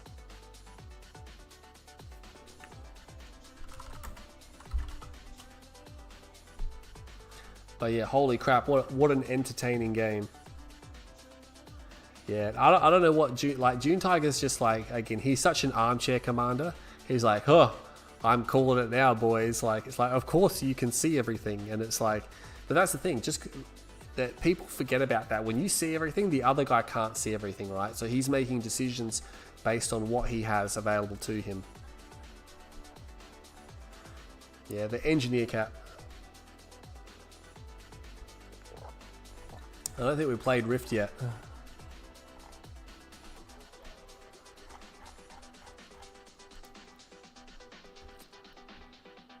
I don't think so. Let me check. No, we had Highland Stadium, Six City. Yeah, no, we haven't had it yet.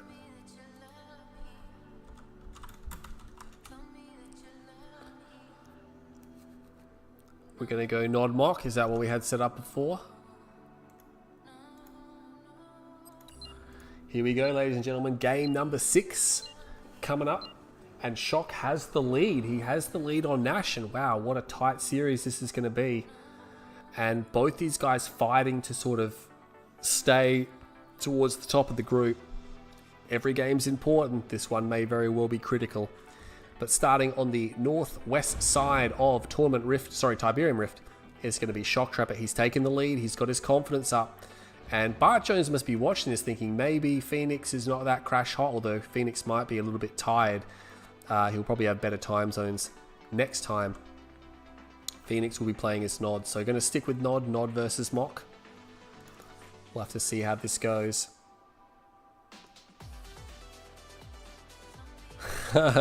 Dune's getting upset. Calm down, Dune. we can't all be mid like you, Dune. I hate the way the Russians do the rankings on their Discord. It's completely out of whack. I'm like, it's just a completely useless graph that just tells you nothing. If in fact, it just misleads you, really. It's just a completely misleading graph. I don't know why they did it. Apparently, Biocrash is like the only expert in the whole world now. I'm like, how does that work? You know, and they have these mids mixed in with other pros. But yeah, it's the Russian Discord, though. I guess they'll do what they want. So was that ref first? Yeah, I think it was ref first for Phoenix. Did he booby trap the spike? No, they don't really booby trap the spike on this map. They used to do it on Tournament Rift. Jeezy changed his name to Nash or call him Phoenix. Yeah, I know. Well, the thing is, it goes back a long way, right? But when he first appeared on the scene, he was Steve Nash 13. That was his name, and he changed it like about 436 times, and eventually he ended up on Phoenix. So, yeah, there was like 400 names before Phoenix, right? So that's why he's always known as Nash. But it is Phoenix. Yeah, maybe just keep referring to him as that. You guys know who it is. Shoktrepet going to put down his 3rd power plant before moving.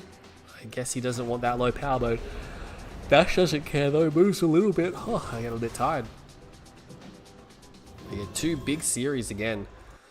Yeah, quite entertaining. But Bartjones, I mean, he must be sitting back here going, yeah boys, wreck your percentage, wreck it. Because that's what happens when you have these close games. Bike's going to come in harass. I mean, it's just a scouting bike. You can sometimes scout with the bike instead of the buggy. And yeah, Shoktrepet's not going to lose that harvester. He's just going to move it around. I think he's going to build his own bike. Now, he's going to build a Raider buggy, confident enough that he can... Oh, look at that. He's going to spot the double war factory. Like, surely Nash can see that. Yeah, you can see the double war factory. And is it going to be double? Yeah, it's going to be double war factory from Nash as well. He's decided, you know what, I'm not going to move to the next field. I'm going to go for the double war factory. He probably changed his mind, which is why he's a little bit behind. But nonetheless, we're going to see 2 war factory, not all in. But, oh, he's actually going to send a damaged harvester to the blue field. I don't know about that. I would have sent a harvester with full health, right? It's just safer. Yeah, and it wouldn't have taken much additional micro. But we're going to see a lot of explosive action, a lot of bike buggy, because we have double war factory from both sides. Oh, wow. Shoktrepet's aim is just so bad. It's so bad. I've never seen EMPing in this entire series be so bad. Guaranteed bracket place. I might just troll in the last series. Yeah, well, I mean, essentially, if Bart can win the group, you're guaranteed top 4. You bypass the quarterfinals, right? And that's just more money for you. So if I was Bart, I would be trying to beat Phoenix, right? Because if you don't beat Phoenix and you end up having to go into the quarterfinals and you get knocked out, you just don't get much money, right? 5th and 6th don't pay that much out. Can't even remember how much prize I'm giving to those positions. I just know I've spread it out. But yeah, the top 4 is where you want to be. That's where all the dollars are. So yeah, maybe not. I think a lot of players overlook the fact sometimes that they make things harder for themselves. Marsleaf does it all the time. Like, Marsleaf is in a nightmare position right now, just because of just silliness on his behalf. And he's going to really struggle. Blue tip from Shoktrepet. So he did get away. I guess he's waiting for the second ref. No, he's just forgotten about it. Well, that's not good. Hopefully he remembers soon. Had these guys not even engaged yet? They're not even attacking each other. And Nash's got some bikes. He's split them off. Yeah, there we go. The harvester is now docking. So much need. Here we go. They're going to engage here. Take a little bit of a swing at each other. No units lost. And look at this. Nash has a hit squad down here. 6 bikes along the bottom. Shock thinks it's all here, right? He thinks everything is up here. Did he miss again with that? Oh my god. And look at that. There's absolutely nothing down here to protect these harvesters. Nash can go in at his own discretion. And he will be, it's actually going to be an engagement here. He's going to fall back to his base, but it really doesn't matter because look at that. He's gone in. Shock has been caught completely unaware. This could be huge. Nash can defend it out. He's got more bike buggy down here. He can defend this out. He can just trade. That's fine. But Shoktrepet is trading harvesters, and he actually manages to finally hit something, but he's going to lose the 3rd harvester. Nash blew his own bike up then, which is not that good. He's going to come in here, but yeah, look at that. There's too much bike buggy to engage to get in. It's just going to be a trade. He gets another harvester. If he suicides for the last harvester, no, he doesn't want to shoot at awakened squads. It's going to get away with a couple of bikes maybe, but yeah, that was damage. That was nice damage. A 3rd war factory. Okay, 3 war factories for Nash. Is there a damaged harvester he can pick off? No, not quite. Shoktrepet should be able to clean that up, but again, that hurts, right? That hurts. He's got 1 harvester on the expo. That could have been a little bit too much for him. Did he go back for the blue tip field? Yes, he did. Only got half a tank. Not enough. Not enough. He needs to get 2 harvesters out real quick. Yeah, Nash. Oh man, Nash is building more harvesters. He's got so many harvesters. And now he's looking to push back against Shoktrepet. Probably don't want to engage ahead of that laser turret there. Unnecessary damage to engage into that, yeah, with the war factories there as well. He's just going to go around. What happened to the infantry? Did Shock lose them or did he move them away? No, they moved down here. He's actually going to target the barracks down, and that will cancel any laser turrets that there might have been. He's going to send the buggies forward. I don't think he's going to be able to get in. Yeah, he's going to try to kill some of the rocket squads, but the bikes are going to have to evac. He's going to go for that harvester. He got a harvester kill, and that harvester was damaged. He's going to continue to trade out here. Heroic rocket squad. Nash going to continue just to pour units in. I think he's going to back out now. He's actually got quite a lot of bikes left, so yeah, he's actually coming out pretty well ahead there. Still a lot of Raider buggies from Shoktrepet though. Nash looking pretty sweet right now. Going to go for the spike because he's like, why not? I can destroy it now. He knows he must know that he's in a pretty good position. And Shock went for a tech center. Oh, that's so expensive. Especially with, I mean, if he hadn't lost any harvesters, yeah, it's fine. He's going to rush a Redeemer. It's just not an offensive unit. Rushing a Redeemer to defend with it. Nash is already the expansion. He's got a ref down. He can do whatever he wants, right? He's like, all right, you can go for a Redeemer. I'm just going to do whatever I want. He's going to probably get another harvester here. I think he's just going to focus another one down. Doesn't quite get it. No, he's not going to get it. He's going to trade with the bike buggy here. And I think he's got a formation move on. Unfortunately, not focusing the harvesters down. He will get one, but the remainder of his bike buggy, I think, is going to be destroyed here. Another harvester goes down. Yeah, this is pretty critical. MCV being attacked even. And Nash is he's gonna stick around, right? He's like, screw it, I'm staying in here.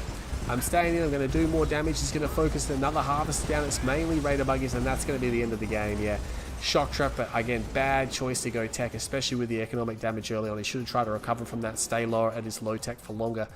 But an absolute clinic for Nash there. He really just picked apart Shoktrepet to re-level the series there. Yeah, Phoenix looking good.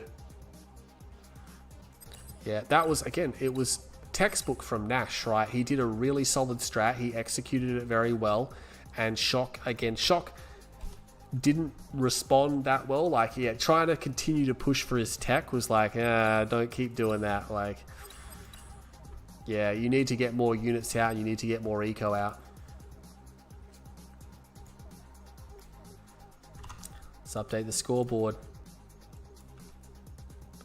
Wow, this could go all the way, ladies and gentlemen. We could be looking at our first 9-game series. We haven't had one. This is match 11 of the tournament. For those of you that don't know, there are 20 matches in the group stages, and then it's finals. So this is match 11 of 20, and we've yet to have a 9-series game. We've had plenty of 8-series games. In fact, we've had every outcome but a 5-4.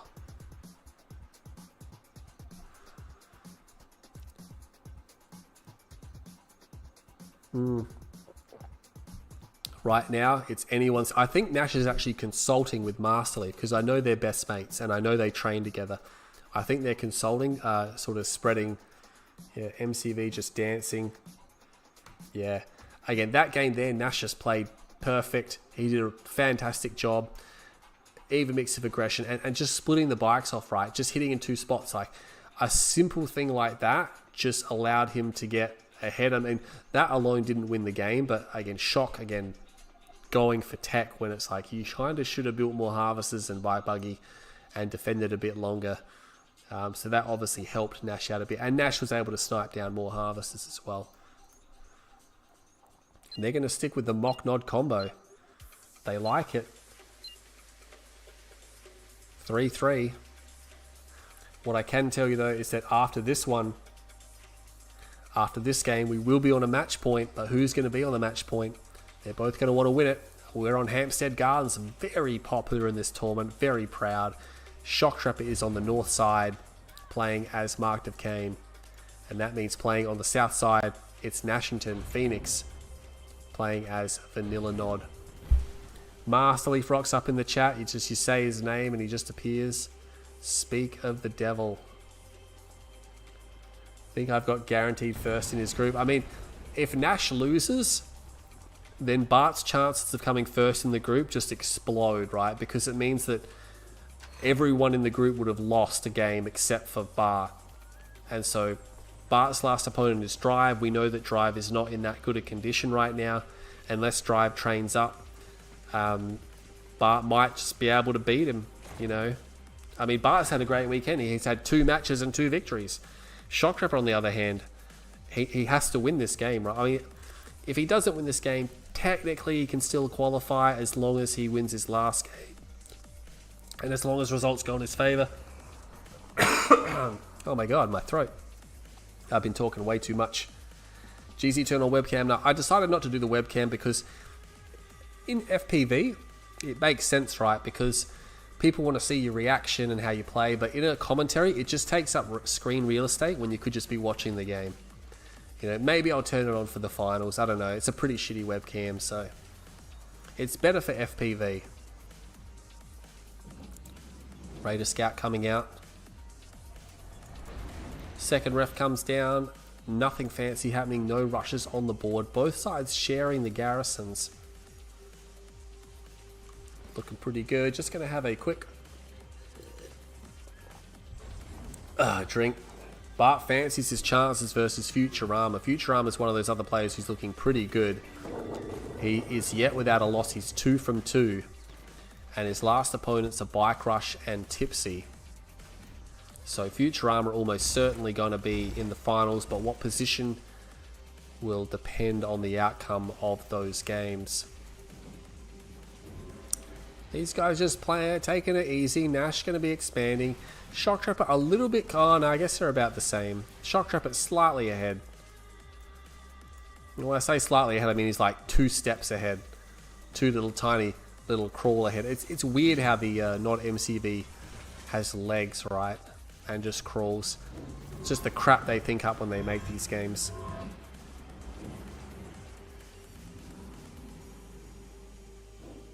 Futurama's probably the 2nd best player in the event, you reckon? Yeah, if Marsleaf loses to Tipsy, then he's not going to make it. He's just not. His percentage will be too bad as well because he's just got rolled by a bike. You know, if his percentage is not high enough, then either Center or Tipsy is just going to take him. And just take his spot. Anyway, let's concentrate on this game. Raider Scout will be destroyed. Does get a nice scout though, so you can see what's going on. He knows he's a little bit safe. Has he got a no laser turret? Scout comes in though, so Nash actually had a scout. He's going to be able to see the expansion. That's going to make him feel safe when he sees the economy. And no second war factory just yet. Second war factory is down for Nash. Surely, no, he's gone for a... Is he going for a second refinery? I think Shock's going straight for a second refinery. He's got to watch out. He's going to need a laser turret. Yeah, he's got one queued. I was going to say, not to have one queued would just be dangerous. 2 tanks in the main. There's the laser turret. He's going to try to get one of the tanks. Shock could pull it back. He's just going to lose it. He could have saved the tank. Oh, power outage. Oh, that's not good. Could have maybe got one of those on the way out as well. He's got infantry to defend. Yeah, he went for a second ref first. The spike is under attack. Nash can probably take that out. Don't think Shock's going to be able to do much about that.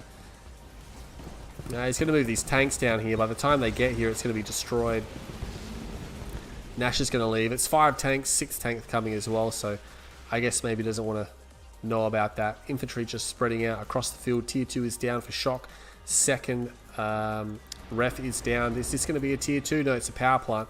Nash still on tier 1, so Shock does have the tech advantage.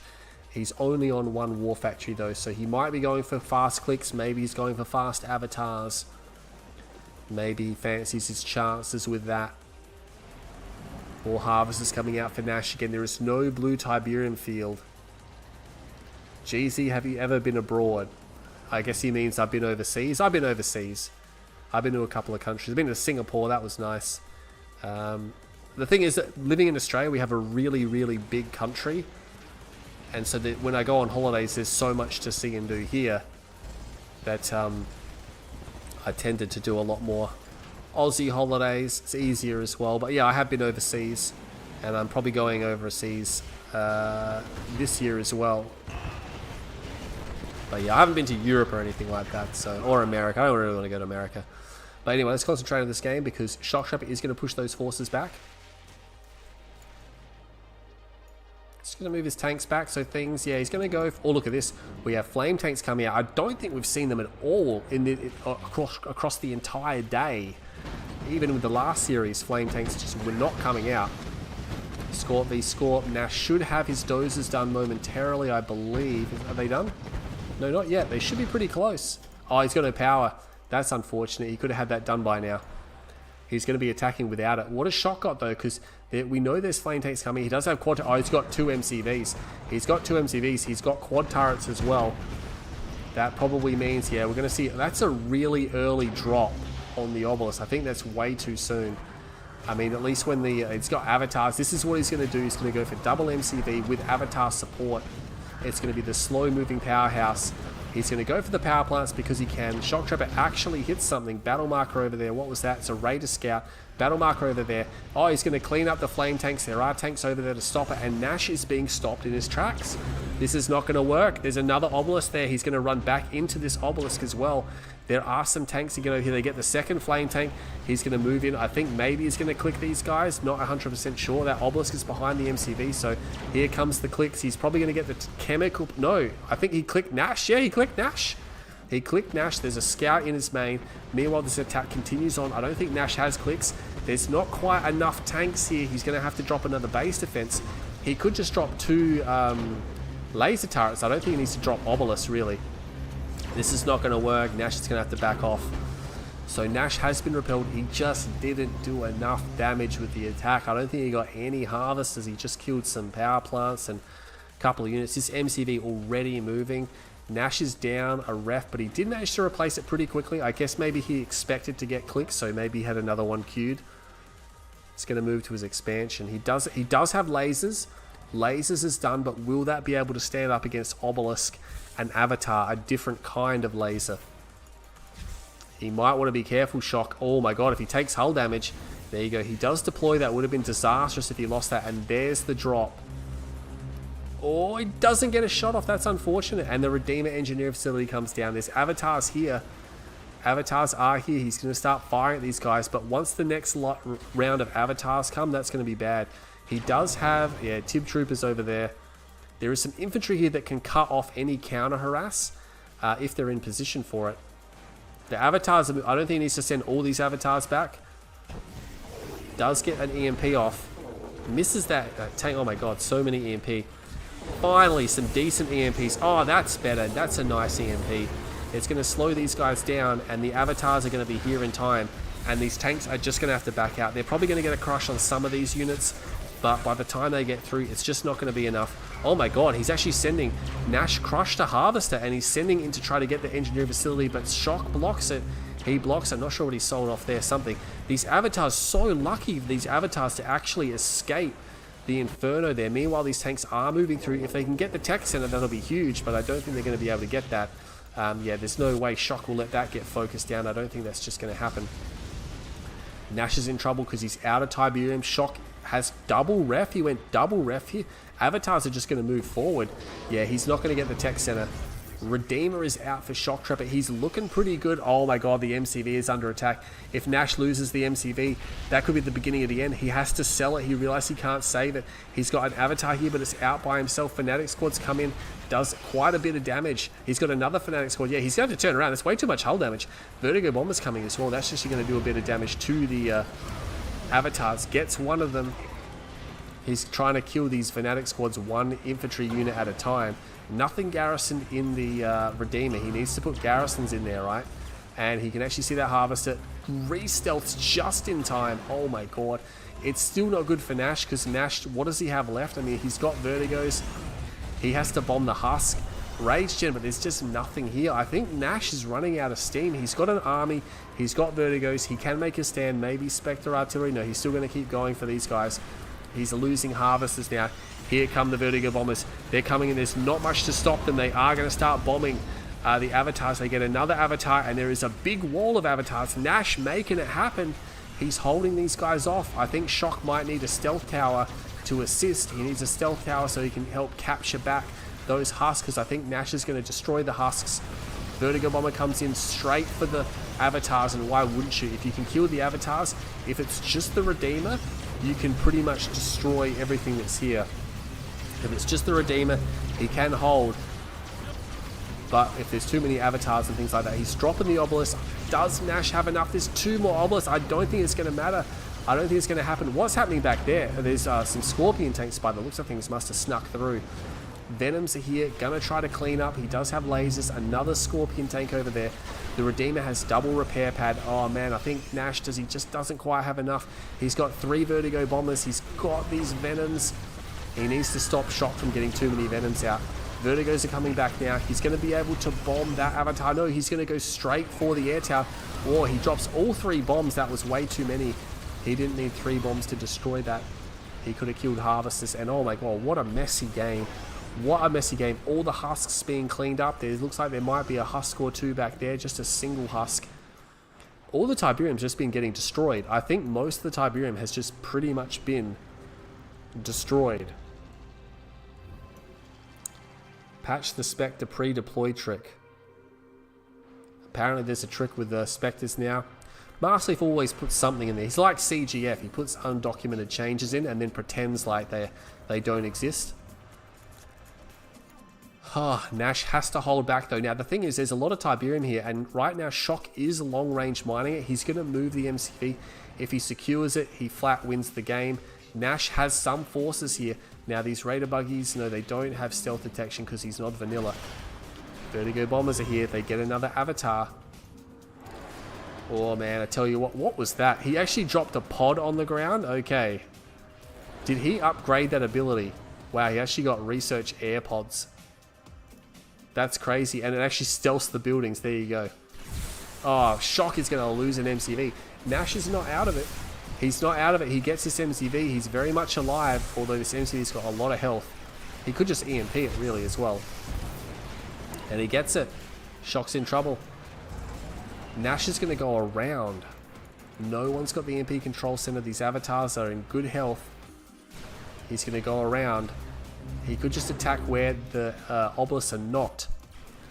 Vertigo bombers flying in unopposed. I mean, yes, he's destroying these avatars, but the husks are being reclaimed. Oh man, he doesn't have anything here to protect. He's got a single venom. Oh, is that going to be enough? No, the Vertigos have no ammo, which means they're just going to keep trying to land. Oh, this is unfortunate for Nash. Going to lose his Vertigo bombers. They are going to be destroyed.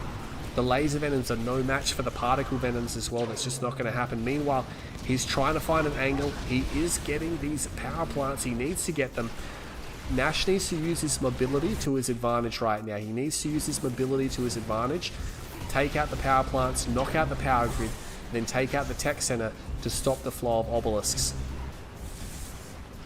He can get the tier 2 as well while he's here.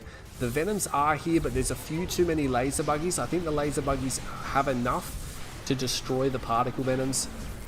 Potentially. There goes the power. He drops the power. Yeah, avatars are responding.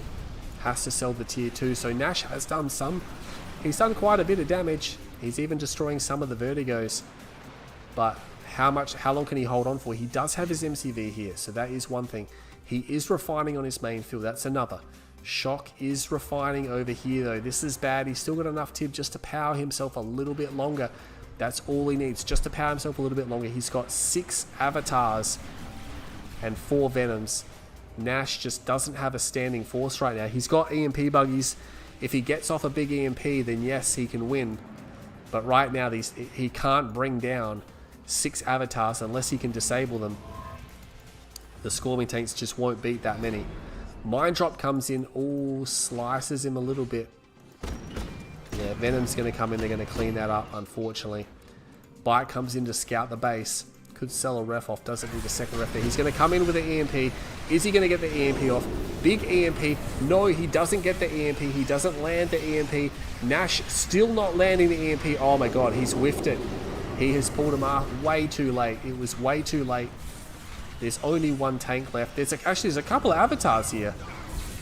He's going to get a second avatar, so, I mean, he's down to 3 versus 3.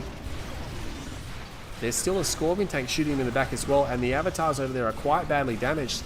He can actually take these avatars out. He can win this fight. That Scorpion tank is still alive, and he has to clean up the... It's just so desperate. It's so desperate. Oh, the Redeemer is here. I forgot about the Redeemer. Yeah, the Redeemer is here. Big rage goes off. I'm not sure what he's going to be able to do with that. These engineers are going to be destroyed, and I think it's not going to be enough for Nash just because the Redeemer is here. He's got a rank on this avatar. Yeah, he's just camping this area now. The Raider buggies, there's not enough of them. He should be able to get that last avatar. And, I mean, if he has EMP buggies, he can EMP the Redeemer, but it's not going to happen. Shoktrepet. Oh my god, he just won game 7 and he is now on match point. What a crazy series. Shock needs the victory. Nash in trouble. Oh my god.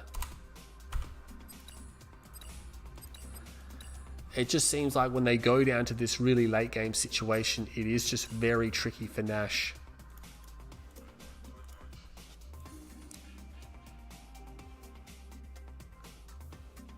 Oh my god, I'm so tired.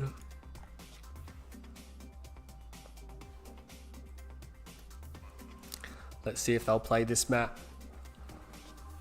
If Phoenix wins this, greatest comeback ever. Look, it was on a knife's edge, really. But the Redeemer coming in, yeah, all his EMP buggies. But if he just got off a better EMP, because he just lost all his EMP buggies, he didn't EMP till the end of the fight.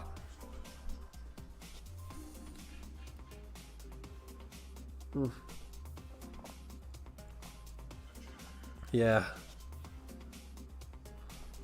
We'll just wait for Nash.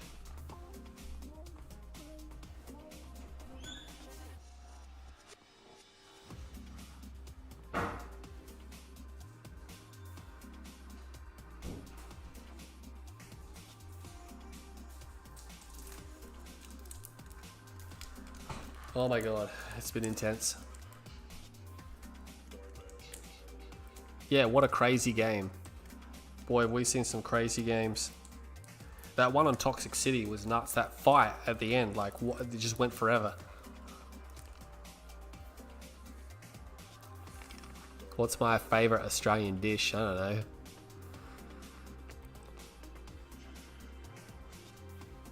I don't really have one.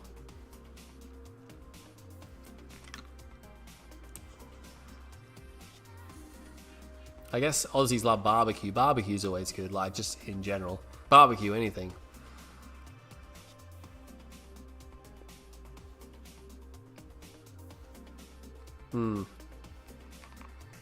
Nash did that ability with the vertigos.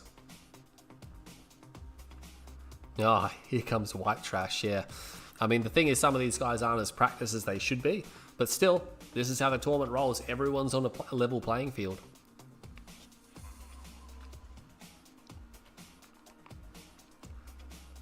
What's my favorite Pokemon?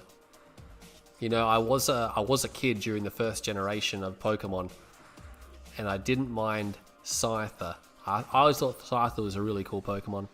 I did have Pokemon Red on the Game Boy. But yeah, I was a late 90s, early 2000s kid. Here we go. So it's going to be Nash pick.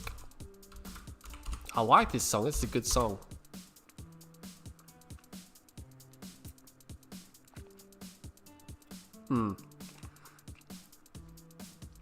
If Nash loses, then Bart, I think even if he loses versus Drive, he's probably got first place secured. That's going to be crazy, right? Who would have thought Bartjones?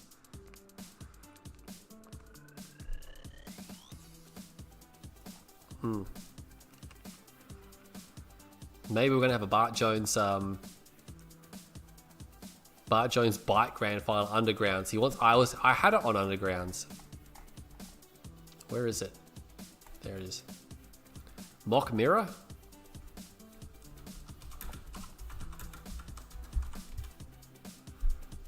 It's going to be a mock mirror. Let's update the scoreboard.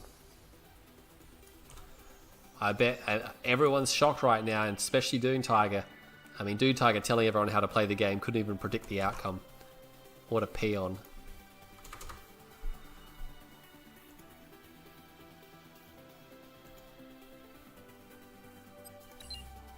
Alright, here we go. We're going in. It's match point for Shoktrepet.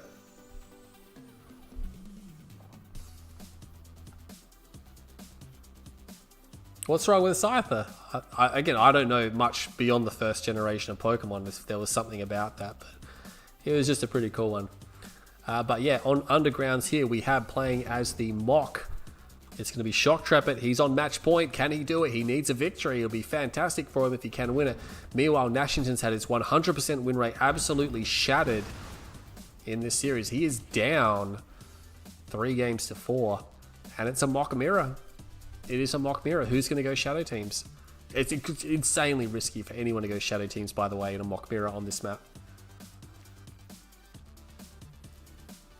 What's my favorite music band? I don't really have one because I listen to a lot of radio. The link is in the description. It's just whatever's playing, really. I don't keep track of bands or anything like that anymore. It was different in high school. What do we got here? So it looks like, yeah, Nash wants the middle spike. Does he have an engineer? No, he doesn't have an engineer, but he's got extra scouts. This has got to be maybe a bit of warning bells for Shoktrepet. He's actually lost his scout as well. I think he's going to go. Yeah, he's going to go for a Raider scout almost certainly. Is Nash rushing him? No, he's. Yeah, that's definitely something. Might be a Raider bike. He misses the EMP blast. He misses again. Oh my God, Shock just duking him out, and this is not good, right? Because if Nash loses this game, it's all over for Nashington. He's going to try to run for the garrison, but it's just too late, right? He did force out 2 Raider buggies, which is nice. Oh my God, he's going to go 2 War Factory all in. He's going to go 2 War Factory. Bike Rush rocks up. How is Shoktrepet 4-3? Like, he's not wrong though, is he? Like, how is Shoktrepet 4-3? Did he see the double war factory? I don't think he did. No, he doesn't see. Unit under attack. Oh man, Shock is 2 war factories. It's 2 war factories. Oh my god. They wait until the ace match. Well, it's not the ace match, but they wait until the very end of the series until they do this. Yeah, they wait till the very end. Battle marker here. Yeah, he's running over the Tiberium. I guess he wants to go for the center spike. It's going to be hard to get, right? Nash a little bit out of position here. I mean, Shock could just go straight in. He's just left his flank open a little bit. He's going to get the engineer as soon as a Raider buggy rocks up. Yeah, he gets the engineer straight away. That's just really unfortunate there. And Shock's going to try to get out. Nash needs to sandwich him, which he can. He's going to sandwich him, not getting as many kills as he would have liked. It's going to be a pretty even trade. Oh, Shock's going to get the spike. Oh, man, that's big too, right? Because he's going to be 2 spike versus 1 spike. And surely both players now know it's 2 war factory each. Is Nash going to try to go for an MCV? Are you for real? I think he's going to go for a harvest. Is he on 1 harvester? Oh man, Shock is in such a good spot. Nash is on 1 harvester. Oh no, I mean, Shock's got 2 spike.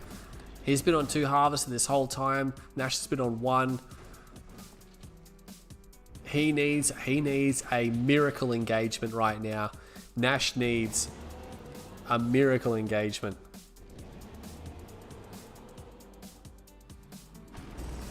He needs a miracle engage. If he doesn't get one, then he's basically dead. He's going to have to defend this out. Like, it's not good as well when Shoktrepet's on the offensive, right? Shoktrepet is on the offensive. He's pushing him. He's going to try to EMP. And this time, oh my god, Shock actually hits something. Okay.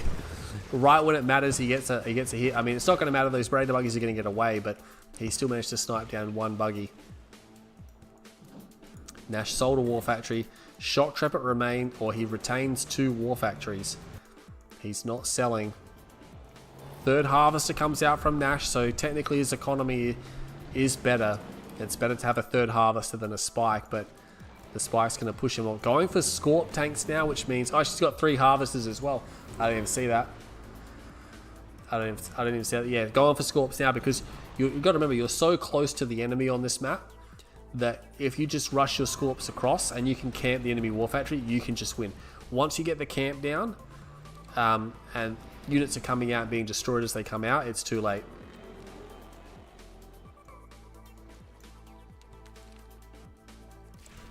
Yeah, this is what I'm talking about. Shoktrepet's going to push these tanks forward. I mean, he's got 4, 5, 6 tanks there. Nash has 1 tank. The bikes are going to go around. I mean, Shock's got so many more units. There's more tanks coming because he's got 2 war factories, right? Where did the bikes go? The bikes are over here. The bikes could come in from the... He built an MCV. Oh my god, no. He's not going to be able to survive this attack. Nash is pretty much dead. The bikes are coming in from the back as well. So I think once the bikes come in, they can shoot everything from behind. He does get an EMP off. It's a pretty good one. It's a nice EMP, but is it going to be enough? I don't think it's going to be enough. Shoktrepet's still not focusing down the harvesters, but it doesn't matter. He's focusing down the harvesters. This is going to be it. 2 harvesters are dead. Nash has an MCV. He has to sell. He is going to lose this series. Ladies and gentlemen, Shoktrepet has done it. He has wiped Nash. He's done it 5 games to 3. He denies us the ace match. Bartjones is just jumping and doing dances now. He's almost certainly going to have first position. He's the only player in Group A who has yet to lose a game. And that's a big result, right? And especially for Shock. Shock will be feeling a lot more comfortable now that he's got two match wins. You know, he'll be feeling a lot better that he's got 2 match wins. Phoenix versus Shock, that's who we're playing, yeah. Yeah, I mean, Nash did have to play at an awkward time. He didn't sleep before his game. I'll probably give him more preferable times next week. He did volunteer for this, though. I asked him, and he said he was okay with it, so... But yeah, holy crap. So there you have it, ladies and gentlemen. Yeah. Nash has gone down. Wow. This is going to cause a massive ripple in the tournament. I will be releasing results on my channel. I'm probably going to go to sleep first because it is like 1:50 a.m. in the morning. So I'll put a post out tomorrow. But yeah, crazy stuff.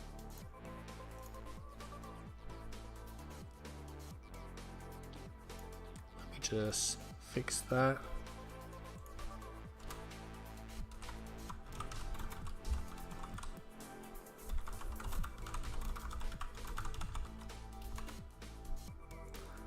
Let's just update that. Oh my god, no, not that.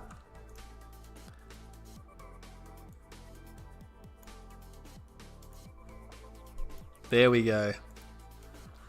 So yeah, oh my god. So Bartjones defeats Shoktrepet 5-2, and then Shoktrepet turns around and pulls off a victory, a 5-3 victory against Nashington, and boy did he need that. But anyway, I will have the results up probably tomorrow morning when I wake up after I sleep for a bit. That's really going to shake things up. Massive boon for Bartjones. For Bartjones, this weekend was just a dream. Not only did he win his 2 matches, other games are just going in his favor. It is all coming up Bartjones. Meanwhile, it's not coming up Master Leaf, right? Everything's going down Master Leaf. He's actually in danger of not even qualifying. And next week's going to be important because we're probably going to see some players finish out the last of their games. But we'll definitely have Tipsy in and Drive in because they're both only on 1 game. So probably double headers for those guys next week.